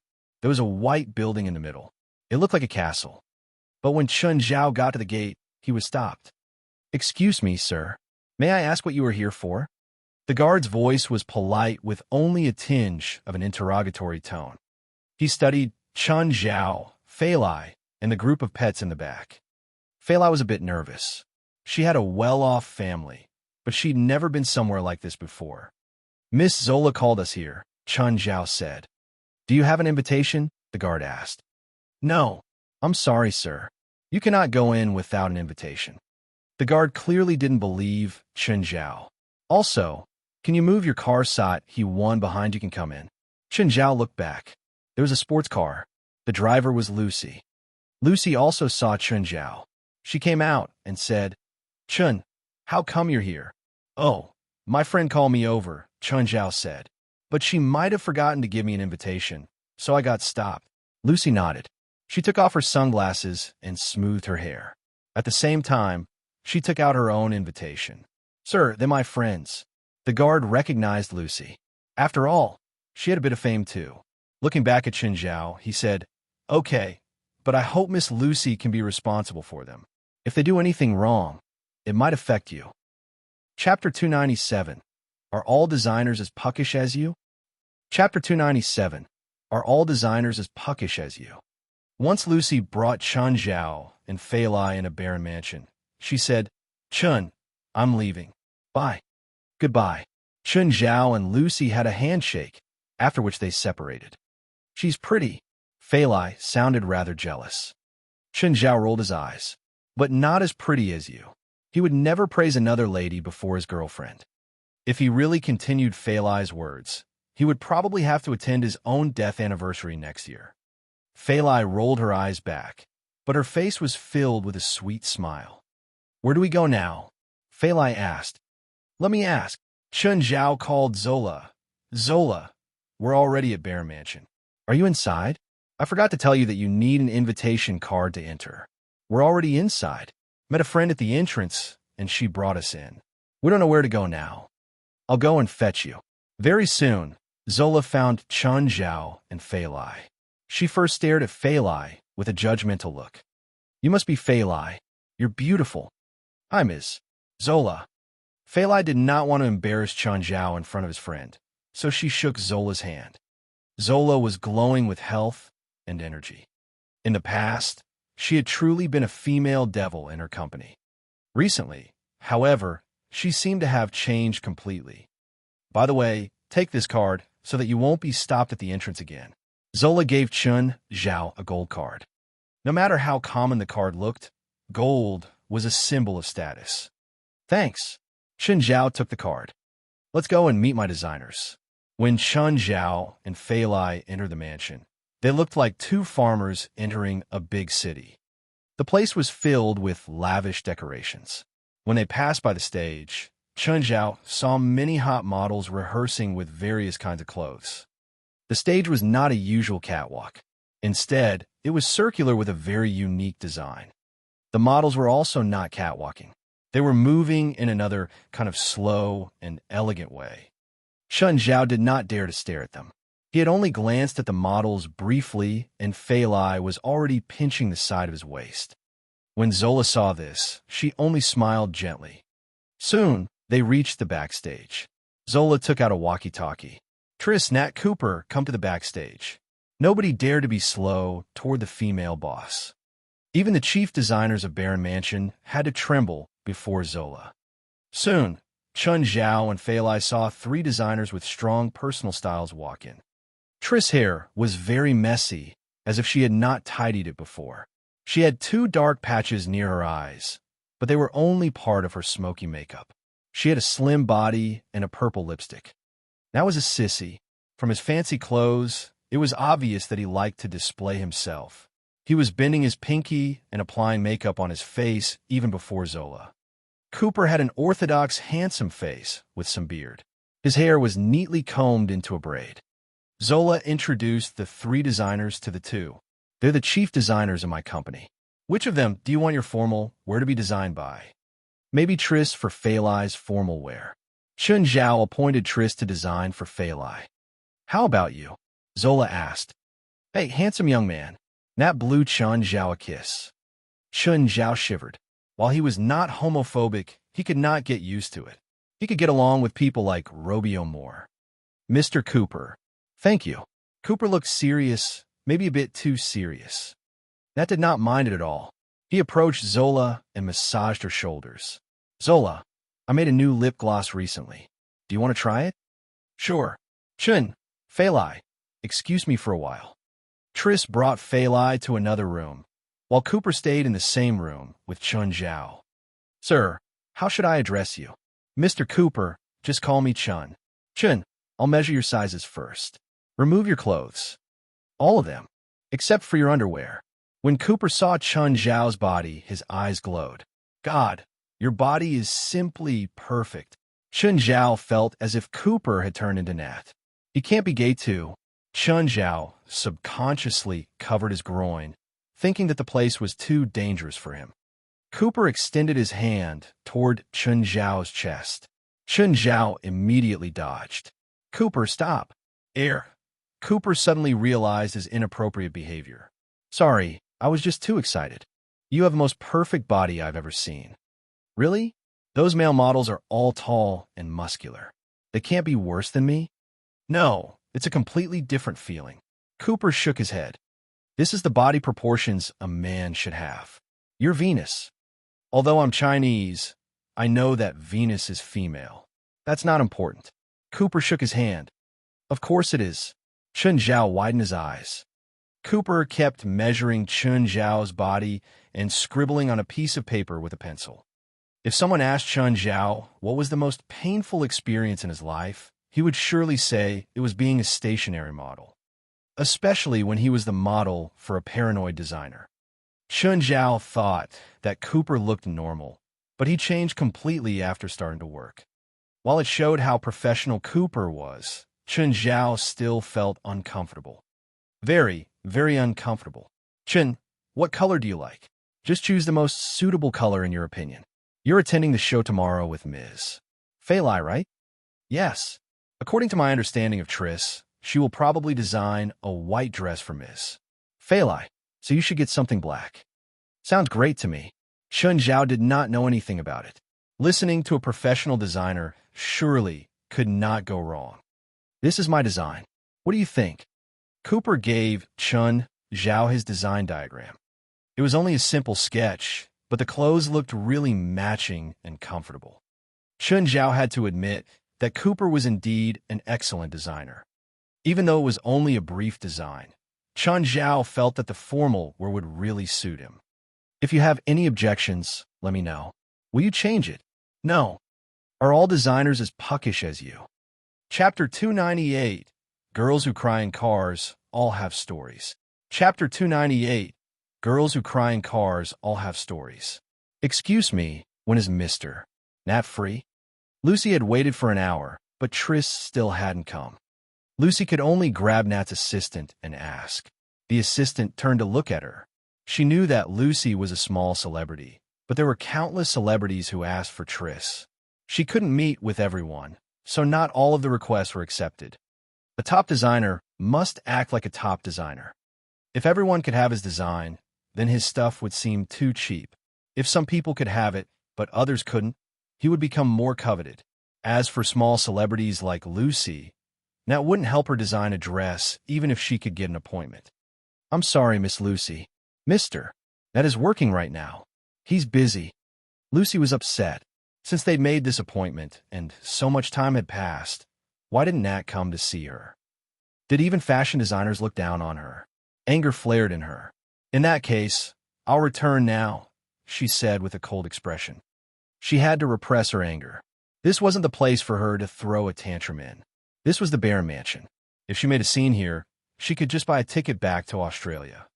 Miss Lucy, I think you should wait a bit more. Mister, Nat's work will be over soon. My time is precious. I don't wish to just wait here. Mr. Nat's time is already arranged.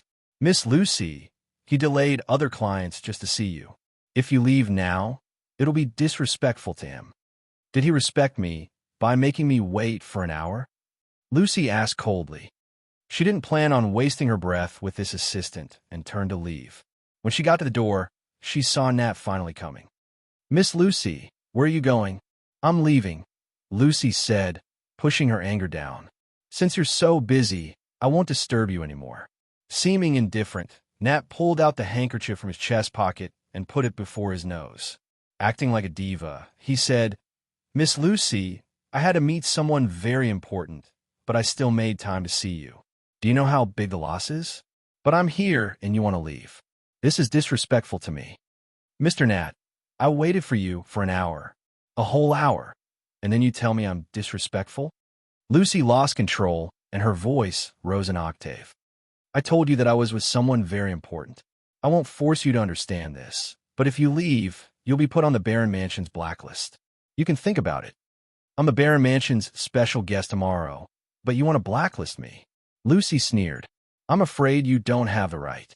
You think being a special guest is important? Nat scoffed.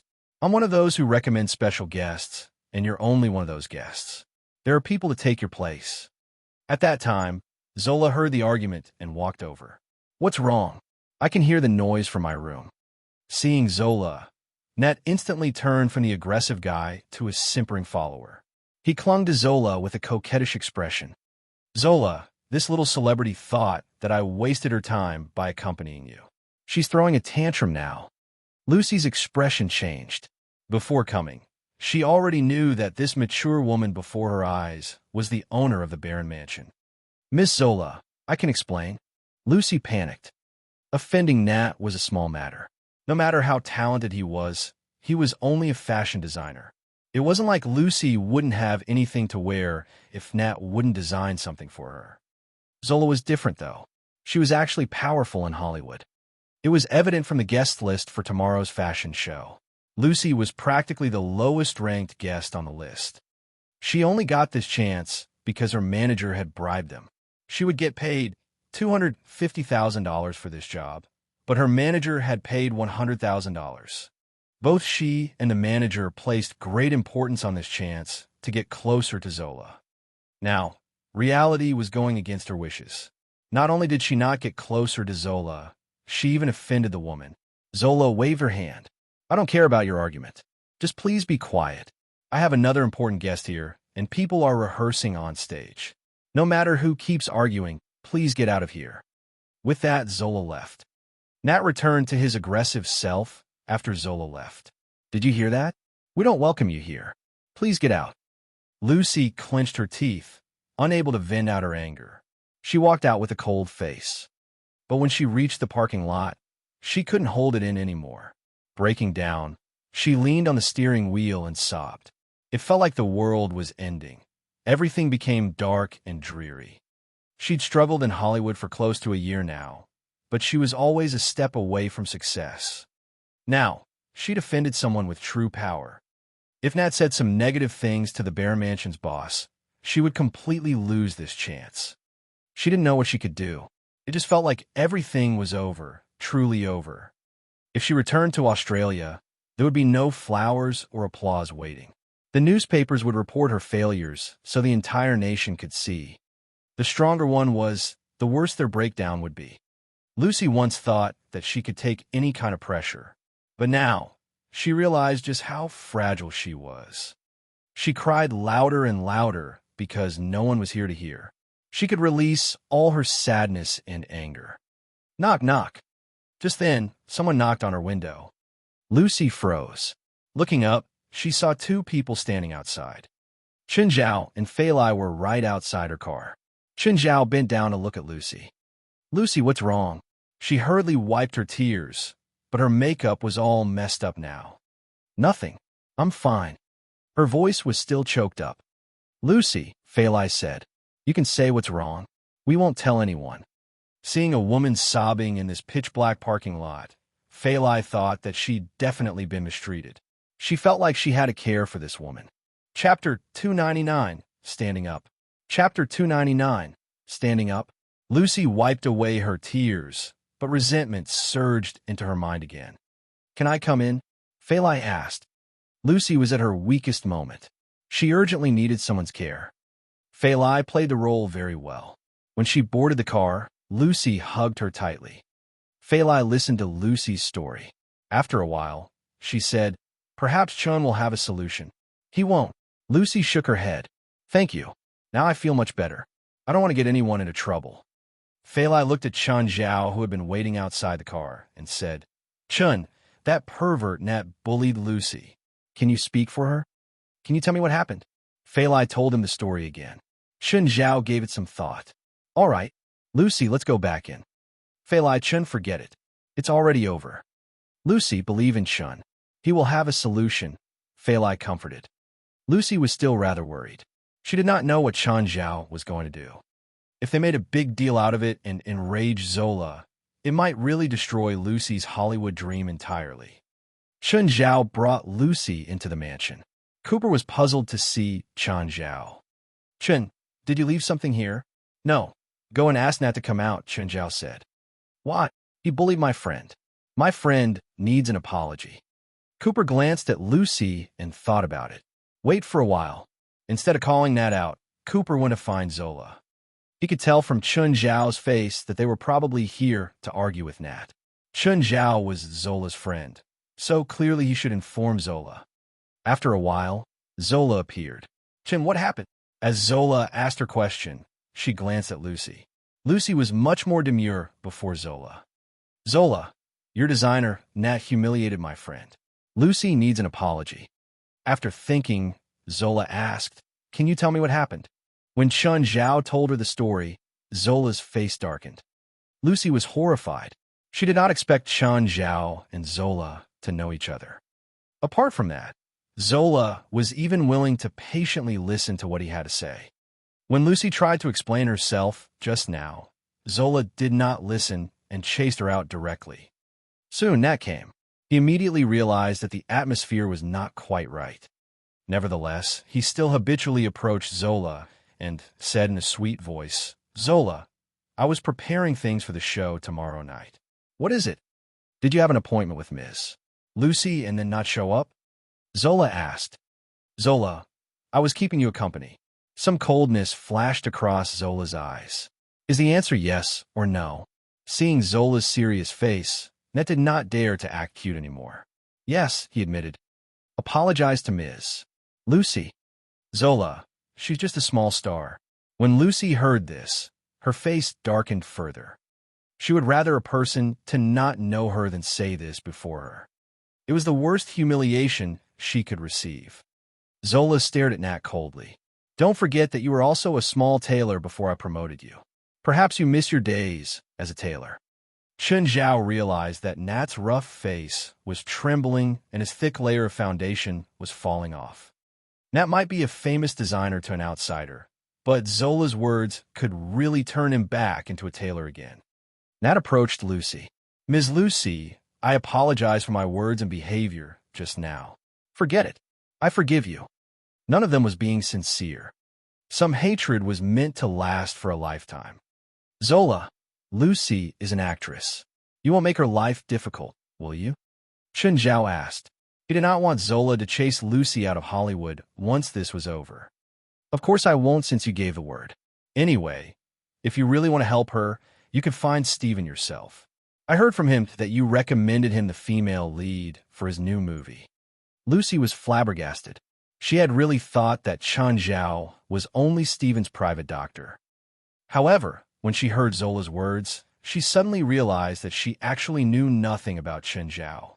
Stephen was one of the best directors in the world, but Chen Zhao could recommend an actress for the lead. No private doctors in the world could do that. Lucy regretted not being able to discover Chen Zhao's real influence earlier. If she had seized the opportunity, perhaps she would also be the lead for a famous director. Unfortunately, it was too late. Lucy suddenly envied Failai. Why could she not get such an outstanding man herself? Ms. Lucy, I hope that it didn't affect your mood. Don't disappoint me on the show tomorrow. Of course, Ms. Zola. Zola, we're leaving now, Chen Zhao said. Can you go and visit my dad when you're free? That old asshole's been fooling around a bit too much recently. Can you go and control him, please? I can't control him. Chen Zhao rolled his eyes. See you. Failai. Chen, thank you so much. Lucy hugged the two and then left reluctantly. She could tell that Chen Zhao and Failai really loved each other. Chen Zhao had even rejected her seduction the night before. It was therefore impossible for her to get close to Chen Zhao using her body. She only had one other way, to become a friend of Failai. As long as they could become good friends, Lucy could ask Failai for help. Lucy's mind was filled with hope again. She had finally thought it through. Different from the past, she did not have to give her body this time. Everything would work, provided she and Failai could become real friends. Of course, she did not intend to hurt anyone.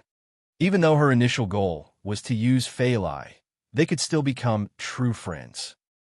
Chun, who did you recommend as the female lead again? Failai finally asked. A woman. Yes, who is she? An actress. I know. Stop changing the topic. I can promise you that since we were together, I have never touched her again. Which means you dated each other in the past. Not really. There was just a period in the past when my life was messy. Do you miss your messy life? Of course not. Every day you drain me dry. Why would I think of another woman? Bullshit. You're the one who forces it all the time. Chapter 300. Feels great. Chapter 300. Feels great. That night, Failai proved something to Chen Zhao. The saying was, there are only oxen that die from exhaustion, no fields that are badly plowed. Of course, the final result was that both sides suffered losses. The next day, Chen Zhao was still spirited while Failai's body was all sore. Chen Zhao took the group of demons to Dell's in the morning. After all, he had to go to the fashion show with Failai at night. The Bear Mansion was Zola's, but it still wasn't suitable to bring a bunch of pets there. So he'd obediently keep the pets at Dell's for now. When Faith saw the wave of pets, she jumped out of Mary's arms happily. Mary almost freaked out, but thankfully, Faith landed safely. Then she watched Faith bring the pets next door to show off. Wright felt that she hadn't slept so comfortably in a long while. She remembered that she'd drunk the wine from Chen Zhao last night. In the beginning, she only planned on taking a few sips. As she drank, she got into the mood. She couldn't resist it. Wright didn't drink at all for many years, but last night, she drank more than half of the bottle. She didn't know when she'd fallen asleep, but she slept on the sofa for the entire night. Technically, with her health condition, she would have to sleep in the hospital for a month after sleeping on the sofa for a night. The strange thing was that she didn't feel any soreness. Instead, she felt relaxed. Her limbs felt strong, too. She saw that the bottle of red wine had fallen over on the table. She must have hit it while sleeping. The ground was covered in wine.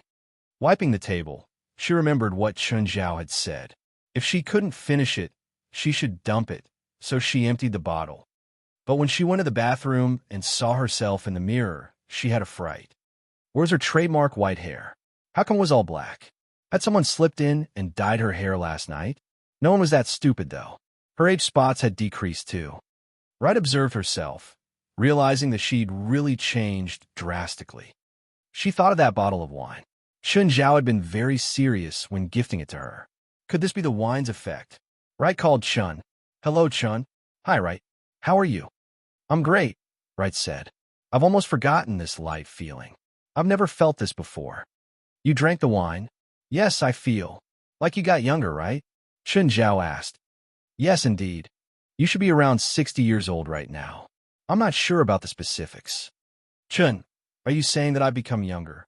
Only around 30 years younger, Chun Zhao answered. Oh, did you finish the bottle? No, you said that I should dump it if I can't finish.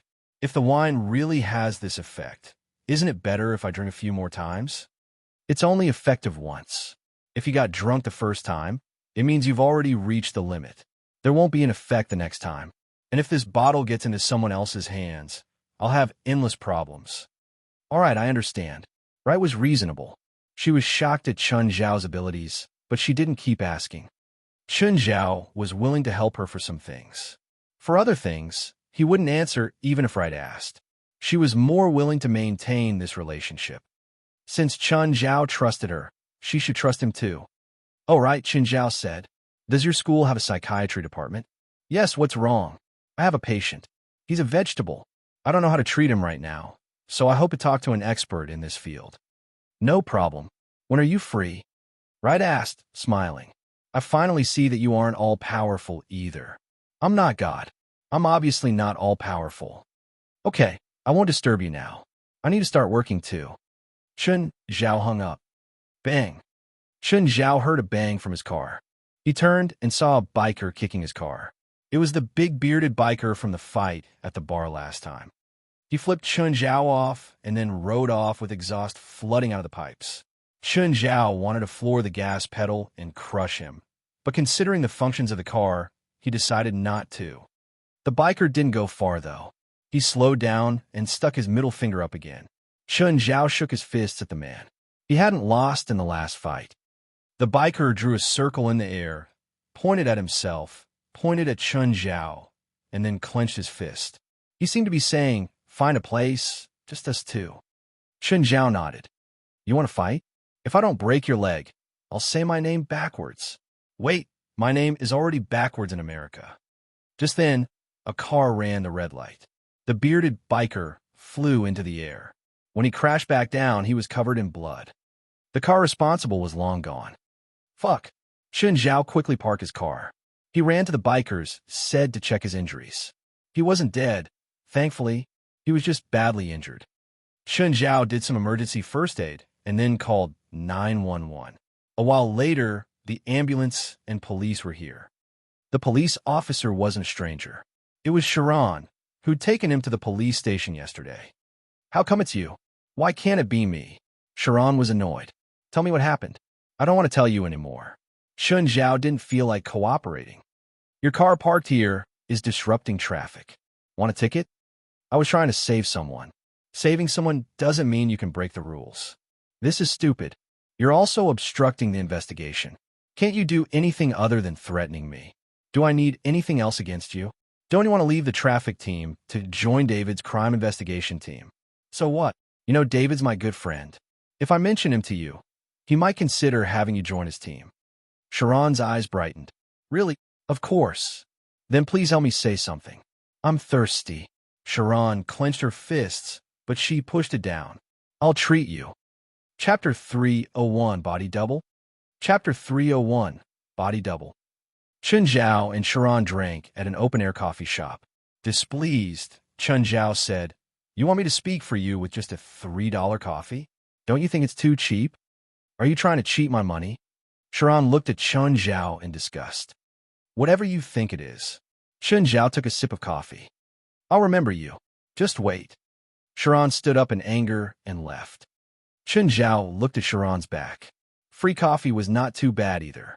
Chun Zhao was about to get into his car when he heard someone say, Are you Mr. Chun?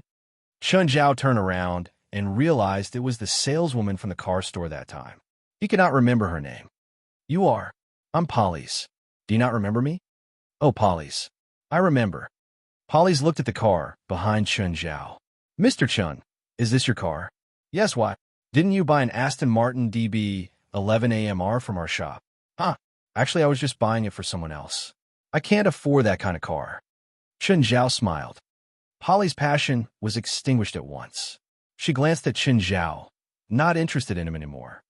I'm leaving now. Bye. Polly's waved her hand. Before Chun Zhao even replied, she turned around and left. She had originally thought that Chun Zhao was a wealthy bachelor, but he turned out to be poor as well.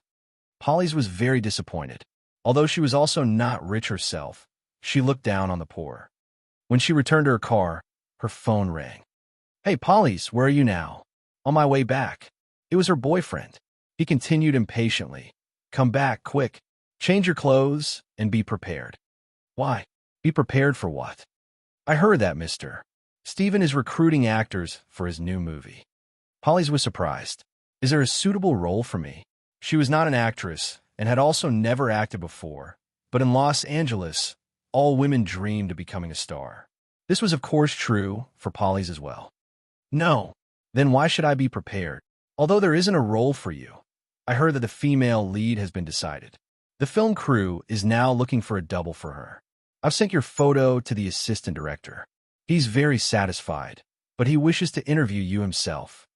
You mean I'll be a body double for the lead? Polly's was hesitant. After all, a body double surely would not have frontal and close-up shots. It seemed to be pointless. That's right, Polly's boyfriend said in excitement.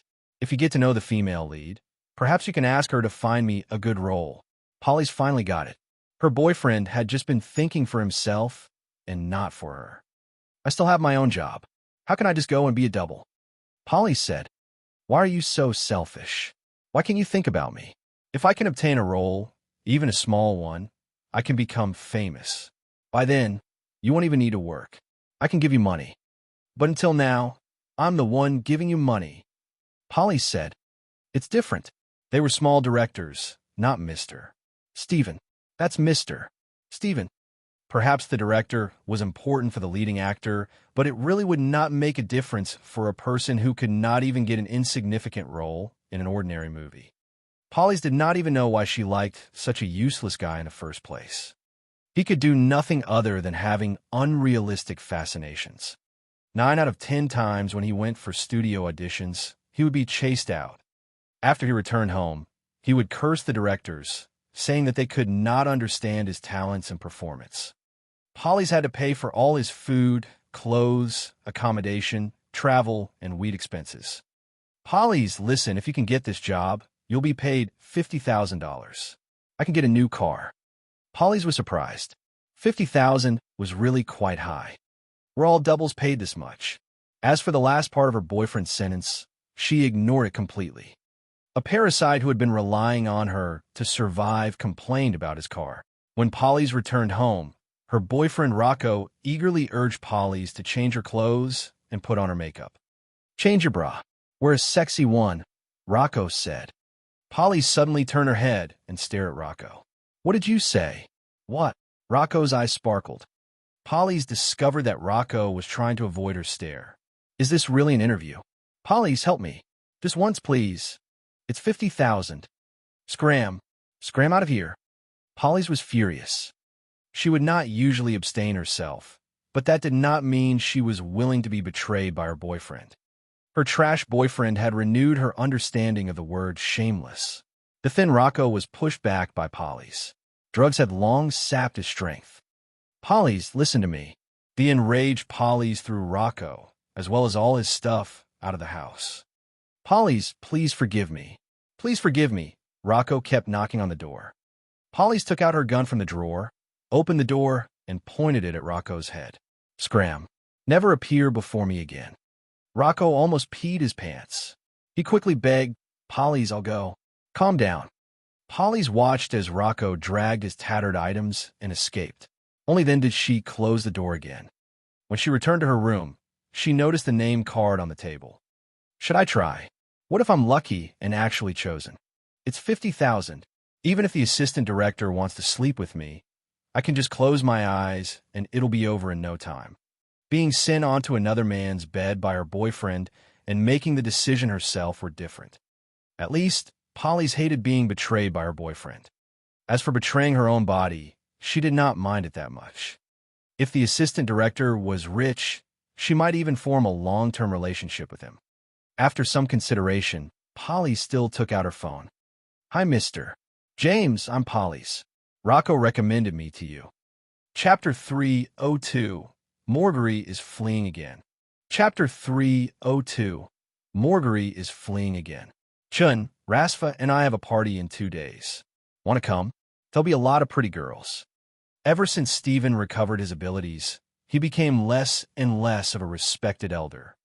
No, I have a steady relationship right now. I don't want to cause any problems. What a pity. You'll regret it. I won't regret it, Chun Zhao said, unconvinced. Be careful. I don't want to have to treat your STDs later. Don't worry, I'll be careful. Don't overdo it either. You two are both strong now, but you're still old. Just then, Chun Zhao heard loud singing. A woman with a hat and sunglasses was playing the guitar by the roadside. She had a microphone before her. Chun Zhao parked the car and leaned against the window to listen to her sing. No one stopped when she finished the song, but she didn't care. She began the next song. Chun Zhao pulled some change out of his pocket. Rolling up the cash, he tossed it before the woman. Hey, you're good at singing. Bye. The woman picked up the cash and looked at the SUV driving away. He gave me money. Did he think I'm a busker? Her phone rang just then. Her manager's voice sounded on the other end. Dear, where are you right now? Busking. What? Nothing. What's wrong? The Baroness has a fashion show today. Going? Give me an invitation. No problem.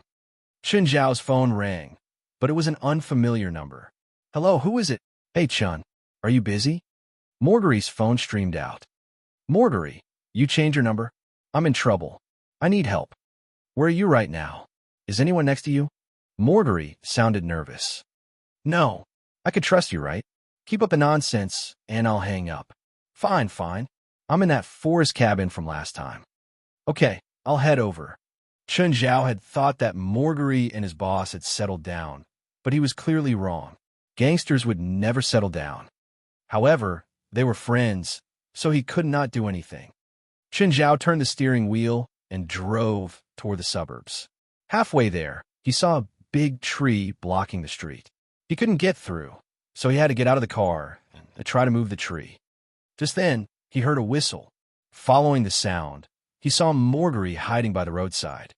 Morgery, didn't you say you'll wait in the cabin? How come you're here? It's not safe there anymore. Were you purposely lying to me on the phone? Ignore those details. Follow me. What about my car? No one's going to steal your crappy car. Chun Zhao walked over to Morgery, who came out of the grass. His body was covered in blood. He had a gunshot wound his thigh, too. Morgery, did you just get back from Afghanistan? Don't mention it. Morgery said dejectedly. Boss is dead. The guys are scattered. Only I escaped. Chun Zhao was surprised to hear that Morgery's boss was dead. I'm not interested in your gang problems. Don't tell me about them either. Find a place for me to treat you. Haven't seen in a few days and you've gotten all slow. I don't have money right now, so you owe me. I'm already here, so I'll at least take an IOU back if I can't get money. Chun Zhao could see that Morgery had really fallen this time. It was different from before. He hadn't made excuses about the fee the last time they'd had to escape. Where are you living now? A cave. A cave. Chun Zhao's eyes widened. No way. It's that bad? I don't know who I can trust now, other than you. I have some money. You can take it. No need, Morgery said. I'm too scared to buy things, even if I have money. Did you offend the CIA or something? You look so scared. Whatever. Let's stop talking. I'll take you to where I'm hiding. I'll carry you. Chun Zhao watched how Morgery limped down the rugged forest road. He walked with difficulty. Thankfully, he was physically strong. Otherwise, he'd already be on the ground. Morgery was forcing himself to stay up too. Chun Zhao picked him up. Oh, when did you start shaving your head? You had me help you grow hair before. Didn't you say hair grew out? I suddenly think that being bald suits me better, Morgery answered. How much further? That hill up above. Are you planning on becoming a caveman? I need to hide and then decide. Chun Zhao carried Morgery to the cave's entrance, but heard something inside. It was heavy breathing, like someone was robbing Morgery. When they reached the entrance and looked in, they saw a huge black shadow in the cave. Morgery's suitcase was ripped open. All his clothes were scattered. His food, sausages, crackers, and clean water were destroyed too. Fuck, fuck. It was an unimaginably large brown bear. Its burly figure gave off a repressive aura. Its thick limbs could rip apart anything. Chun Zhao estimated that it was more than 500 kilograms and 3 meters tall. This bear was definitely the king of this forest. When he and Morgery discovered the bear, it also discovered them. Roar! The bear let out a roar and rushed out of the cave. Run! Morgery yelled. Chun Zhao grabbed Morgery and sprinted. But Morgery let out a strangled cry. His ankle was in the bear's mouth. Chun Zhao ran too quickly, which made Morgery get dragged off of his back. Chun Zhao looked back to see the bear pounce on Morgery. When he was in the heat of things, he would sometimes turn impulsive when he was extremely afraid. This was what happened. Without thinking, Chun Zhao pounced at the bear. The bear lifted its claw and left 4 gashes on his chest. His shirt was torn and blood started seeping from his injuries. Chun Zhao immediately returned a punch to the bear, but the bear didn't react at all when his fist landed. Chapter 303, Morgery being soft-hearted. Chapter 303, Morgery being soft-hearted. Morgery barely got up from the ground and also leaped at the brown bear, his eyes red. However, before he could even get close, the bear sent him flying away with its paw. Chun Zhao hugged the bear tightly. Its claws were too dangerous and had to be restricted. Chun Zhao used all his strength with every single muscle. He managed to lift the bear into the air. Morgery's eyes almost popped out. He did not know Chun Zhao was so strong. Nevertheless, he could see the bulging veins on Chun Zhao's neck and face.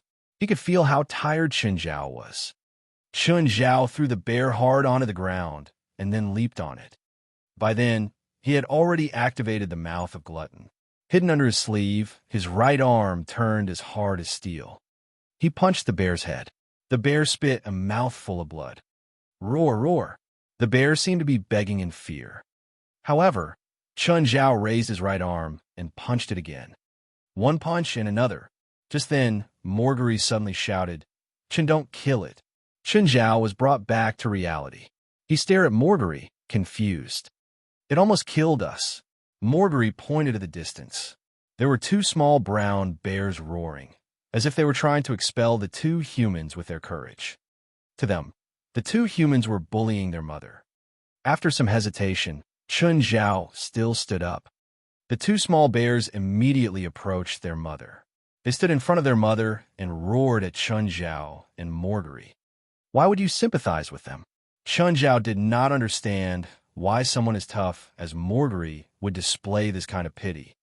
30 years ago, my mother was killed before me by 2 men, just like this, Morgery said. It attacked us because it wanted to protect its kids. Let's go. Chun Zhao could hardly contain the pain. Blood was oozing out from the wound on his chest. Will it die? Morgery turned his head and looked at the brown bear. If it dies, the kids will die too. You still have the mood to care about them. Unable to ignore Morgery's look, Chun Zhao turned around. When the 2 small bears saw Chun Zhao return, they immediately roared at him. Chun Zhao walked toward the mother bear directly. The 2 small bears bit Chun Zhao's pants, trying to stop him from getting close to their mother. Chun Zhao kicked the 2 small bears away. He squatted down in front of the mother bear and fed it a bottle of potion. Don't go near any human again, or you'll only kill yourself and your kids. When Chun Zhao and Morgery left, the mother bear had already gotten up from the ground. It looked at the 2 from afar. Chun Zhao and Morgery returned to the cave, injured and exhausted. Chun Zhao immediately began to treat their injuries. Just then, they heard some noises outside the cave. The bear's back again. It was clearly the bear's sound. Morgery found his gun among his scattered items.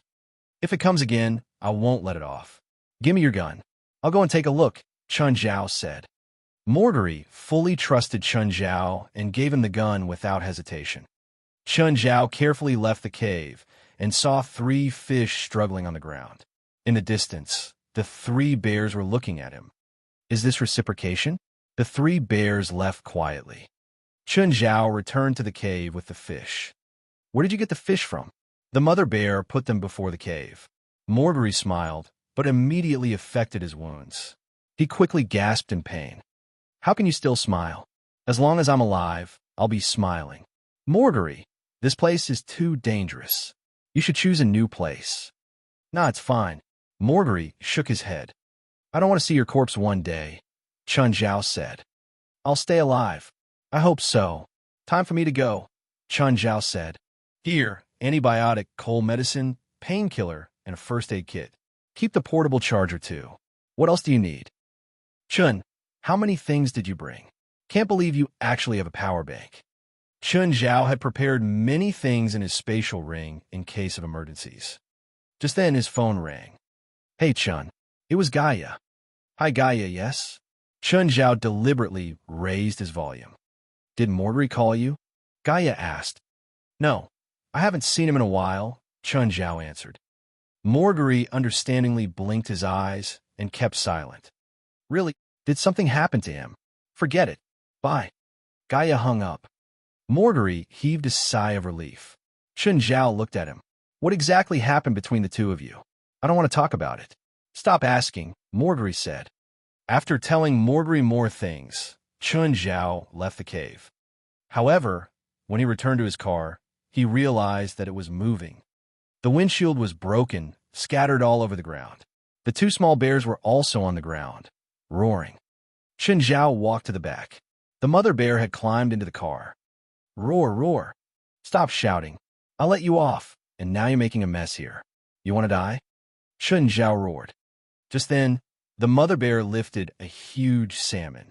Chun Zhao carefully approached the rear window and looked into the car. There were more than 10 fish on the car floor. The whole car was filled with a fishy odor. Chun Zhao almost went mad. Are you planning to stay here? Roar, roar. The mother bear placed the salmon before Chun Zhao. It looked as if it was asking Chun Zhao to eat. Chun Zhao rubbed his forehead.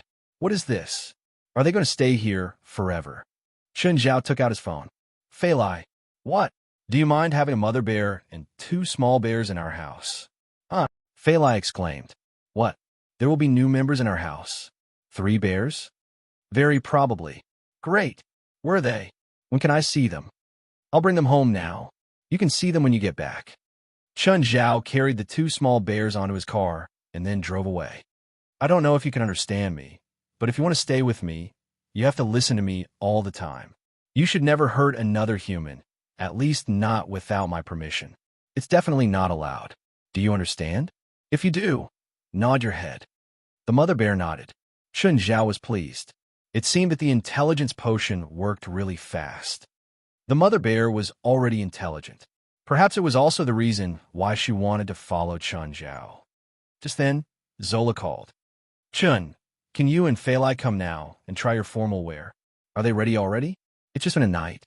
Yes, we made them as fast as we can. I hope you can come now and try them.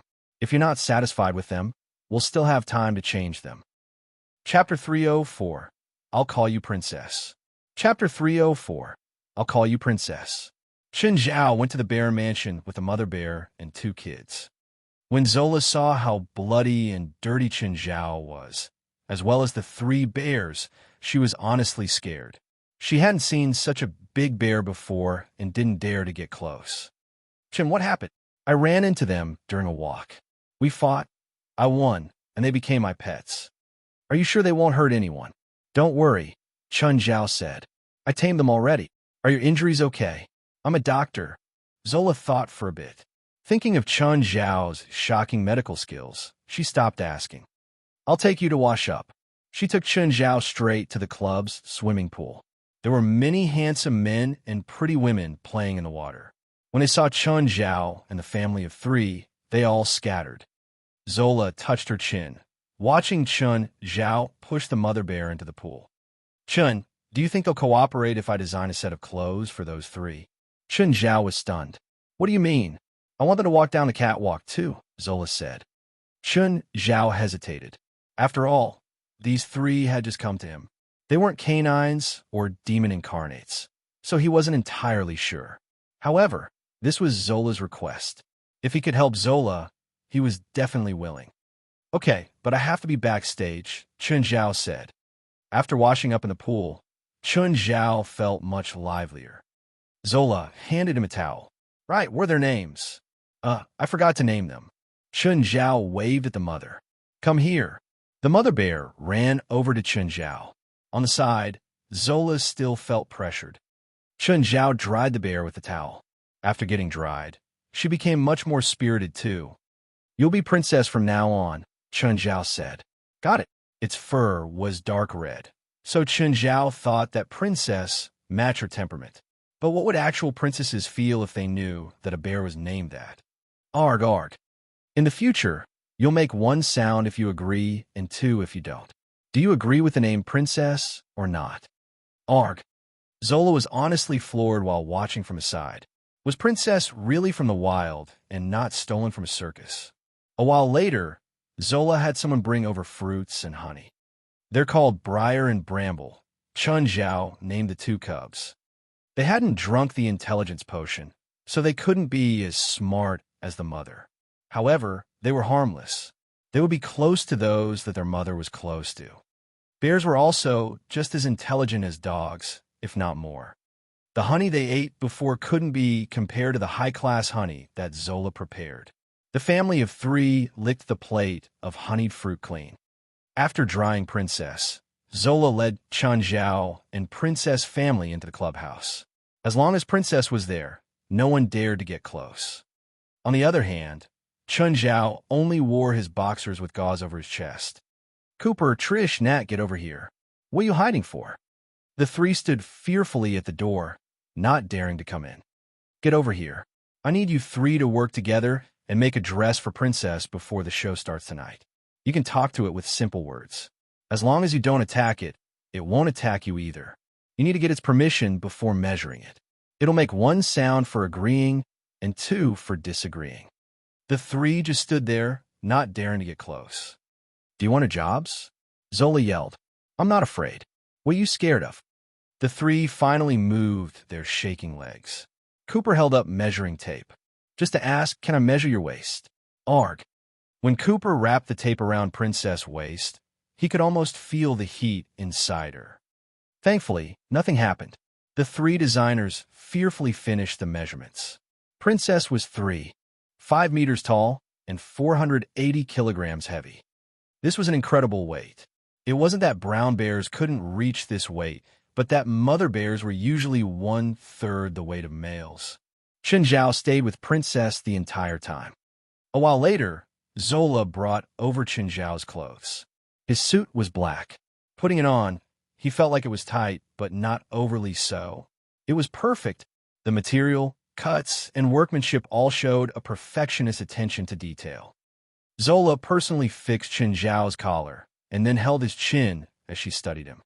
To be honest, sometimes the person made the clothes look good. Other times, the clothes made the person look good. Wearing the suit with the blue and white striped, round-collared shirt inside, Chun Zhao's entire aura changed. He wasn't ugly in the first place and had that Asian aura. His figure was also extraordinary. This suit complemented his curves, tactful but not restrained. Cooper was satisfied with his work. Trish and Nat commented on it from the side. Cooper used Croatian soft cotton to fill the suit with elasticity, Trish said. This is a good idea, but it also means that you couldn't grasp the measurements enough. If it were me, I'd use fine cotton. This would enhance Mr. Chen's curves. The straight collar is a flaw too, Nat said. If it were me, I'd use a rounded collar. People of the same field were the worst critics. Chun Zhao was satisfied with this suit, but Trish and Nat made it seem valueless and full of flaws. Of course, every designer had their own temper, style, and insistences. Faced with the two's criticisms, Cooper refuted them all. Oh, when is Failai coming? Zola asked. She's still at work, but she'll leave early. Probably in the afternoon. Failai's dress was kept in a delicate box. The dress was completely white. It was strapless with a long dress and detailed patterns that were probably hand-sewn. This dress was elegant and graceful. Even though Failai wasn't wearing it, just touching it gave off a refreshing feeling. Chun Zhao was already imagining how beautiful Failai would look when she put it on. Chun, are you satisfied with the dress? It's up to Failai, Chun Zhao said, smiling. But I'm sure she'll love it. Chapter 305, Stunning. Chapter 305, Stunning. Lucy came to Angel Beach. When she stepped into the Coastal Rescue Team HQ, she attracted the attention of almost every man. The ladies all stared at her with envy and jealousy. Perhaps Robio was the only one who could remain calm. "Hi, Ms. Are you looking for someone?" "I'm looking for Faur. Is she here?"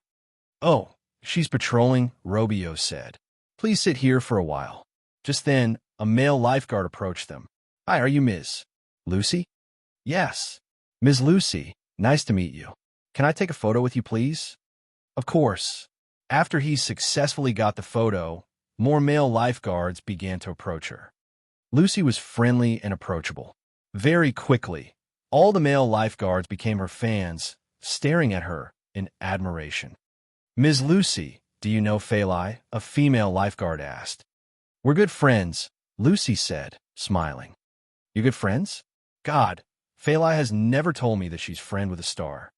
To be honest, these lifeguards were too naive for the intrigues in Hollywood.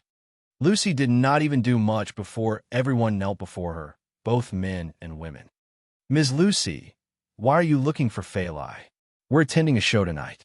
I plan to go there with her together." "What show?" "A show for a high-class clothing brand. I think most people might not really know this brand," Lucy said, smiling. "Can we go as well?" "I'm afraid not. I'm a specially invited guest, and I'll be walking on the stage. Faur has an invitation card." "Why does Faur have an invite? Did you give it to her?" "Her boyfriend got the invitation card. He's a friend of the owner of that brand." Everyone had different feelings. The eyes of many female lifeguards sparkled. It was Faur's boyfriend again. That Asian was the perfect boyfriend. He was rich and handsome. He had the unique charm of an Easter man and was also strong. Moreover, he could bring Faur to attend high-class social occasions. He was the Prince Charming that every girl dreamed of getting. Why didn't I notice him when he first came here? How did the fox Faur get him? Just then, Faur and Walter came back from outside. She saw Lucy, who was sitting in the rest area, and approached her. "Lucy, why are you here?" "Of course I'm waiting for you, so that we can go to Bear Mansion together. When does your shift end?" "Wait, I need to inform Captain. Shin just sent me a message and a photo of my formal dress. I can't wait to wear it." "Just curious, why were you at Bear Mansion yesterday?" "Oh, it's Ms. Zola. She asked her designers to design formal wear for me and Chun. We originally planned to borrow them, but Ms. Zola said we need to have matching dresses for the show. Can't be too casual." Lucy sighed silently. Zola was really close to Chun Zhao. She actually asked her designers to make costumes for them, just for this show. Faur gave Walter to Robio, who would take care of him for the night. "Faur, did you drive to work?" "Yes, my car is right there." Lucy saw the Aston Martin and guessed that it must have been a gift from Chun Zhao. To be honest, Lucy really envied Faur. If Faur were to become an actress, she would be the one closest to success. Her boyfriend could give her everything, all the resources and people that an unknown actor needed. When they arrived at Bear Mansion, they saw Chun Zhao in his gentlemanly suit. Of course, Princess, who was standing behind Chun Zhao, was way more obvious. Princess was wearing a supersized men's clothing. Although she was female, the designers really could not think of a dress that matched her sex. With her formal wear, Princess also had a very special temperament. "Chun, she's Princess. These are her kids, Briar and Bramble. They'll be part of our family." Faur and Lucy just saw the two small bears beside their feet. "Miss Faur, here you are. Please follow me." Trish walked out. When Faur came out with her dress, Chun Zhao was truly stunned. The height of her tube top was just nice. It was sexy and yet not vulgar. Her bare shoulders added to her charm. Slightly shy, Faur stood before Chun Zhao like a beautiful princess. "I just feel that something's missing," Lucy said, touching her chin. "Me too," Trish said. "Right, Ms. Faur needs an accessory." Chun Zhao took out Red Moon Heart. Faur's eyes glittered. "Chun, why is it here?" "Of course it's for this moment." When Lucy and Trish saw the pendant, they could hardly breathe. Red Moon Heart was simply irresistible for any woman. It could drive any woman insane. It was a piece of moon crystal from hell. In this world, it was a unique piece. Qinzhao put Red Moon hard on Failai. Lucy and Trish could not even move their eyes away as they muttered, "It's beautiful." Just then, Zola came. When she saw the pendant before Failai's chest, she was also momentarily lost. "It's amazing." Zola approached Failai. "Can I take a look?" "Of course." Smiling, Failai took down the pendant. "It's special. What material is the chain made of?" "Platinum?" "It's softer than platinum, and it's also not silver. But the ruby—" When Zola placed the pendant below the lights, dazzling red starlight was emitted. It was an indescribable grace.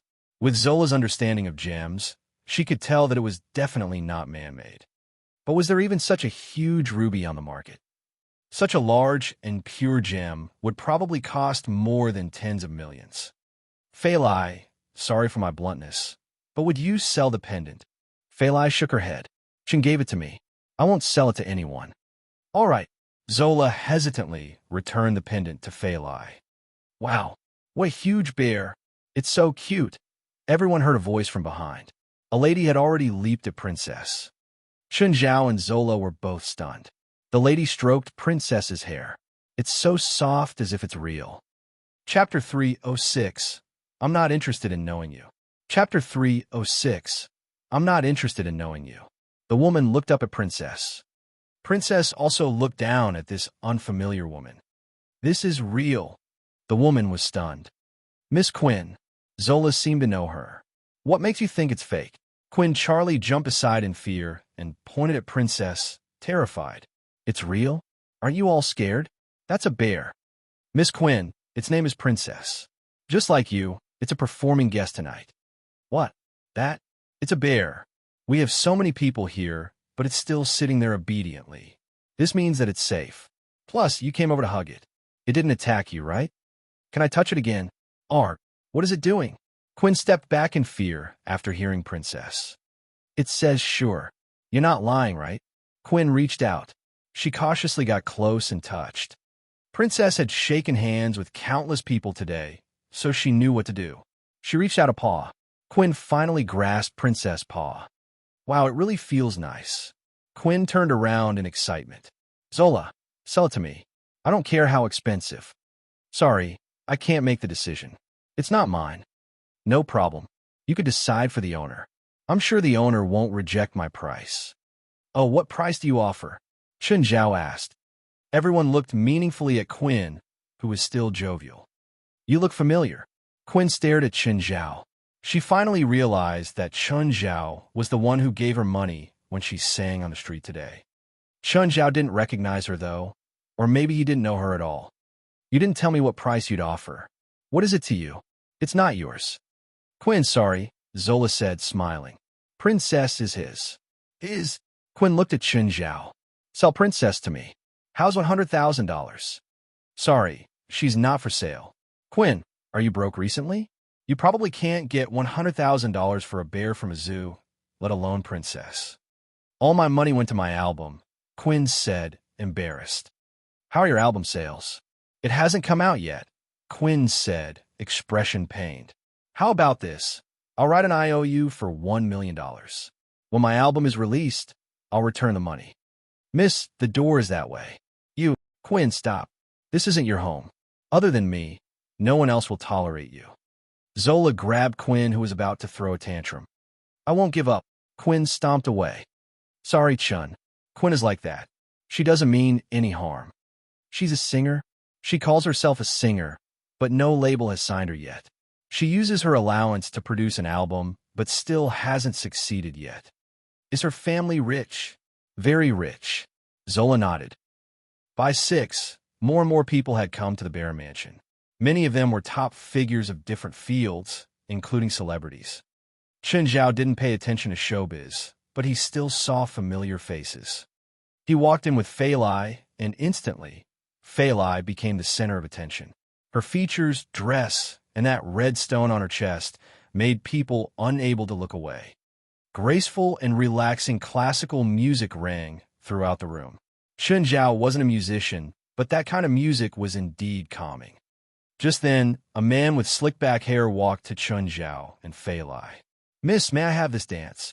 Sorry, I have a partner. Failai rejected directly. The man wouldn't give up. He turned to Chun Zhao. Can I borrow her for a bit? No.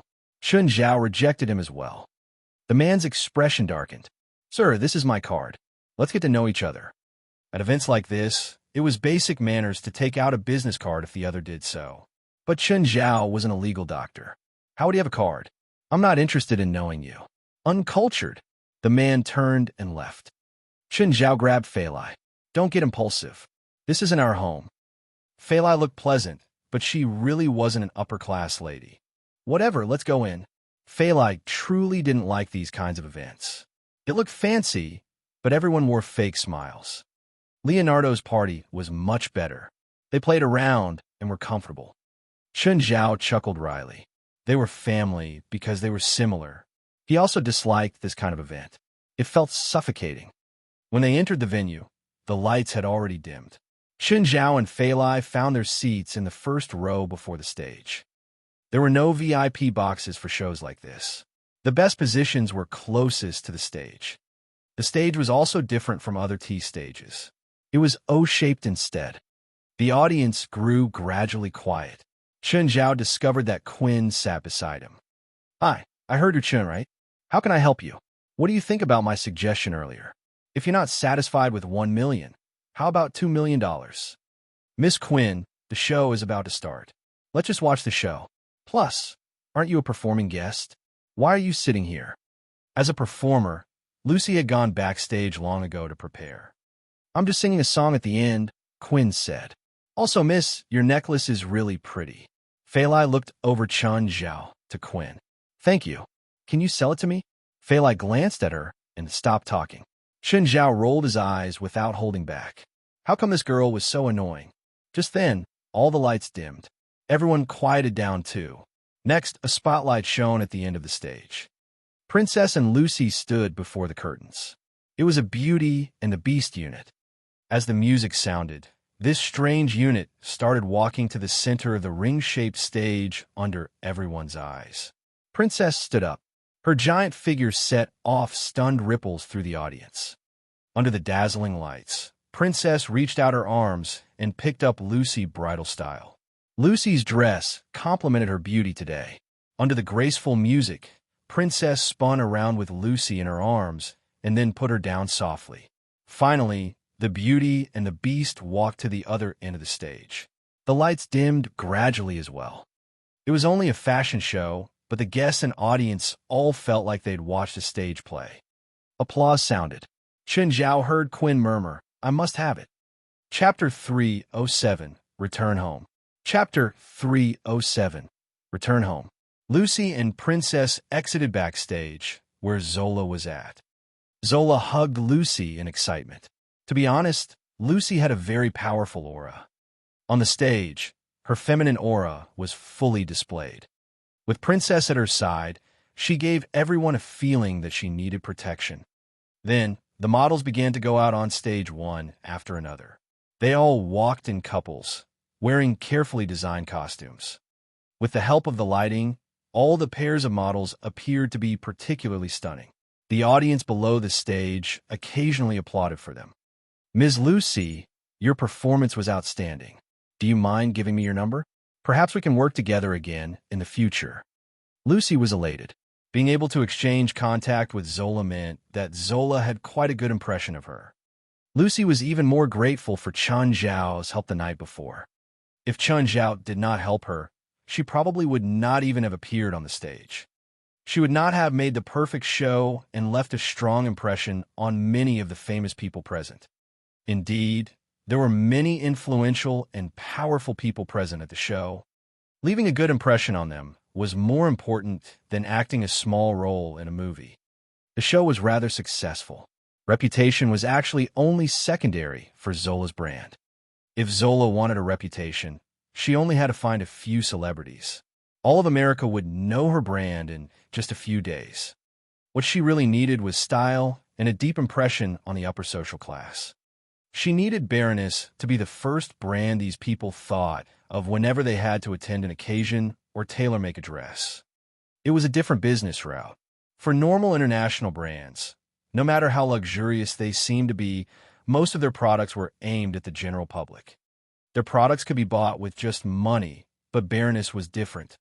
Apart from money, one also needed some status. All their costumes were tailor-made. It would be a truly luxurious brand.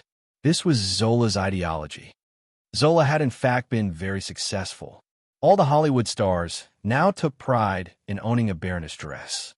They were like the wind vanes of fashion. The other upper-class people would think that they were right. As celebrities, their aesthetics were obviously thought to be superior. Since they were rushing to get Baroness dresses, the rest would not want to fall behind. Before this, Chun Zhao and Fei Lai had never been to a real show. However, they realized that it was not as good as they had thought. It was merely a place for those upper-class tag people to interact. Even though Chun Zhao and Fei Lai were wearing gorgeous dresses, they were still poor people. Their characters predetermined that they would never be in the upper class. Living in such an environment would only be more uncomfortable for them. Hence, one could foresee that they would never accept an invitation to such a show again, even though Zola had invited them with good intent. After the show ended, Chun Zhao and Fei Lai bid goodbye to Zola. "Jonal, has that woman left? Her car has already left Bear Mansion. Follow her. Keep your distance and don't alert her. Follow her to her house. There's an SUV behind her car. Maybe it's her bodyguard. She's wearing such a precious gem, after all. Jonal, are you sure the ruby on her pendant is real? Bart, have you forgotten what I worked as before this? I can tell if it's real or not by just looking. But don't kill her later. She's too beautiful. We can have some fun after we kin the gem. Del, Fei Lai and I are going home. You can send Beelzebub and the rest there. You know where my keys are." After Del hung up, he looked at the courtyard. Faith was still riding on Black Ma. Many parents would buy a pet for their kid because the pet could keep their kid company, especially dogs. Just like children, dogs are very energetic and would hardly be tired. Therefore, dogs are the best choice to keep children company. Faith had been playing since the morning, and she was still not tired. "Faith, let's go and visit Uncle Chun. Are we sending Black Ma and the rest home?" "Yes." "All right. I'm going there on Black Ma's back." Anyway, Del's manor was only 10 minutes or so away from Chun Zhao's residence. He did not mind walking there and coming back. When Del arrived, Chun Zhao had yet to reach. Del took the keys and went in. Soon, he heard a car being parked outside the house. Faith shouted and ran to the door. "Wah!" Faith suddenly made a series of exclamations. Del thought that something had happened and quickly ran to the door as well. When Chun Zhao walked into the house, there was an enormous brown bear beside him. The bear was also carrying 2 small bears. Del also exclaimed. Funnily, the father and the daughter exclaimed in the exact same way. "Chun, where did you get the bear?" "No, 3 bears." Faith was not scared at all. She had already leaped at Princess and hugged Princess's huge head. How big was Princess? She was about as heavy as Black Ma, White Ma, Obitos, and Walter combined. Princess opened her mouth and bit Faith's shirt, after which she walked inside. "Chun, you have to give me one of them. You have 3 bears. Give me a small one. Let grow up with Faith." "No way. You can't just separate the family." Fei Lai, introduce Princess, Briar, and Bramble to their new friends. Tell them not to fight. Also get them some food. Hearing the word food, Black Ma, White Ma, and the rest all crowded toward Fei Lai. Faith kept following Princess. Princess was already intelligent, and she also really liked Faith, given that she was a mother herself. Chun Zhao heaved a sigh and removed his jacket. Del took 2 cans of beer and threw Chun Zhao one. The 2 sat beside the swimming pool. "Chun, where did you go today? Look at how handsome you are and how pretty Fei Lai is." "A show for a clothing brand," Chun Zhao said. "I already regret it. Shouldn't have gone there. It's too painful." "I don't like that kind of occasion either," Del said. Del was similar to Chun Zhao. Although Del was born into an upper-class family, he was not a person who would follow the rules. His actions in the past were sufficient to illustrate his personality. Just then, Faith stuck her head out from upstairs. "Dad, I'm sleeping with Princess, Briar, and Bramble tonight." Chapter 308, Jewel Pirate. Chapter 308, Jewel Pirate. How about you let Faith stay here tonight? Chen Zhao asked.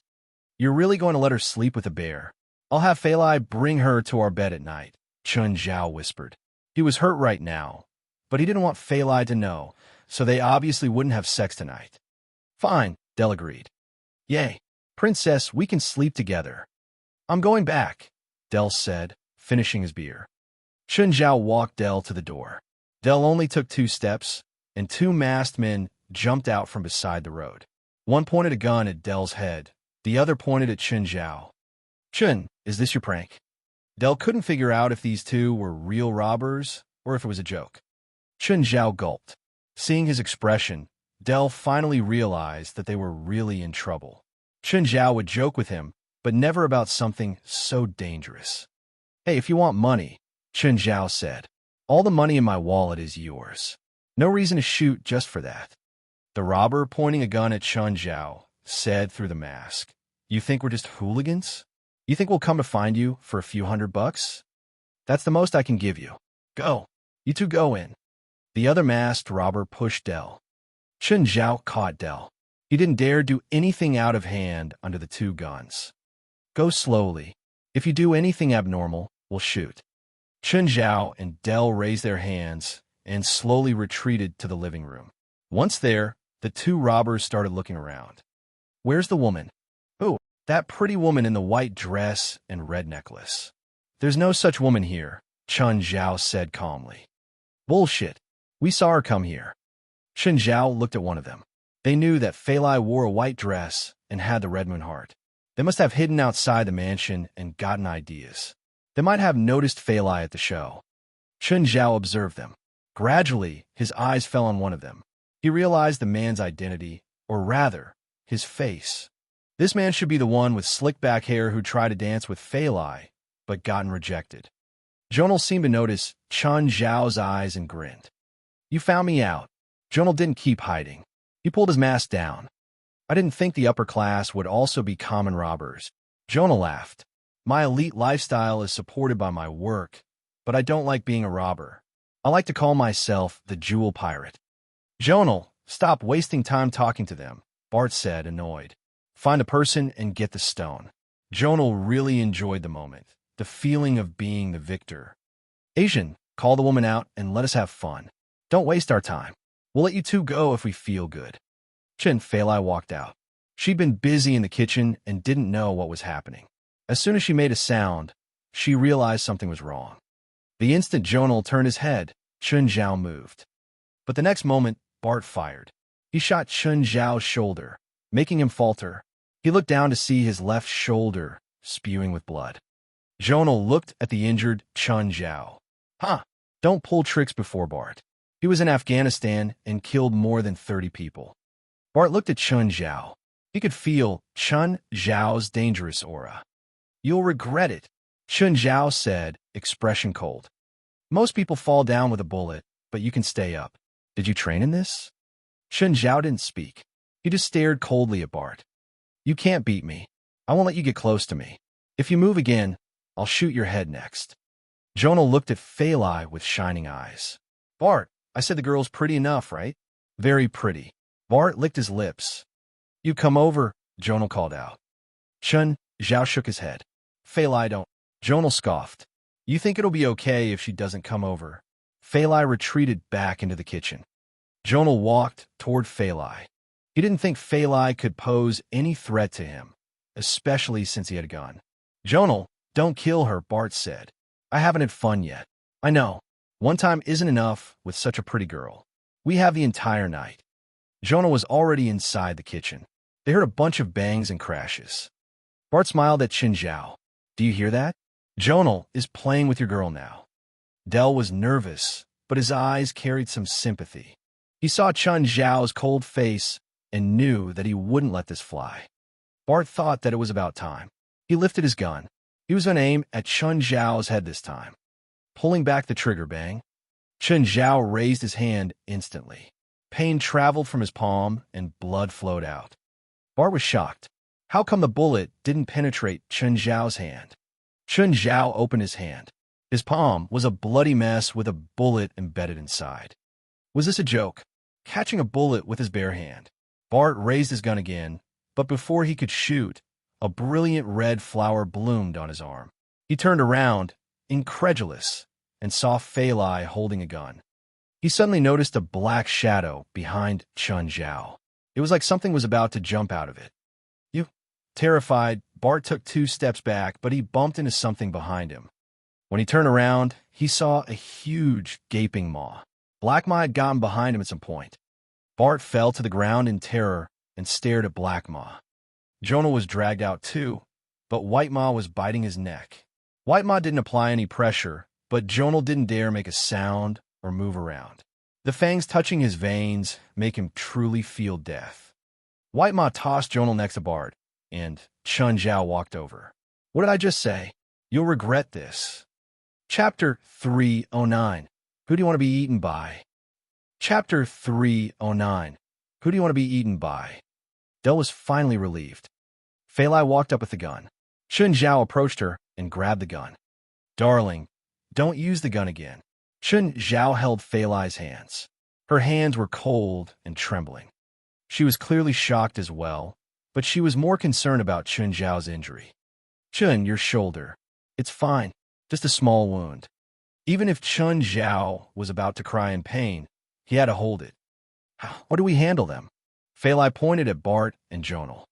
Chun Zhao kept silent. After a while, he said, I don't want to call the police. Failai suddenly snatched the gun from Chun Zhao. I'll do it. Chun Zhao quickly seized the gun. You'll do nothing. Go back to the bedroom. Chun Zhao turned his head and glanced at Del. Del, you should leave now. Chun, who do you think I am? I won't tell anyone about it.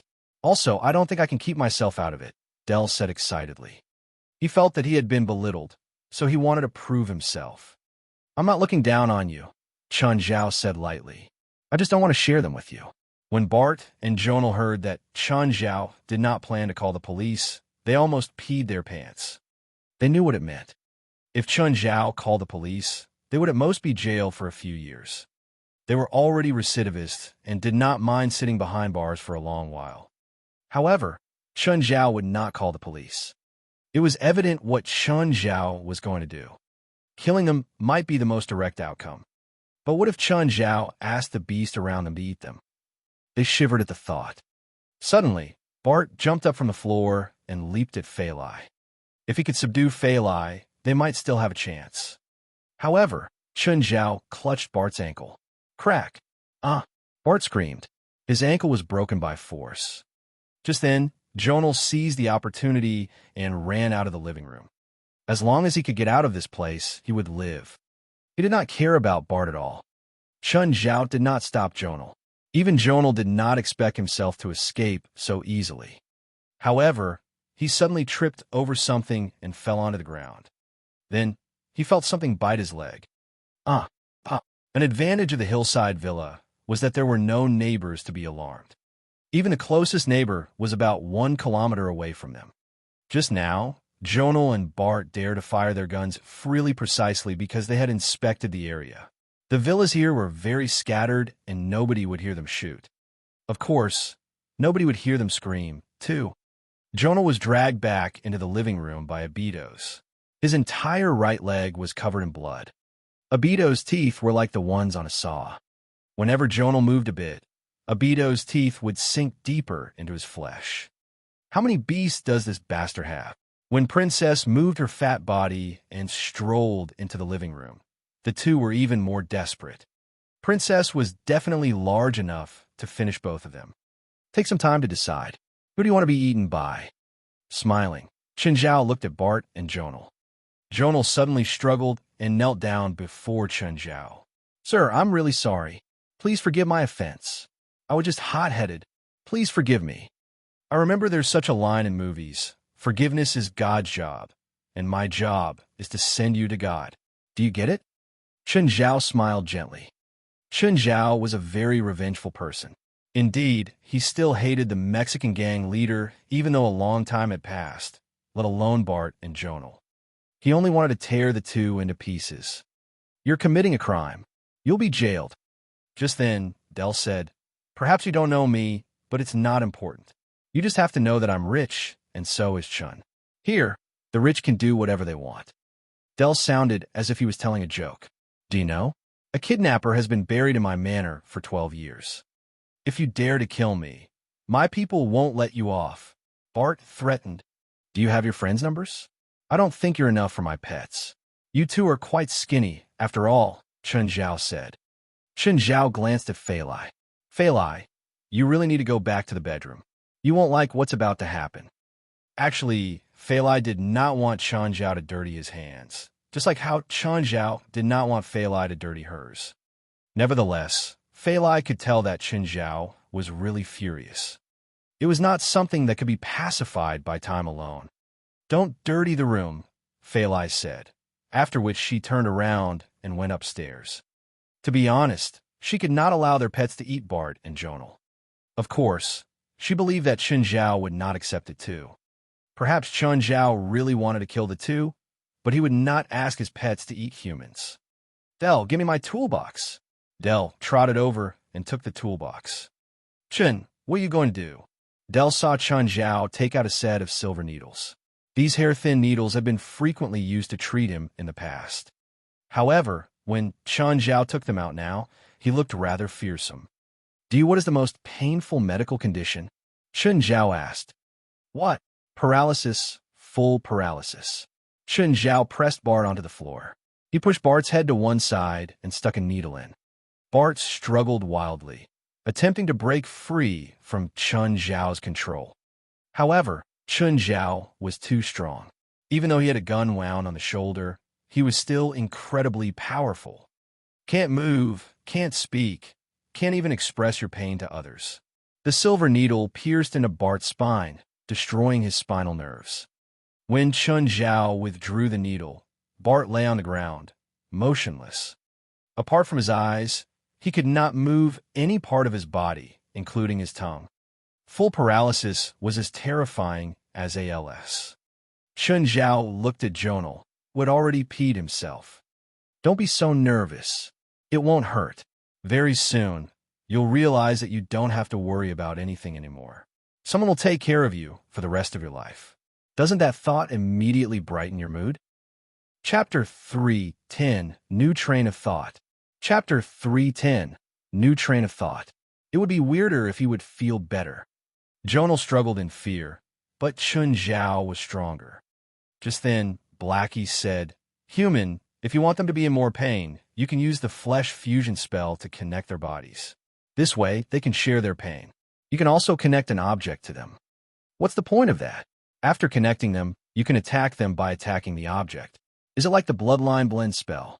No. Bloodline Blend is connecting souls of people with blood relations. It's a coexistence. On the other hand, flesh fusion completely forces two bodies or objects to be fused together into a new creature. Chun Zhao kind of understood. Bloodline Blend was like Movich Tutus, fusing his relatives' souls into his body. Flesh fusion was for fusing solid objects. Are there any special conditions for fusing items with their bodies? It can be any object. At least, most items can be used. For example, if you connect a cup to them, they'll die when you shatter the cup. Chun Zhao got an idea. What if I connect 3 items to Movich Tutus's body and then move the 3 souls onto the items? Would that work? Blackie was stunned. Hey, that seems to work. It technically doesn't change anything, but it can make Movich Tutus go back to normal. There's one thing, though. If the items he's connected to get destroyed, he'll also die. Before this, Chun Zhao, Blackie, and the other demons only considered how to extract the 3 souls from Movich Tutus. However, they'd already become one. Taking them out meant that they would die. Blackie's unexpected interjection gave Chun Zhao another direction to think. Then how about I fuse him with something strong and indestructible? Would that work? There are no truly indestructible items, but you can replace it with a badge. Badges are hard to destroy. Chun Zhao thought for a moment. He'd have to ask Beelzebub Zophi to help get badges. He didn't need any special functions. It just had to have regular effects like the Red Moon Heart. Chun Zhao looked around and picked up 2 goblets. Del looked at him in confusion. Did Chun Zhao want to drink wine? But then he discovered that Chun Zhao's actions were strange. He took a drop of blood each from Bart and Jonal and dripped it into the goblet. It looked like he was doing some ritual. A few minutes later, Chun Zhao said to Del, "You can call the cops now." "Call the cops? You're letting them go?" "Of course. Do you really want to kill them?" Chun Zhao rolled his eyes. "Look at them right now. They're like a pile of mud. Isn't it more interesting when they're alive?" Del looked at the supposed mud and shrugged. "Fine, whatever you say. How will you explain when the cops come?" "They broke into my home while armed and my pets attacked them to protect us. I don't know how they ended up like this." A while later, the cops came. David happened to be the leader. "Chin, what happened?" Seeing how Chun Zhao was shirtless and had gauze all over his shoulder and chest, he couldn't help but get anxious. "These two call themselves Jewel Pirate. Failai and I attended a fashion show, and they got their eyes on us. Of every 10 sentences, Chun Zhao only lied once. He told the truth about everything except turning them into vegetables for revenge." David was familiar with Chun Zhao, so he knew some of these things. However, he only had to confirm their identities.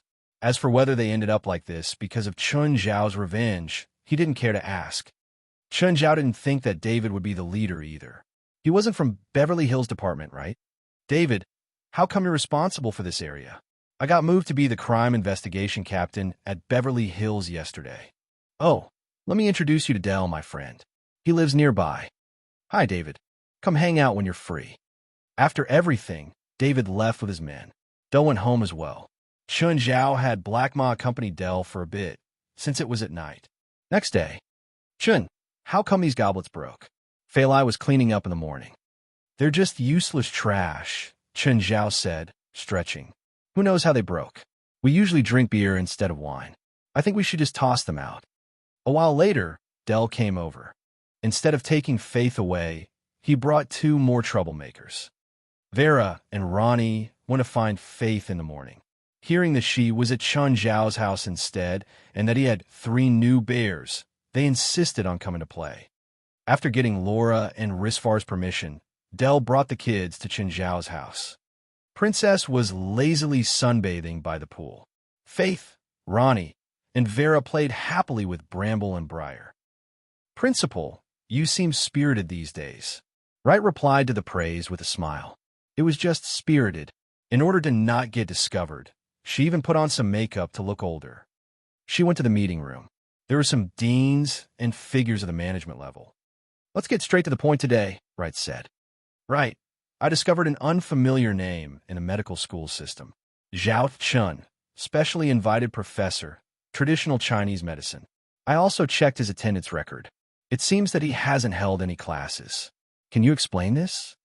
The speaker was Fosbind, dean of the medical department. He used to be under Wright. Now that Wright was the principal, he became the dean. "This is a professor that I appreciate," Wright said indifferently. "Must I explain? In UCLA, Wright had the highest seniority, status, and power. She didn't have to explain her motives and intentions to anyone, especially someone who used to be under her." "Wright, you're abusing your power. Please, Fosbind, don't talk about abusing power. I just became the principal. Can I enjoy my power a bit?" Wright's reply was rascally. Everyone in the room chuckled wryly. Half of them had been her student. They couldn't say anything. Even though this professor had a title of being a lecturer for traditional Chinese medicine, his salary was 0. Thus, Wright wasn't really using her special power to benefit herself. They were also familiar with her. She was very strict. For example, Fosbind had worked in the school for 20 years before becoming an official professor. Fosbind was only curious about this Zhao Chun. He didn't actually want to go against Wright. "Okay, next topic. I don't want you to doubt someone I chose anymore. Principal, the University of California Joint Sport Competition is starting soon. We haven't chosen a leader yet. The athletic team's representative also requested a budget of $200,000 from the school. The University of California was made up of 10 universities throughout the state, including UCLA. There was no hierarchy between these schools. They shared staff and resources. Of course, even though they were all UC schools, there was obviously still competition. They would compete over everything, from academics to athletics. There was also a sport competition every year. The 10 schools would compete against each other. That's impossible, Wright said. What would the $200,000 be used for? Does training require that much? They usually train in our school and don't use that much money. Plus, the event will be held on our campus this year. Why would they need $200,000? Chapter 311, Rear End. Chapter 311, Rear End.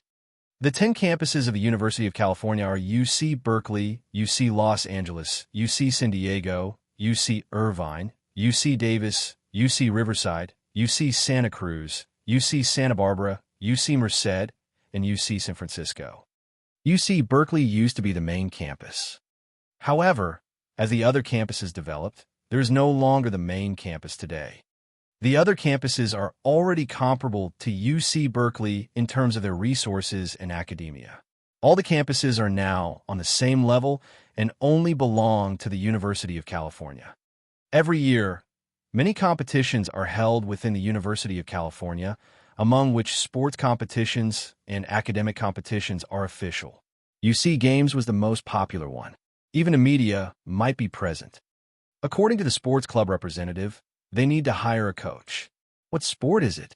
Is it a coach for professional athletes? Wright asked. I don't know the details yet. Then asked the sports club rep to see me. If I don't get a satisfactory answer, I won't approve the money. UCLA was very rich since it would receive donations from its graduates every year. This year, in particular, the donations even summed to $30 million. Nevertheless, as the principal, Wright had to calculate the university's spending carefully. After all, many things in the university needed money. She would never approve a $200,000 application that easily. Mr. Chun, do you have a solution already? Movich Tudis was very anxious. He would ask Chun Zhao every day if he had a solution. Chun Zhao was his only hope and mental support. I already have a solution, but I need to prepare first. Be patient just for a few more days. I promised you that I'll definitely solve your problem in 10 days. Chun Zhao could feel Movich's anxiety. He also wanted to end the case as soon as possible and get his pay. Today, Chun Zhao had to bring Princess, Briar, and Bramble to the pet hospital to get them vaccinations and the appropriate certificates. In America, one could keep any animal as a pet, provided the animal was vaccinated for specific diseases. When Chun Zhao brought Princess into the pet hospital, the hospital staff were still astonished. After all, Princess looked a bit too fearsome. Nonetheless, with Chun Zhao around, Princess was very obedient and clever. Briar and Bramble, on the other hand, were the real troublemakers. Soon, the pet hospital produced their certificates. Princess was not afraid of needles at all. When Chun Zhao left the pet hospital, he received a call from Steven. Chun, I'm at Rasfa's place. Aren't you coming? No, you guys have fun, Chun Zhao said. Come and drink together. Even if you're not going to play, we can at least have a gathering. Chun Zhao glanced at his watch. It was already afternoon, and he probably would not have another client for the day. Fine, I'll be there. Paris was working at the moment. Suddenly, her phone rang. Hi, Mr. James. When Paris received James' call, she could hardly contain her excitement. After all, she had already paid the price, but James had yet to give her a confirmatory reply. A few days had passed. Paris thought that James had merely wanted sex with her and made an empty promise. James' call today was a delightful surprise for Paris. Ms. Paris, are you free now? Yes. Mr. Steven is holding a party. I'm invited too, and I need a female companion. You mean I can meet Mr. Steven? Yes. What time is it? Now, go change your clothes and make yourself pretty. If you can satisfy Mr. Steven, maybe you'll be more than just a body double, James said. Yes, I'm coming now. Paris could not care about her job anymore. She hurried home and changed her clothes. Meeting Steven was the only thing on her mind. Paris was somewhat unfocused. She was driving her car way too fast. Suddenly, she saw the red light before her, but her car already hit the car in front of her. Shit, if she wasted any more time, she might miss the opportunity. However, Paris still had to leave her car to check the situation. The driver in front also alighted. Chun, it's you. Ms. Paris, what a coincidence. You look really beautiful today. Are you going to a party? It's my friend's party. I'm sorry, Mr. Chun. It's my fault. Paris forced a smile on her face. How do you think we should settle this? Chun, I'm in a rush. Can you give me your number? After the party, we'll talk about compensation. Chun Zhao gave it some thought. He could see that Paris was really in a hurry. All right. Anyway, the damage was not severe. The back of his car was slightly dented and would not even cost $100 to repair. Overjoyed, Paris gave Chun Zhao a warm hug. After 20 minutes, Paris finally met James. James was a middle-aged man, about 40 years old. He had been Steven's assistant director a few times already and was quite powerful in Steven's film crew. Why were you so slow? James looked at Paris. But you're really beautiful. Thank you. Paris bit her lower lip gently. She could feel the lust in James' eyes. What happened to your car? I bumped into another car on the way. Forget it. Board my car. James' car was much better than Paris. When she boarded the car, she felt as if she was already a female star. However, James suddenly unzipped his pants. Use your mouth. Paris glanced at James and then lowered her head. Given her skilled service, very soon, James could not take it anymore. Paris lifted her head and looked around her. Mr. James, where are we going now? Beverly Hills. Beverly Hills. It was the most luxurious region in America. Almost everyone dreamed of living in Beverly Hills. Paris did not expect herself to come here. As the car drove into Beverly Hills, Paris was fascinated by all the opulent shops along the street. Paris had been here before, but it felt totally different this time. She felt that she was already on the edge of success. Mr. James, are we going to Mr. Steven's house? No, it's Mr. Steven's friend's manor. Remember, it's someone you definitely can't mess with. If you enrage Mr. Steven, you'll at most be kicked out of Hollywood. But if you enrage this, sir, you might not even be able to stay in Los Angeles anymore.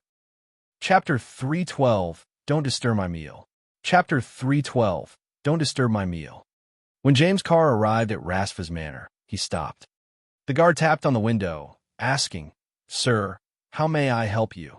James took out his invitation. The guard checked it and let them through. Seeing the dreamy manor, Paris grew even more excited. She'd never come to somewhere like this before. Even the parking lot was surrounded by greenery.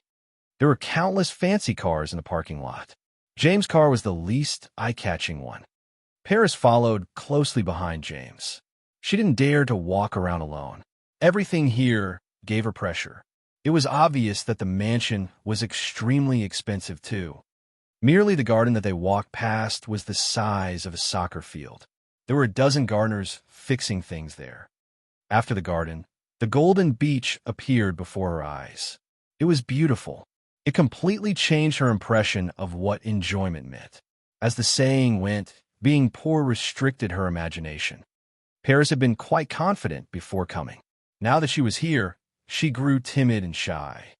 A few pretty girls ran around on the beach in bikinis, frolicking. After arriving at a mansion, James held Paris' hand and walked into the living room. Paris saw Steven and another older man.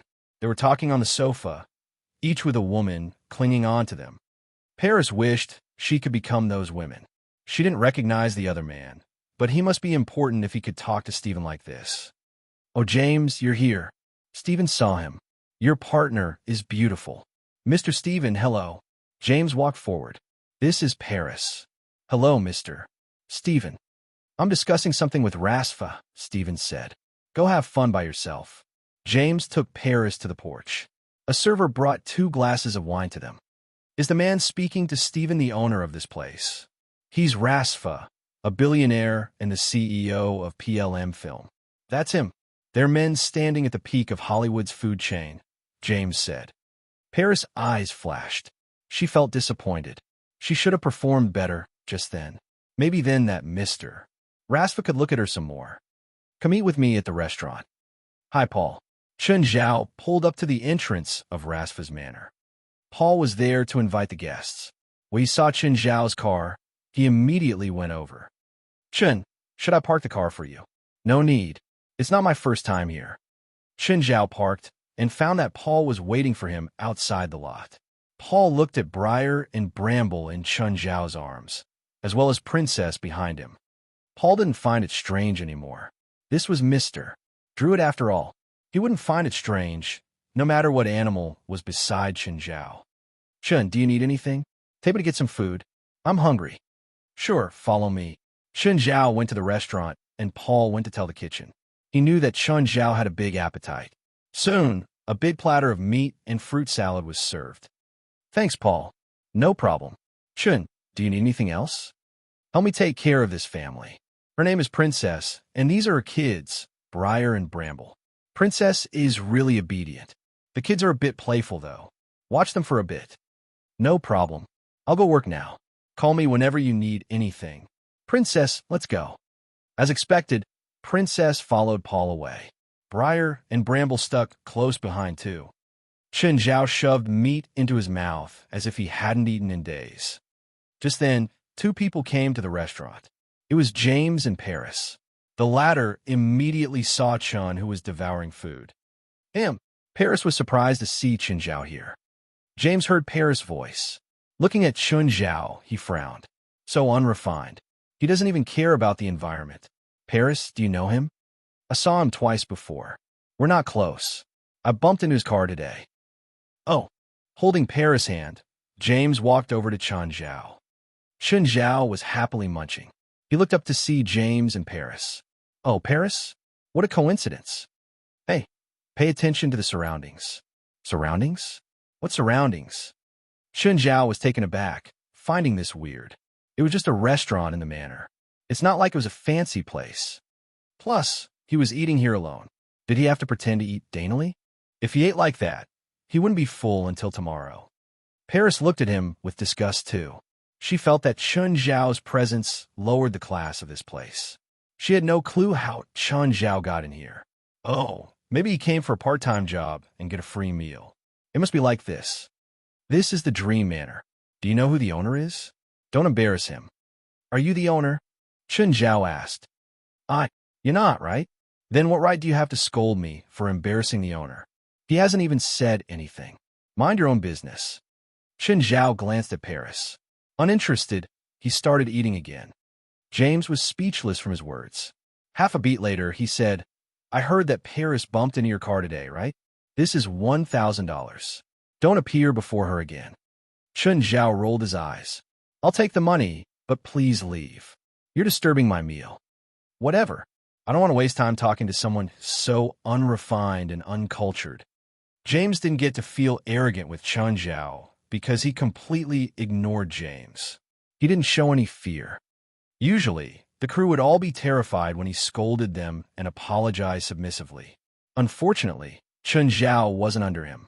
He couldn't scold Chen Zhao even if he wanted to. Paris, let's go.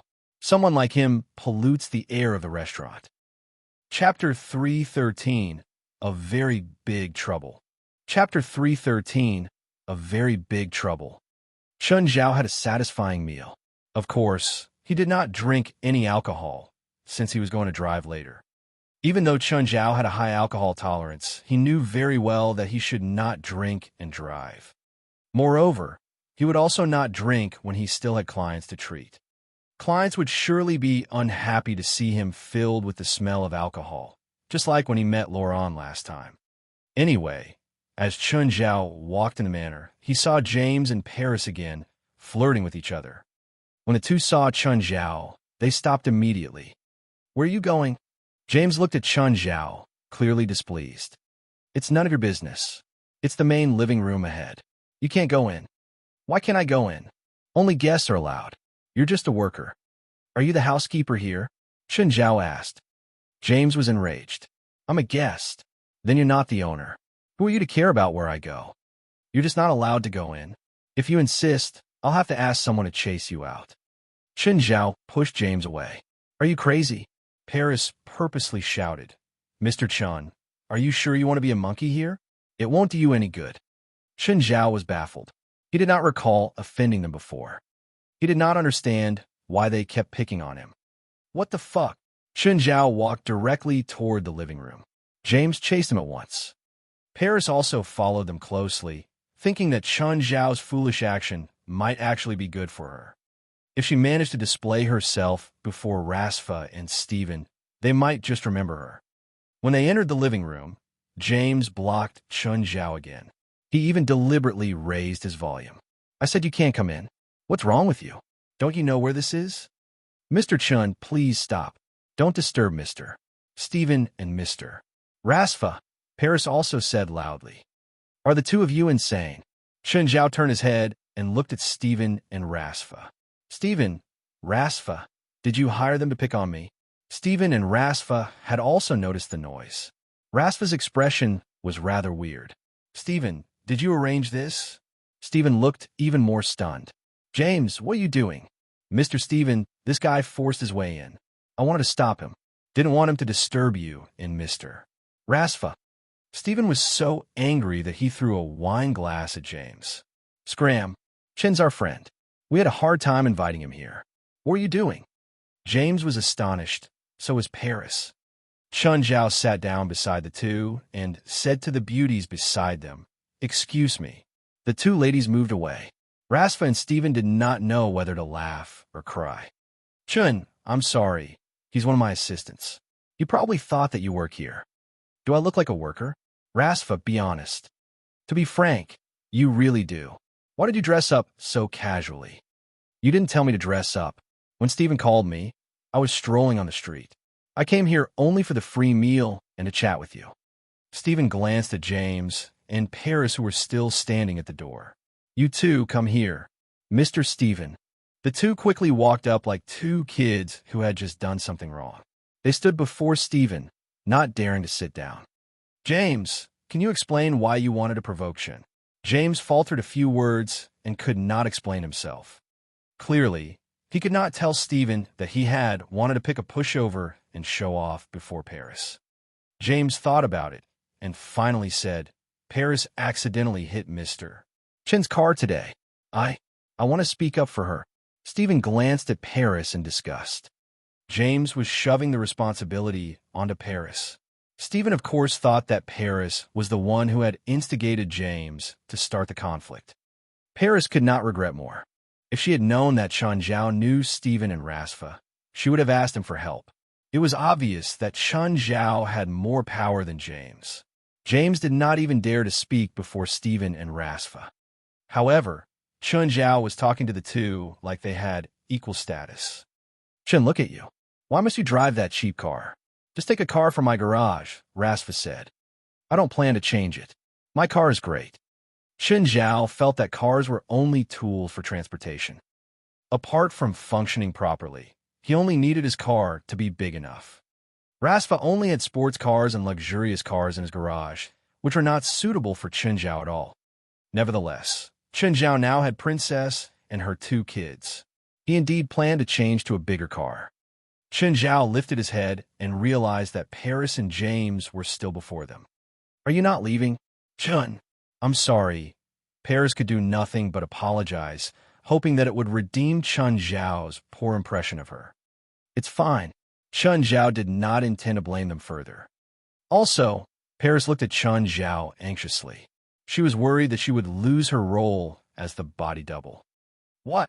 I'm the body double for the female lead in Mr. Steven's movie." Paris thought that she might as well be direct, since she could not change what she had done. "Oh, you're the double for Yafin. Chin, what do you think? You should be the right person to ask. After all, you recommend Yafin to me, and you two also had a story in the past." "I think she's fine. It's your movie. I won't make any decision." "All right. Since you said so, I'll use her," Steven said. When Paris heard that the female lead of Steven's new movie had actually been recommended by Chun Zhao, she regretted even more. If she knew it the first time she met Chun Zhao, she would have pushed him into the restroom by force. She had actually missed such a golden opportunity. If I can date him, no, even if I just have sex with him, he will at least give me a supporting role. "Thank you, Mr. Steven, Chun. Chun, let's go out to the sea and play one day. What do you think?" Rasfa suggested. "I'll think about it. You know that I've been bothered by the construction of my new house." "When will it be ready?" "Less than 2 months." "Great. When I finish my new movie, we'll go together. Chapter 314. Be careful she doesn't drown you in the sea. Chapter 314. Be careful she doesn't drown you in the sea. Who exactly is that Asian? How can he know Steven and Rasfa? James was still frustrated. He'd randomly pissed off someone he shouldn't have. I don't know. The first time we met, he came to my workplace to buy a car. The second time, he drove a Ford SUV. I thought he was normal. Paris was filled with regret now. As for James, she disliked him more and more. In the future, she might be able to have another chance with Chun Zhao. She had his number, after all. Plus, she already got the gig as a double. She didn't need James anymore. James blamed Paris for not telling him clearly, while Paris was also disgusted by James. They both disliked each other, so they separated unhappily. Paris went to search by herself, looking around for a rich target. It was her first time to a wealthy man's manor, but she had a good radar. She could tell what level the other was at a glance. Subdirectors like James weren't enough for her anymore. Most people in the manor were at his level too. She stood on the balcony and observed all the people. Most of those who matched her requirements, unfortunately, all had a female accompaniment. The women might not be the man's wife, but they looked at their men like declaring their territory. They'd glare ferociously at any woman who approached. Update by VIP Novel. Paris wouldn't have the chance to take them down even if she wanted to. She looked at the beach from afar and saw that Chun Zhao was lying on a recliner alone. Getting an idea, she got 2 glasses of red wine from a server and strolled over. Have a drink. No, I have to drive later. Chun Zhao glanced at Paris. He really wasn't interested. Paris clearly approached him with an ulterior motive. When she heard that he didn't have money the second time, she left with an ugly expression. Chun Zhao wasn't interested in women like that. She was pretty, but there were plenty of beauties in Hollywood. For example, Yafin or even Lucy were both as pretty as Paris. If Chun Zhao really had needs, he could go find them instead of Paris. Chun, I'm truly sorry for what happened earlier. You already apologized. No need to come over and say it again. Chun, can't you help me? Paris asked straightforwardly. I'm new to Hollywood. I'll pay anything for this. Sorry, I can't help you. No, you can. You only need to say something to Steven. To you, it's just a sentence. We're not that close. Chun Zhao refused her. If Steven needed a role in a movie and Chun Zhao happened to have a suitable friend, he didn't mind recommending them, such as Yafin or Vincent. However, he wouldn't use his connections to help someone who wasn't even his friend. His connections weren't that cheap. Chun, I could do anything for you. An actress said the same thing to me last time. I have enough women. With your looks, it's actually not hard for you to survive in Hollywood, but you don't have to look for opportunities on me. Chun Zhao was speaking the truth. Women like Paris might not become superstars, but she should have many chances for a handful of roles in a year. Excuse me, that's my spot. Just then, Paris heard a woman's voice behind her. She turned to see a woman in her 30s. She wasn't as pretty as Paris, but she had an undeniable aura. Paris was the hot-tempered type, so she wanted to shoot something back. Don't piss her off, Chun Zhao warned. She'll drown you in the sea. Paris' expression faltered. Any woman who could get in here were all hard to deal with. Judging by her aura, this woman wasn't easy either. She forced a smile. Sorry for disturbing you. With that, Paris ran away. Zola sat down beside Chun Zhao. Have a drink. I just rejected that woman with the excuse that I'm driving, and now you bring me another glass of wine. This is less than 5 kilometers from where you live. I'll just have someone drive you. Fine. Chun Zhao accepted the glass. I heard from Paul that you had a conflict with a woman. Was it her? Yeah. Chun Zhao replied nonchalantly. You can't keep doing this. You don't even fight back when you get mistreated. She's just an average woman. Am I supposed to ruin her life? She didn't really hurt me. You're too soft-hearted. Zola shook her head. Oh, what did you and Phalai think of the fashion show last night? You want the truth. Okay, never mind. I bet you don't like it. I won't invite you anymore. This is the best news I've heard today. Zola glared at him and sipped her wine. But you have to lend me Princess. You still need her. You don't know how great her effect was. I'll agree if it's not every day. I only have 1 show per season. Your princess can't do it every day, even if she wants to. Just then, Chen Zhao's phone rang. He checked and saw it was Gaia. Zola glanced at him. What? You don't want to pick it up? Chen Zhao's smile was a bit forced, but he still picked it up. Hi, Gaia. What's up? Chun, tell me the truth. You really don't know where Morgery is? I don't know. Do you swear? Chen Zhao hesitated and Gaia immediately said, You really do know. Tell me where that coward is hiding. You're my friend, and Morgery's my friend too.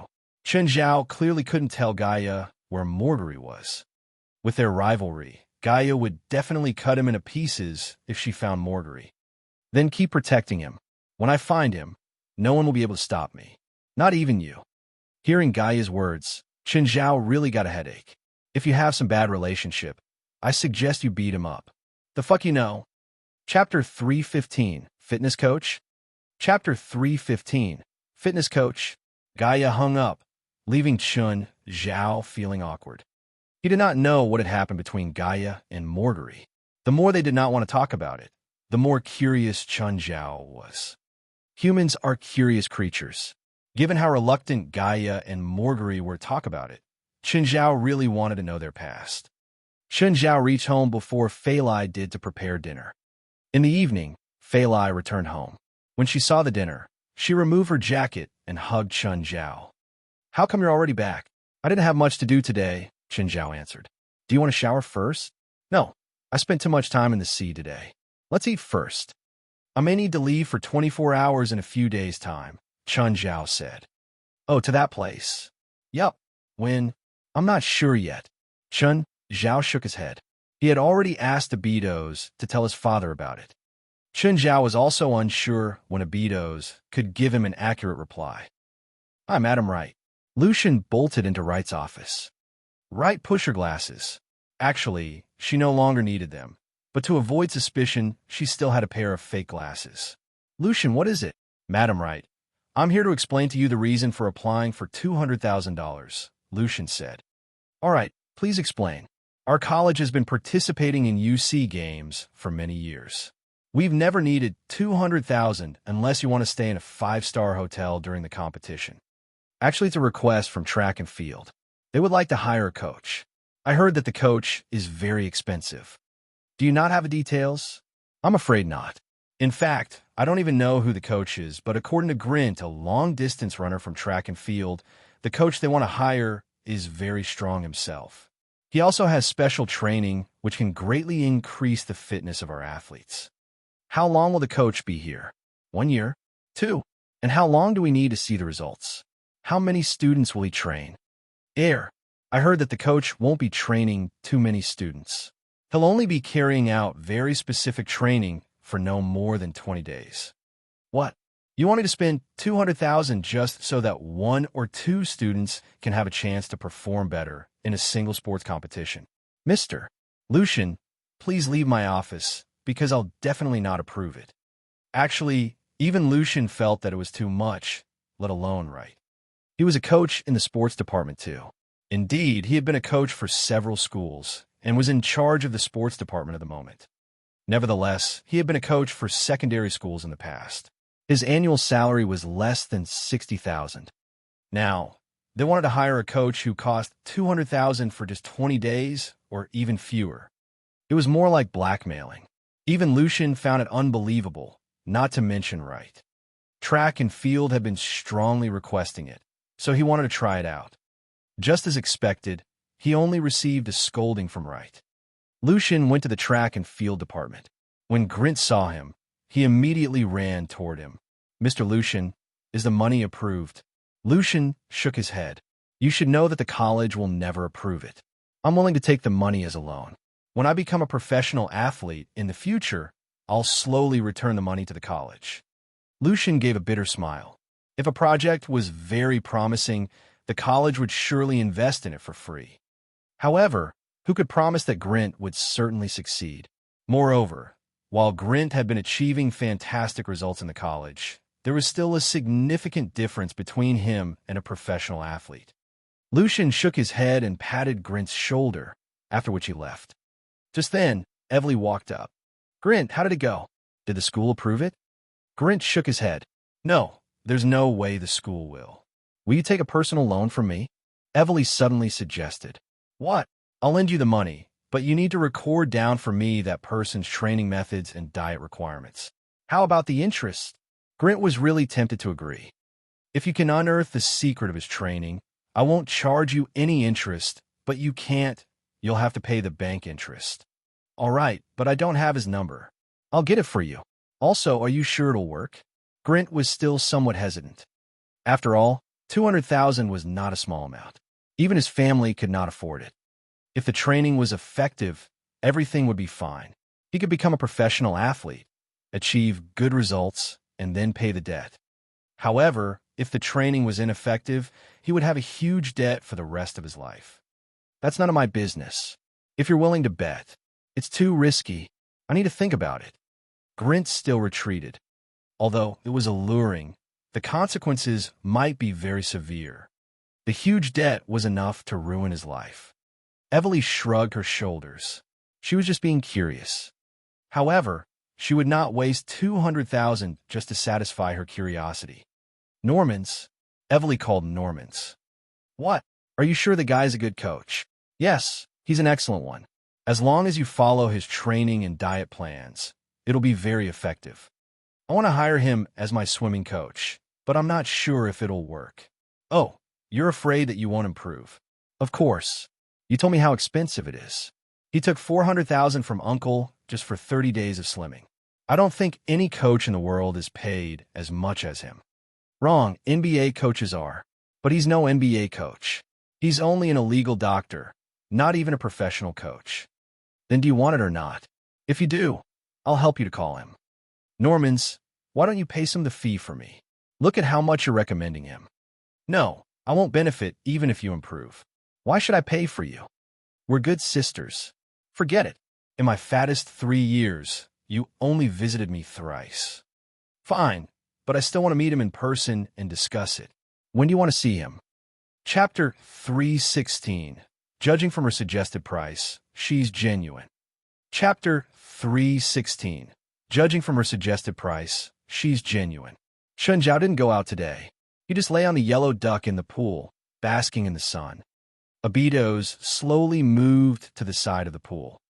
Ada, my father said that he's ready. He'll summon you to hell at midnight tonight. Okay. Just then, a figure appeared at the edge of the pool. Shun Zhao opened his eyes to see Norman's. How did you get in? Shun Zhao glanced at her.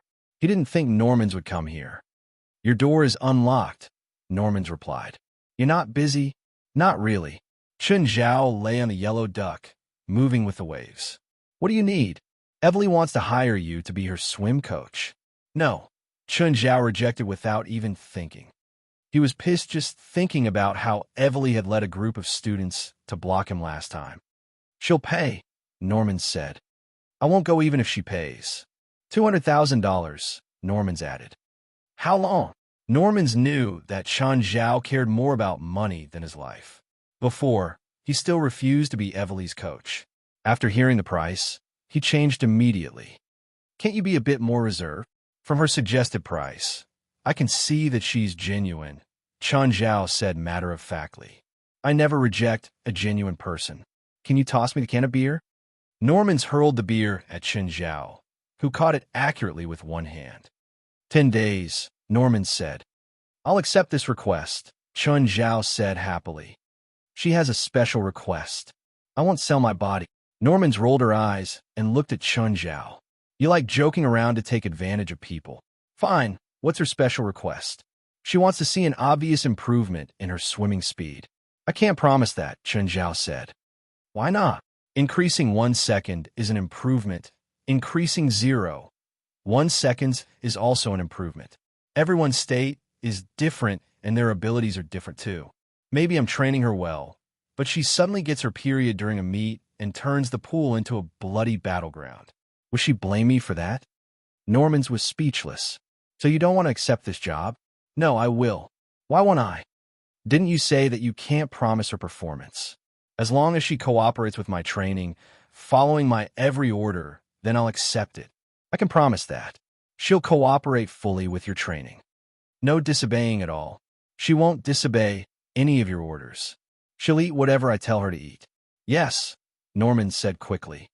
You can answer for her. Of course. She entrusted me, so I have the power to decide for her. Also, there can only be 4 hours of training per day. You're getting paid $200,000, and it's only 10 days, and you're only going to train for 4 hours? Think about your weight loss days.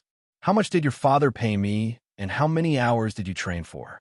Norman's thought back to those miserable days. Chun Zhao's training was completely random and went with his feelings. Sometimes it was longer, other times shorter. If he was in a bad mood, he'd add more training and let out his anger on her. If he was in a good mood, he'd add more training. Torturing Normans made him happy. If he was in an okay mood, he'd reduce the training for no reason. So, Normans knew that this guy did whatever he wanted without caring about others' feelings. What if I want to train too? Will you pay? What if I say no? Then just go play by yourself. Chun Zhao rejected heartlessly. Normans gritted her teeth. I'm your old client. Can it be cheaper? What price do you have in mind? $100,000. What do you think? Sure. Chun Zhao accepted without hesitation. Training one person was training. Training two was also training. There was no reason why he would miss out on $100,000.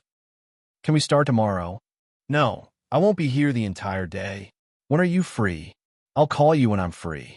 Normans was pissed, but she couldn't do anything. Chun Zhao was stubborn.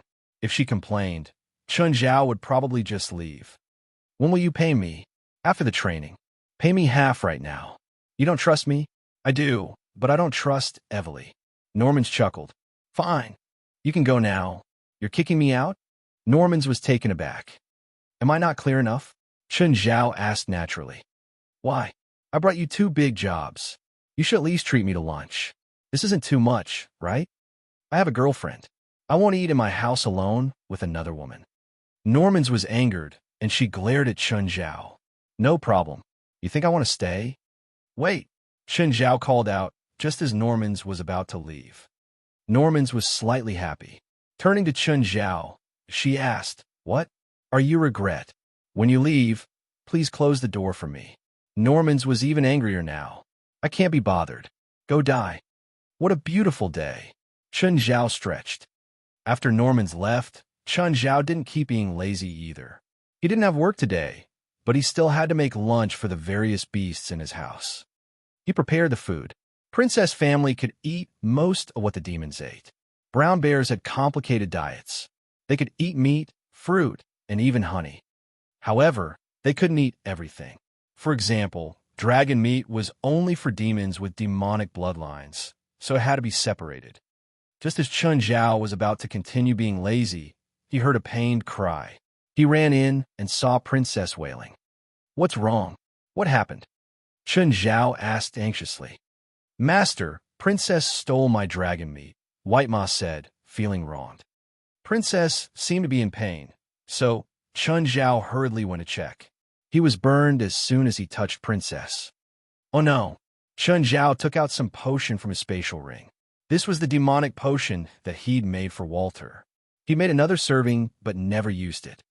If he didn't pour it down Princess now, she wouldn't be able to withstand the dragon meat. It was toxic to her. Dragon meat contained demonic power. Those without demon blood couldn't withstand the power. Chun Zhao had wanted to have a true pet, but now he had no choice but to turn Princess into a mixed demon too. Chapter 317, I Don't Want Insurance. Chapter 317, I Don't Want Insurance. After consuming the demonic potion, Princess's howling softened gradually. Slowly, she recovered a bit of strength, but she felt extremely hungry. Princess started to eat. She wolfed down all the dog food, but it was still not enough. Chun Zhao could only take out his own food from the fridge. However, it was still insufficient. After some consideration, Chun Zhao asked Princess to try some wyvern meat. Terribly starved, Princess would obviously not mind it. Moreover, wyvern meat was actually very nice. In Chun Zhao's opinion, it was a delicacy that could not otherwise be obtained in the human world. Very soon, Princess finished a piece of wyvern meat that weighed at least 20 kilograms. However, She continued roaring, still hungry. Chun Zhao had to take out a bigger piece of wyvern meat that weighed 100 kilograms. It was still not enough. Princess's appetite was more than just enormous. Chun Zhao had no choice but to continue satisfying her with food. Finally, after eating 200 kilograms of wyvern meat, Princess stopped. By then, Princess seemed to have become much larger. Just as Chun Zhao had expected, with her new demonic bloodline, Princess's size was going out of control. Princess needed that much food precisely because her body was developing. It seemed that the food Princess had just eaten was now part of her body. Roar! Princess howled and smashed the marble floor with her paw. Fuck! Chun Zhao cursed.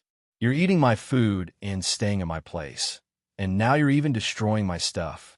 Princess immediately lowered her head and whimpered, knowing that she was in the wrong. Even she did not expect herself to break the floor tiles with just a casual slap. Princess was probably already more than 700 kilograms. She was a true giant. Go and play outside. Don't come in today. Chun Zhao pulled Princess's hind legs and dragged her out. Just then, he saw a person walk in. Gaia? Why is she here? When Gaia saw Chun Zhao dragging a terrifyingly huge bear with his hands, she was flabbergasted.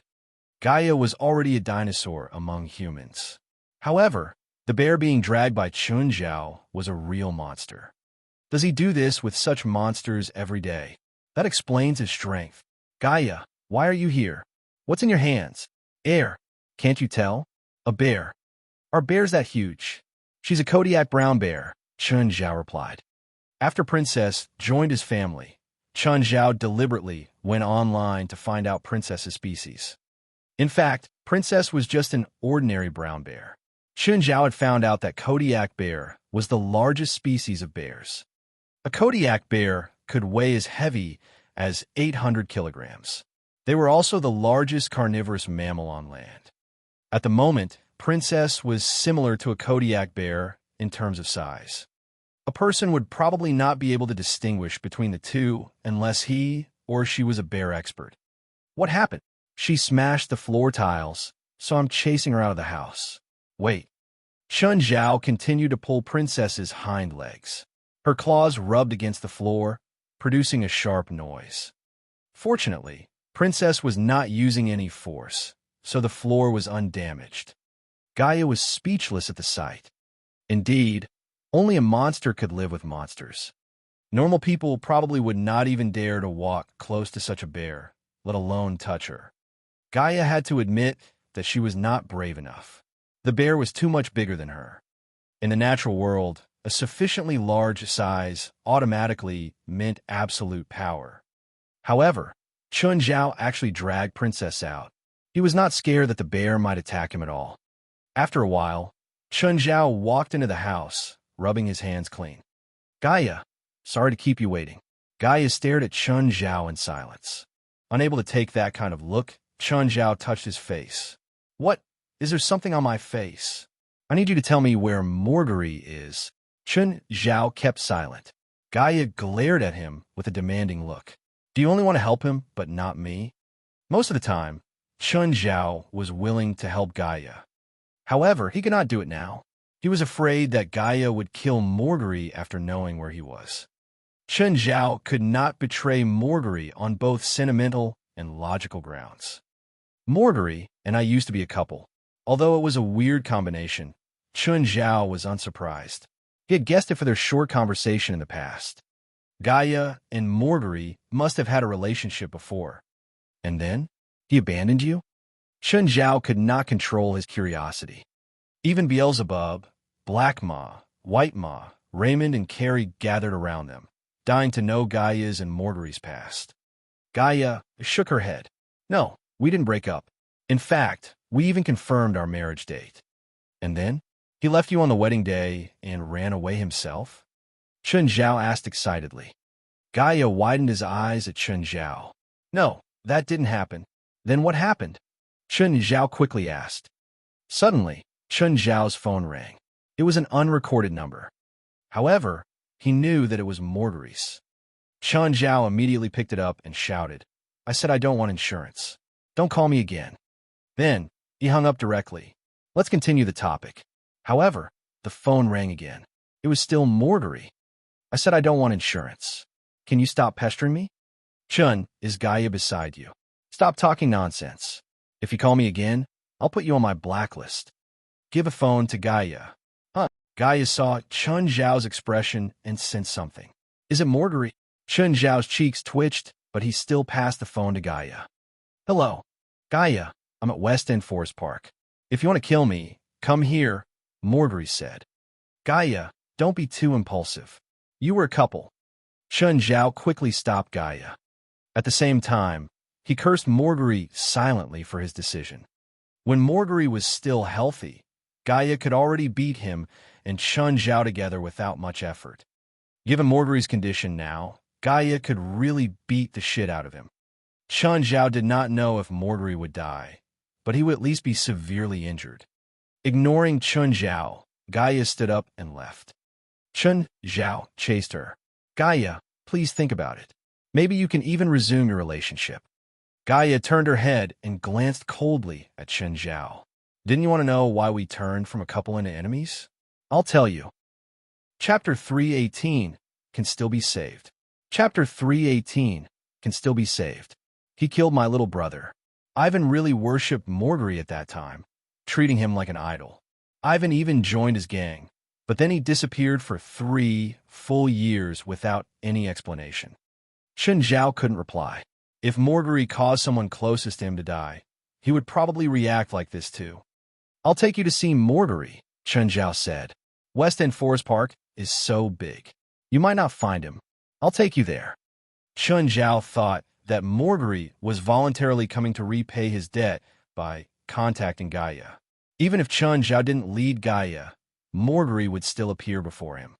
If Gaia really wanted to kill Morgery, Chun Zhao had to stop her. He couldn't just watch Gaia kill him, right? Gaia didn't refuse. Chun Zhao drove to the West End Forest Park. There'd been 2 rainstorms since the last time he went there, so the ground was all muddy. Just then, he noticed that Gaia had a gun on her hip. Oh no, Gaia was really out for blood. Chun Zhao gulped. As promised, Morgery appeared before Gaia, standing before a small hill. Gaia. Chun Zhao's eyes were filled with concern. But Gaia didn't plan on wasting time talking to Morgery. She pulled out her gun. Bang, bang, bang. All 3 bullets buried into Morgery, and he fell to the ground. Gaia turned and left. Chun Zhao rushed to Morgery. 1 bullet had hit his artery, 1 in his chest, and 1 in his stomach. Morgery's pupils were already dilated and blood bubbled in his mouth. Chun Zhao hurriedly performed surgery on him, pouring a mouthful of the perfect crystal potion into him. Then he took out acupuncture needles to stop the bleeding. Don't close your eyes. Open them. Open your eyes. Chun Zhao kept slapping Morgery's face, but the man was already losing consciousness. Chun Zhao tried his best to save Morgery. He didn't think that Gaia would be so decisive and regretful. Chun Zhao had thought that Gaia would play a game of cat and mouse before. Instead, Gaia had come with the intention to kill Morgery.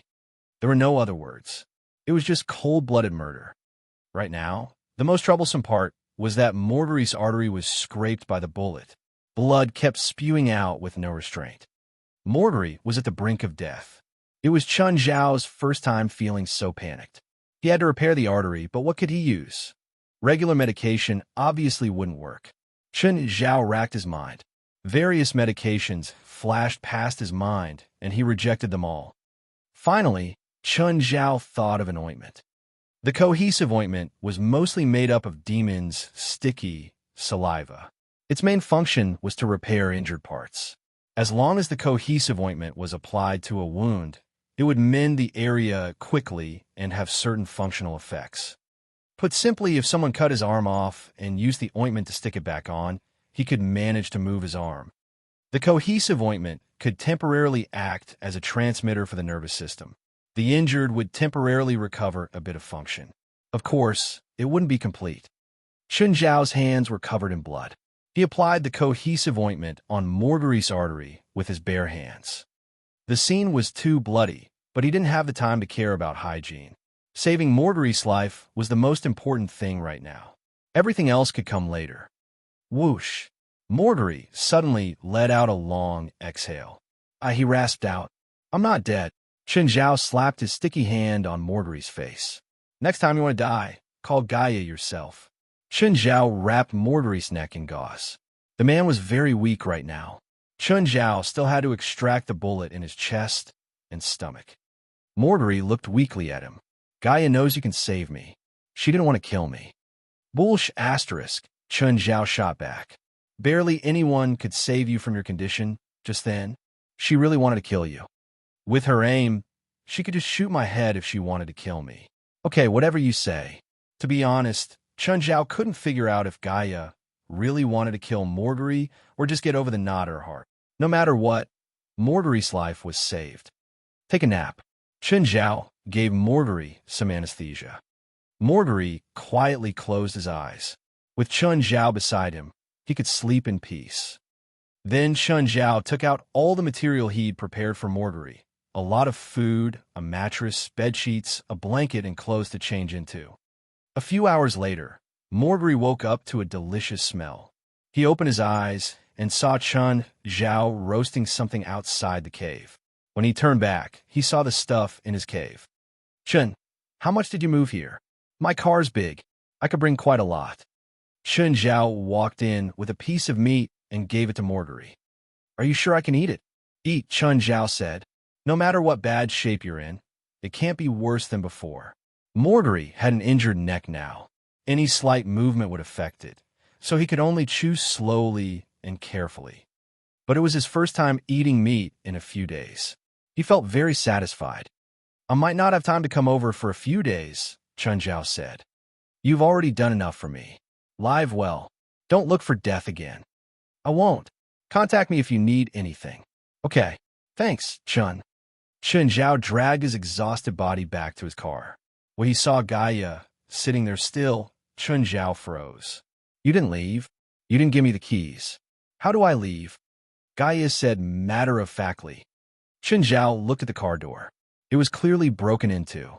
Since Gaia could force open the door, she obviously could start the car without keys. She stayed just to wait for news about Morgery. Now, Chen Zhao believed Morgery when he said Gaia didn't plan on killing him. In the end, she still had feelings for Morgery. Chen Zhao laughed, and Gaia glared at him. What are you laughing at? Chen Zhao wiped his mouth and focused on driving, not talking anymore. I don't care if he's dead or not, but our old scores are resolved now. Chen Zhao pretended he didn't hear anything. If Gaia really wanted to end things, she would have been less merciful. However, this may be the best result. If you keep laughing, I'll shoot you. Seemingly pissed off by Chen Zhao, Gaia pointed the muzzle of the gun at Chen Zhao's temple. Okay, I won't laugh. Move the gun. I hate having a gun pointed at me. Bang. Chapter 319, Revenge. Chapter 319, Revenge. Chen Zhao turned his head and looked at the window beside him. There was a hole in it. In the rearview mirror, Chen Zhao saw a rider fall onto the ground. Are you mad? Chen Zhao roared. However, just as he was putting all his attention on the left side of the car, another car crashed into them from the right. Gaia quickly held the steering wheel, raised her right hand, and fired twice to her right. What happened? What's this? I don't know. Are they here to kill you? Chen Zhao was bewildered. He had never been attacked by a car in such an exciting way. A car was most difficult to control after a side collision. If Gaia did not control the steering wheel, the car would definitely have overturned. I don't know.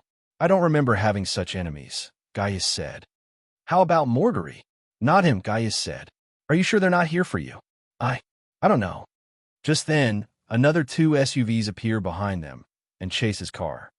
Gaia watched Chen Zhao drive and frowned. That's not how you drive a car. You can't keep stepping on the accelerator. Forget it, let me drive. But if you drive, what if they catch up with us? We won't be able to fight back. Shut up and go away. Chen Zhao and Gaia changed their position while driving. Suddenly, Gaia stepped on the brake and quickly turned the steering wheel, positioning the car right behind one of the SUVs. She then stepped on the accelerator, and the SUV was overturned. When she drove past the SUV, she fired her gun at the gas tank. Boom! Fuck. Chen Zhao could not help but exclaim. Gaia's move was amazing. In just a few seconds, she destroyed a car.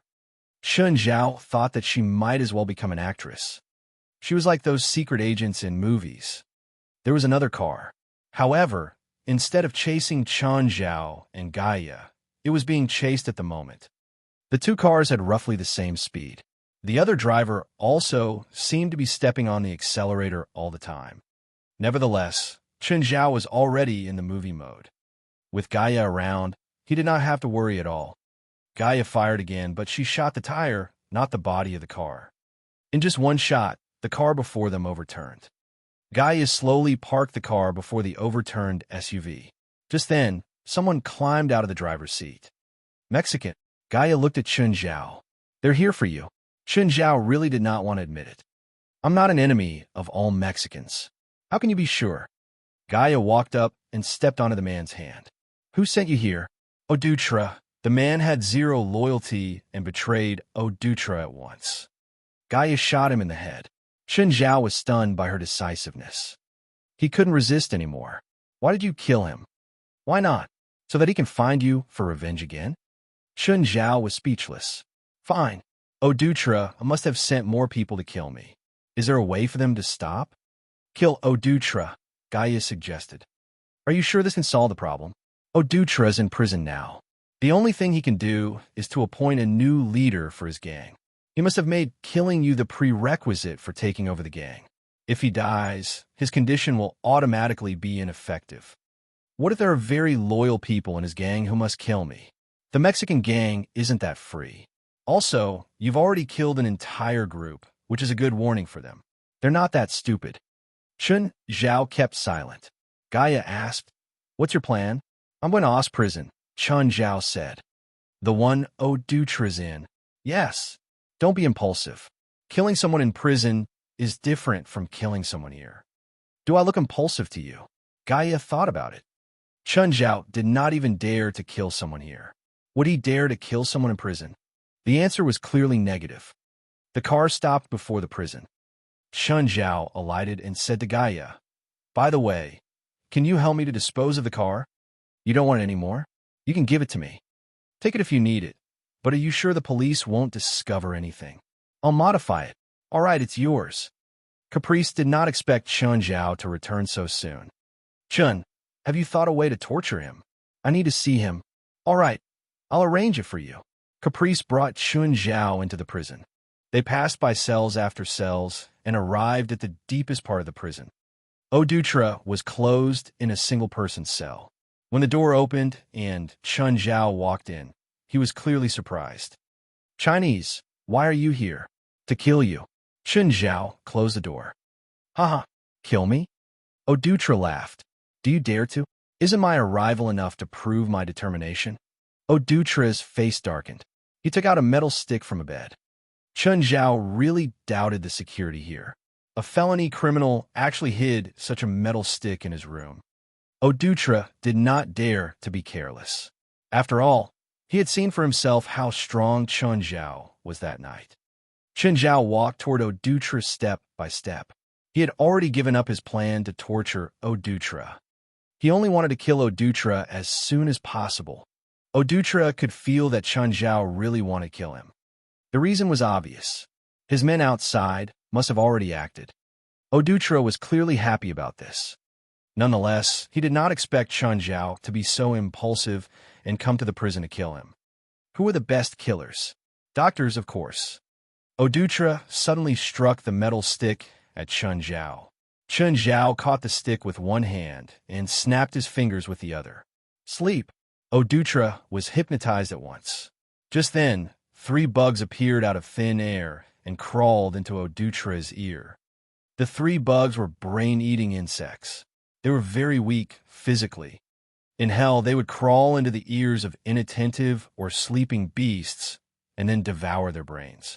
Chapter 320 EleMMent Palazzo. Chapter 320 EleMMent Palazzo. Odutra snapped awake. Even though he was under the Banshee's charm, the immense pain in his head made him cry out crazily. The brain-eating insect was summoned by magic, so it could be controlled. In other words, Chun Zhao could control it. If it ate all of Odutra's brain, then it would attract attention too easily. But if it only ate a little, but was enough to be fatal, it would be impossible to detect. After all, even a forensic scientist wouldn't cut open his brain if there were no outer injuries. Odutra screamed. Outside, Caprice heard him and pushed the door open. Seeing the struggling Odutra, she asked, "Chun, what did you do to him?" "I didn't do anything. I didn't even touch him." Chun Zhao shrugged helplessly. Is he pretending? Caprice considered this. She wasn't sure if Chun Zhao was speaking the truth or not, but Odutra didn't have any injuries. Chun Zhao temporarily slowed down the brain-eating insect, making it stop for now. Odutra felt the pain subside. He raised his head with difficulty. "What did you do to me? What exactly did you do?" "I don't know what you're talking about." Chun Zhao turned around. "Caprice, leave me out of here." Just like that. Caprice asked, "What else?" Caprice and Chun Zhao walked out of the cell. Odutra's painful wails sounded once again. "Chun, did you really not do anything to him?" Chun Zhao turned to glance at Caprice. "If I leave and he dies in his cell, there'll be no problems, right? You didn't leave any evidence, right?" Caprice asked. Clearly, Caprice was already thinking of a solution. If Chun Zhao really left something behind, she would help remove it. "No, there's definitely no evidence. I didn't even touch him." "Good. That's best." Chun Zhao left the prison and got into a taxi. Along the way, he got Caprice's call. "Chun, he's dead." "Oh. Sir, your item has arrived. Would you like to come and check?" Faur put down the documents in his hands. He'd shipped an RV from Europe. Hearing that it had arrived, he decided to check. 20 minutes, he arrived at a high-class RV retail. This store was under Laura's name. The RV that he'd shipped over this time was under the store's name. As soon as he entered, he saw a familiar man, Chun Zhao.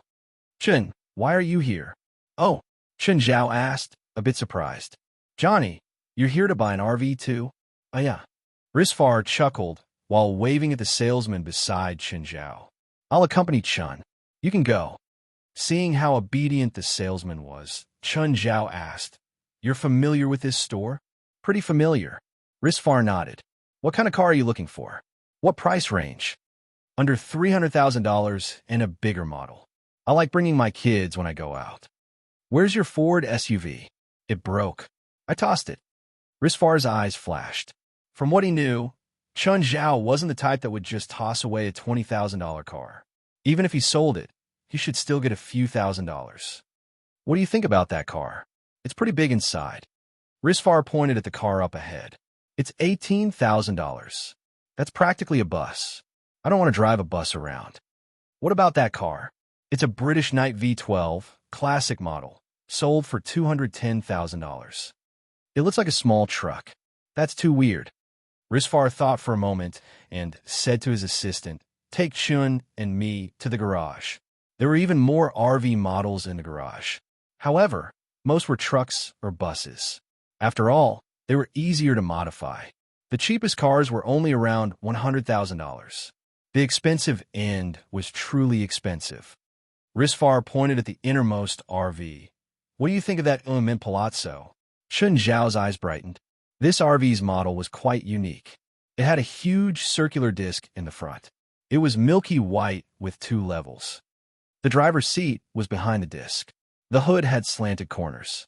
The whole thing looked really futuristic. "Can I look inside?" "Of course." Chun Zhao was tempted because the car was truly beautiful. He was most worried about the cost. It looked more expensive than the others. Inside the car, Chun Zhao discovered that the interior design was abnormally fancy too. The space inside was about 40 square meters. It was practically a moving castle. There was even a 15-meter-long bar on the second floor. Other than the counter and fridge, the bar also had 3 more than 50-inch wide LCD TVs in a row. There was a soft sofa and a few chairs on the other side. The lower level had a bedroom, a functional bathroom, and a dining room. The space could also be extended a dozen square meters mechanically. It couldn't be extended while driving, though. The car's shape suddenly changing may cause fatal traffic problems. This car basically had the most appliances. It used the most modern technology to show what luxury meant. Chun Zhao and Faur walked down the automatically extended steps. Chun Zhao looked back longingly. This must be a few million, right? The market price is around $1 million, Faur said. But I shipped this over myself, so it's only $500,000 at most. $500,000?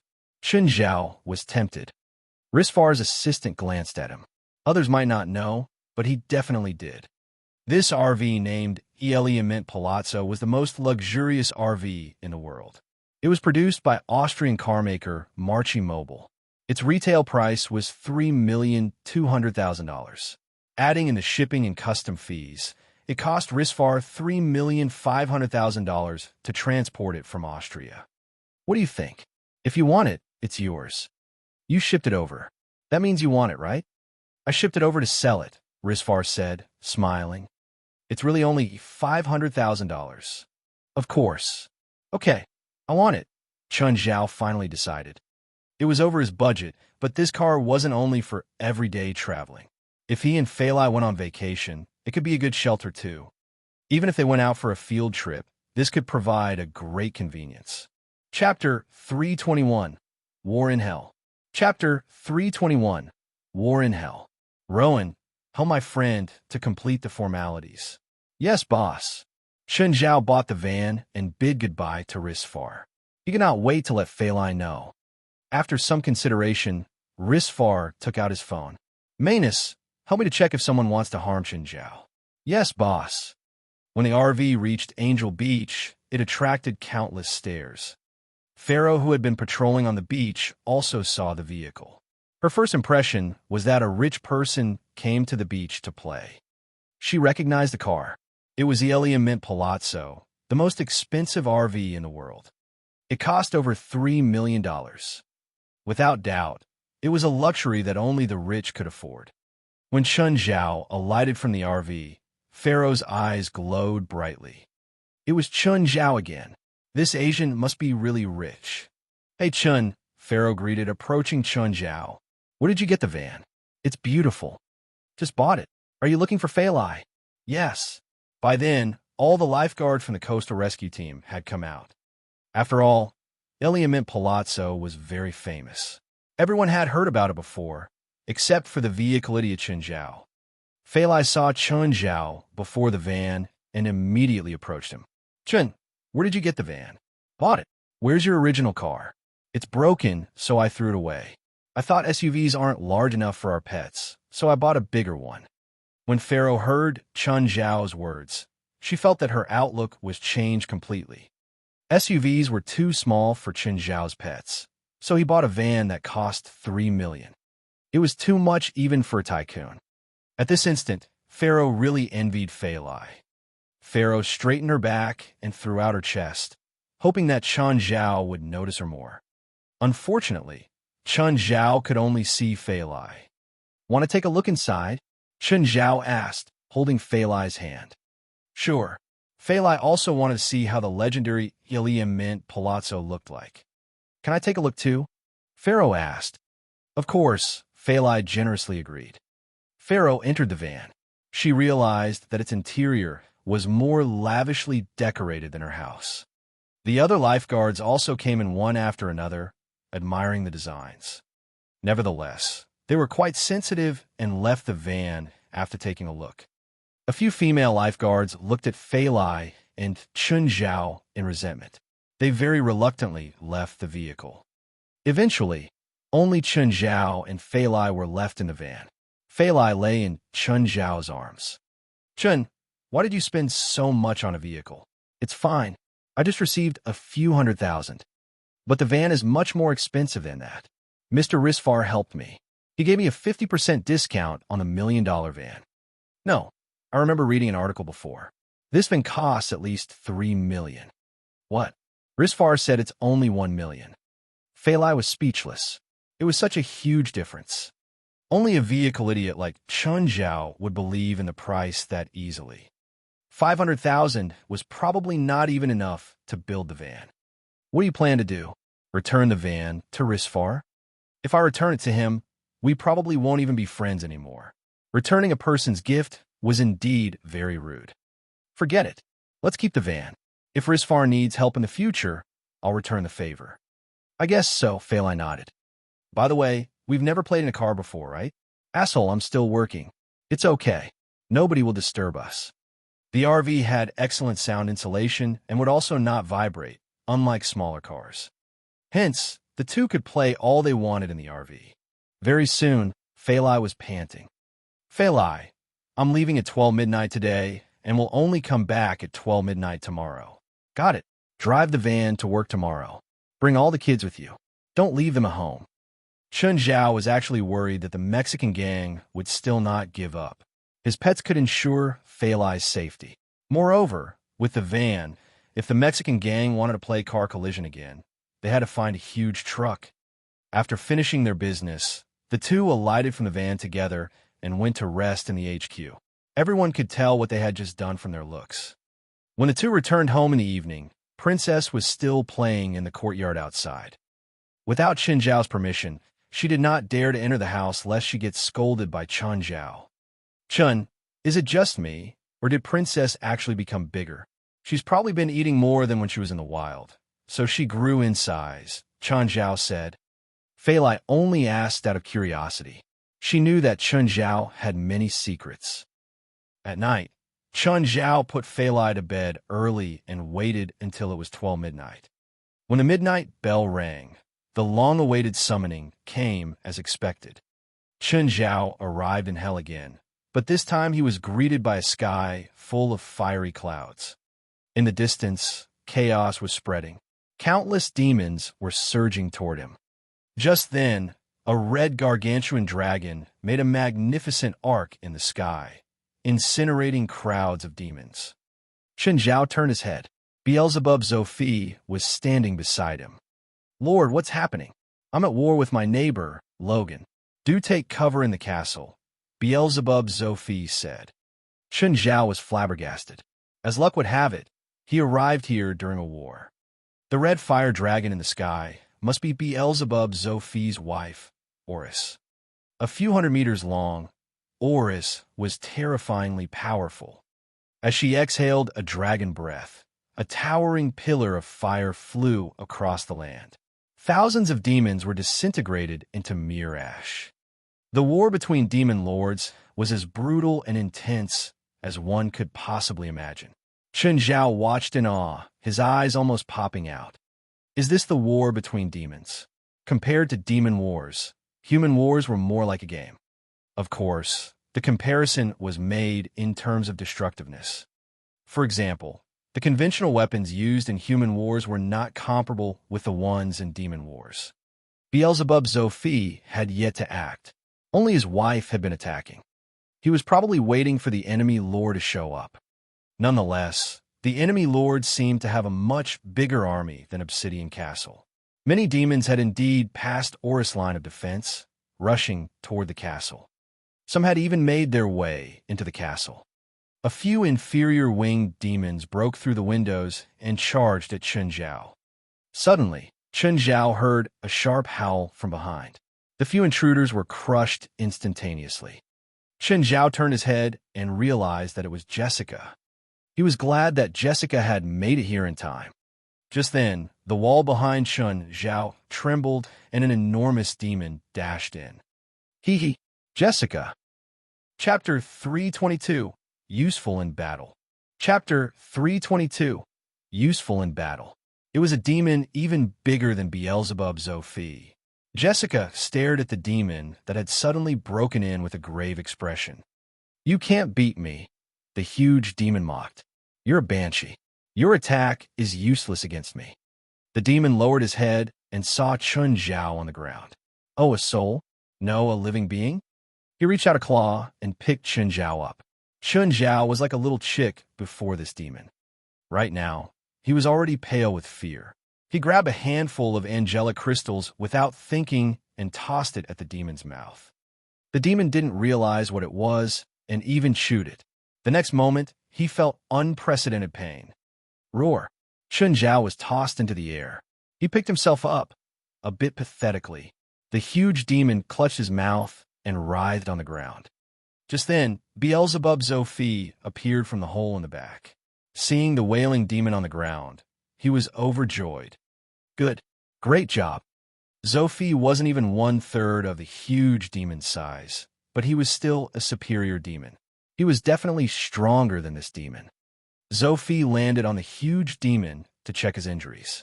He discovered that the demon's mouth had melted away. It was covered in burns. Oh, angelic crystals? Beelzebub Zophie was shocked. Human, you have angelic crystals?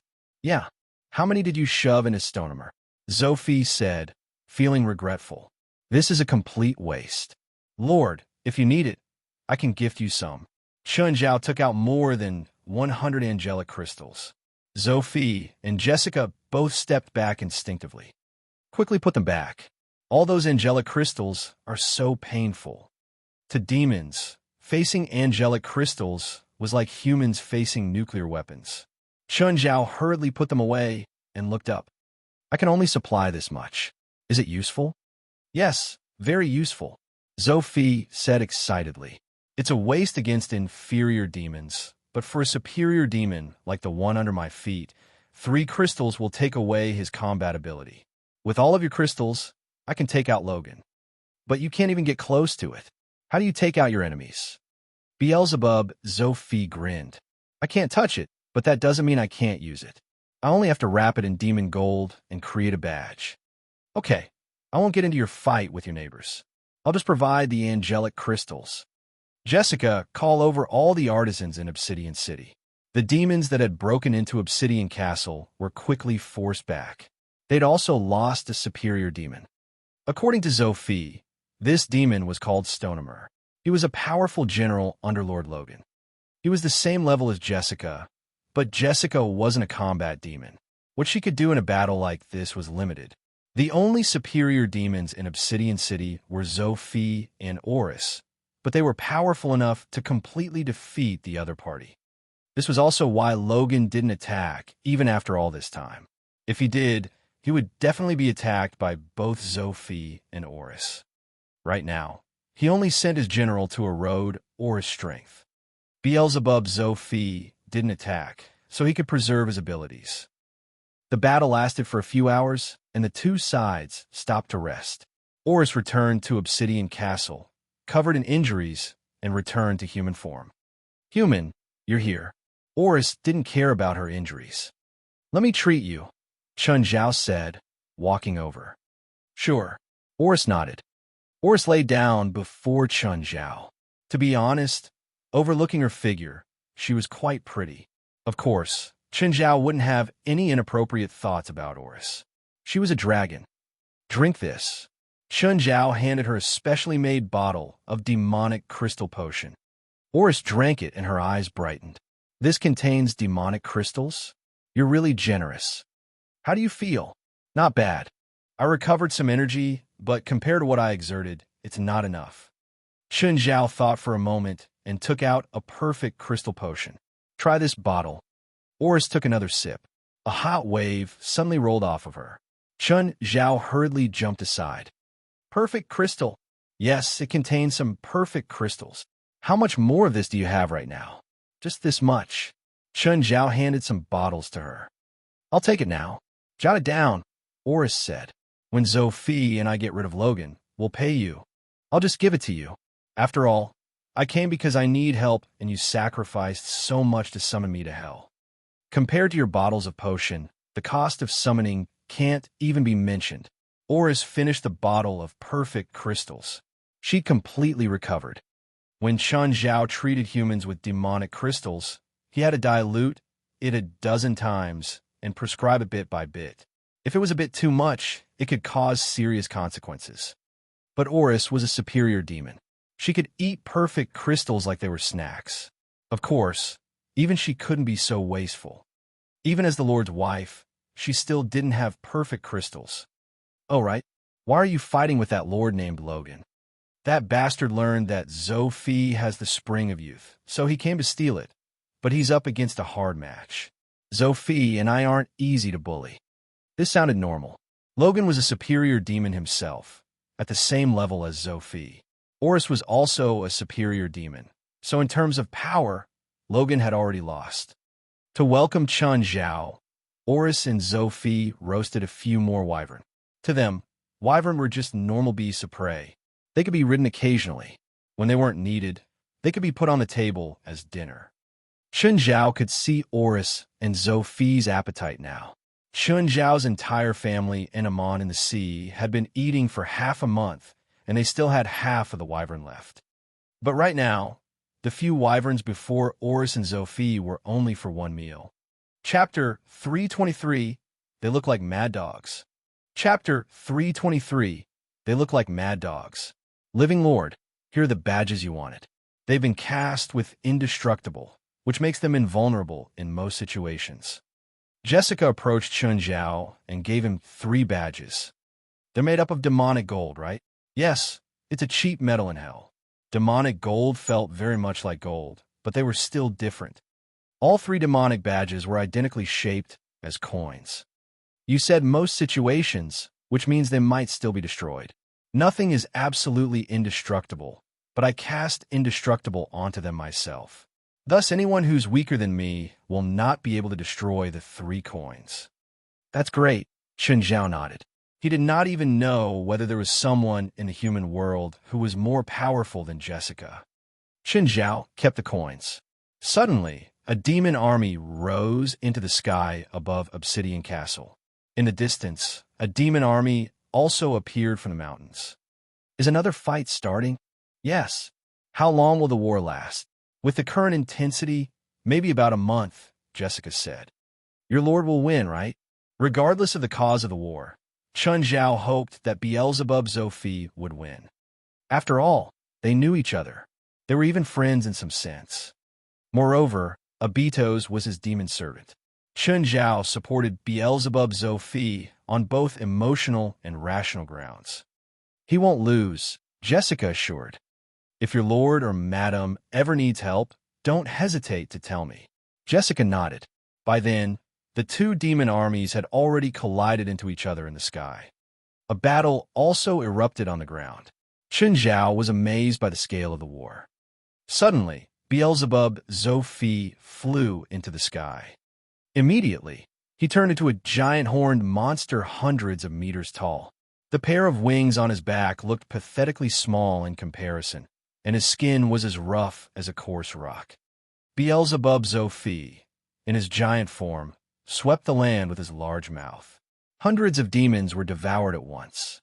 He even made a huge pit on the ground.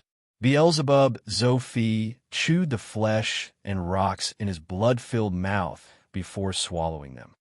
The demons around began to attack Beelzebub Zophi's true form, only to be ignored completely. Beelzebub Zophi roamed about in the battlefield, and whenever he stopped there would be a gory feast. This was the reason why superior demons were crucial in such a war. That included Beelzebub Zophi and Oris. As if he was sick of the taste of terrestrial demons, Beelzebub Zophi inhaled at the sky and sucked hundreds of demons into his mouth again. Logan, come out! Beelzebub Zophi roared. Right away, the ground and the mountains trembled. Beelzebub Zophi's voice spread for many kilometers. Standing on the balcony of Obsidian Castle, Chun Zhao was blown into the sky by the wild wind. Suddenly, Oris appeared. She grabbed Chun Zhao and then landed onto the balcony again. Just then, a wave of black light spread in the distance. A black lion, which was not much smaller than Beelzebub Zophi, appeared. The lion had a scar that extended downward from one of his eyes. Zophi, as you wish, I'm here. The 2 enormous creatures leaped at each other and began rolling in the middle of the battlefield. At the start, Chun Zhao watched them in excitement. The battle between 2 great demon lords must surely be earth-shattering. In fact, it was. Wherever the 2 great lords were, the earth shattered and the mountains vibrated. However, Chun Zhao became bored very soon. Oris, is this how 2 great demon lords fight? They look like 2 mad dogs. I didn't say that. Chun Zhao did not want to tell this female demon that her husband really looked like a mad dog. They're not planning to have a death match, Oris said. Look at how they're biting and scratching each other. Isn't this a death match? Chen Zhao could not understand. While the two great lords had a seemingly fierce fight, they stopped after an hour or so. They said a threatening line each, and then the battle ceased. Oris, why didn't you go and help just now? If I joined, it would really be a death match. Isn't the current situation already a death match? What situation? We can get as many inferior demons as we like. Their loss is insignificant, Oris said. Chen Zhao was speechless. They indeed had very different views.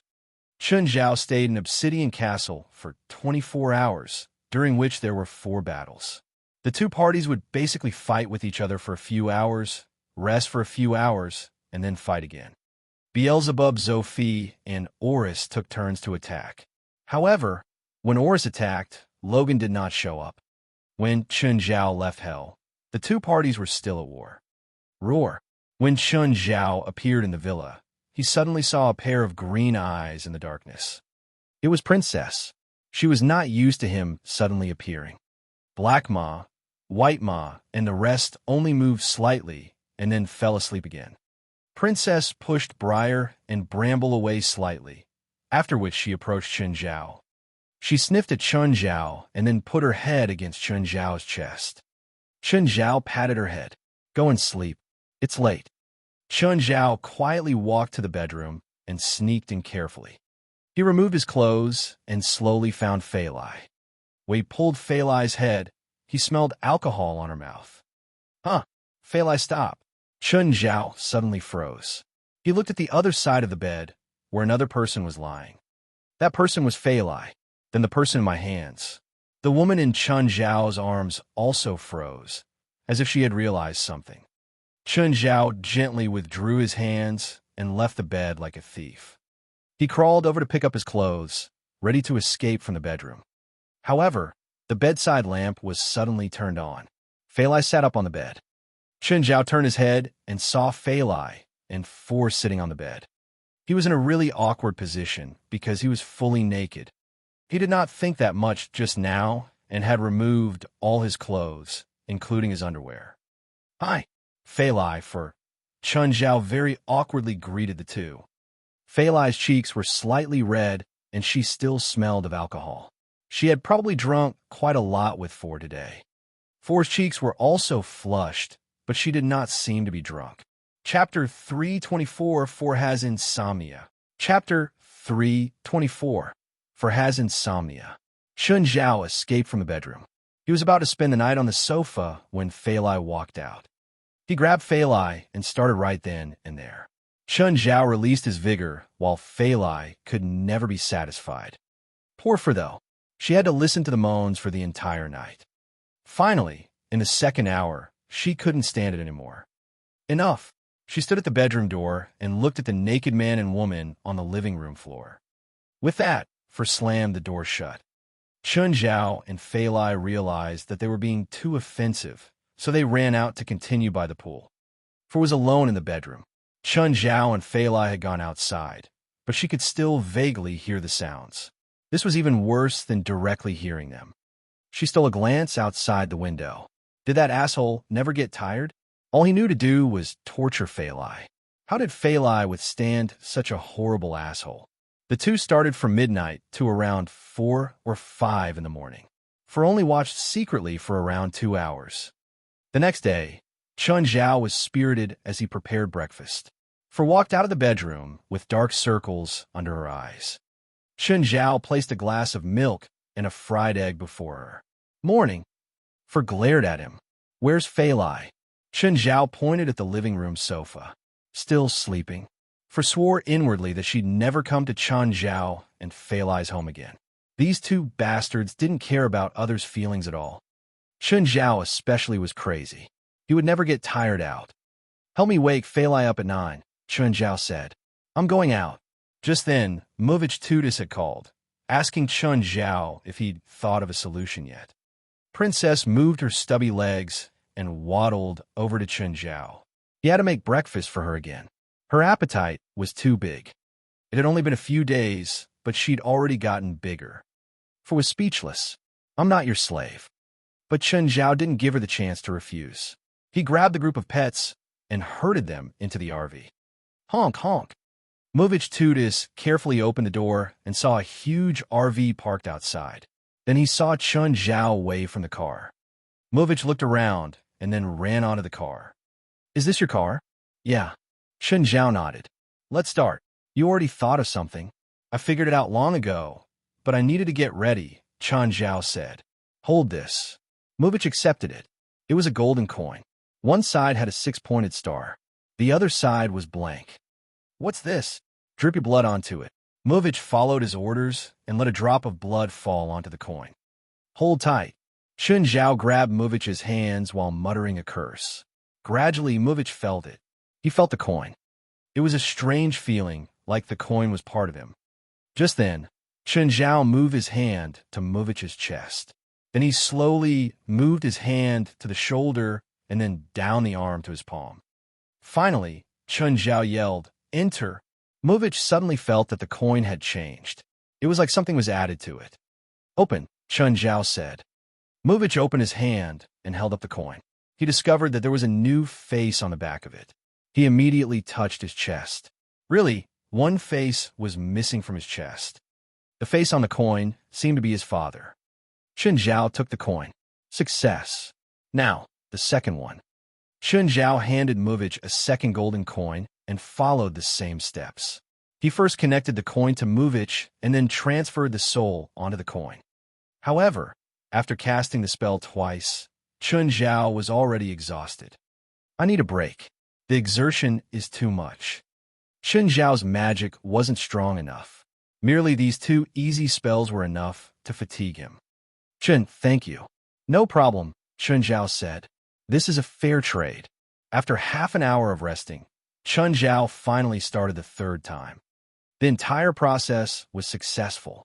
The souls of Ubitos' 3 closest relatives were all transferred onto golden coins. I actually haven't solved your problem from the root. I just combined the coins with you. So you must take care of these 3 coins forever. Don't lose them. If they're destroyed, you'll also die. Understood? I understand. Ubitos nodded. Can I talk to them? I can't do that. I'm just a doctor, not a professional spiritualist. I can recommend you to a professional, though. She might have a solution. Ubitos could finally take off the thick clothes. He didn't have to wrap himself up like before. He felt an unprecedented lightness, as if he'd gotten a new life. Wait, I'll go get the check. Soon, Ubitos walked out. He ran onto the RV and handed Chen Zhao a $500,000 check. Oh, do you know who cast a spell on you? Chen Zhao asked. Ubitos shook his head. I have no clue. I've been wondering who did it too.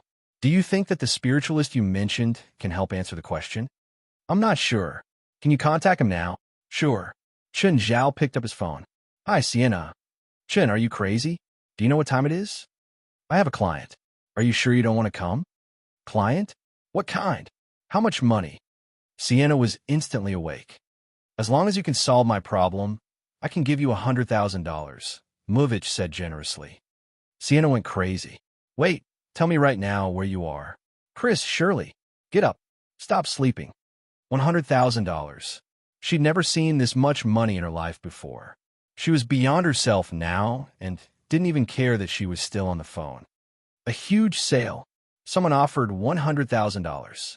You too. Get up and make yourself presentable. Ubitos glanced at Chen Zhao.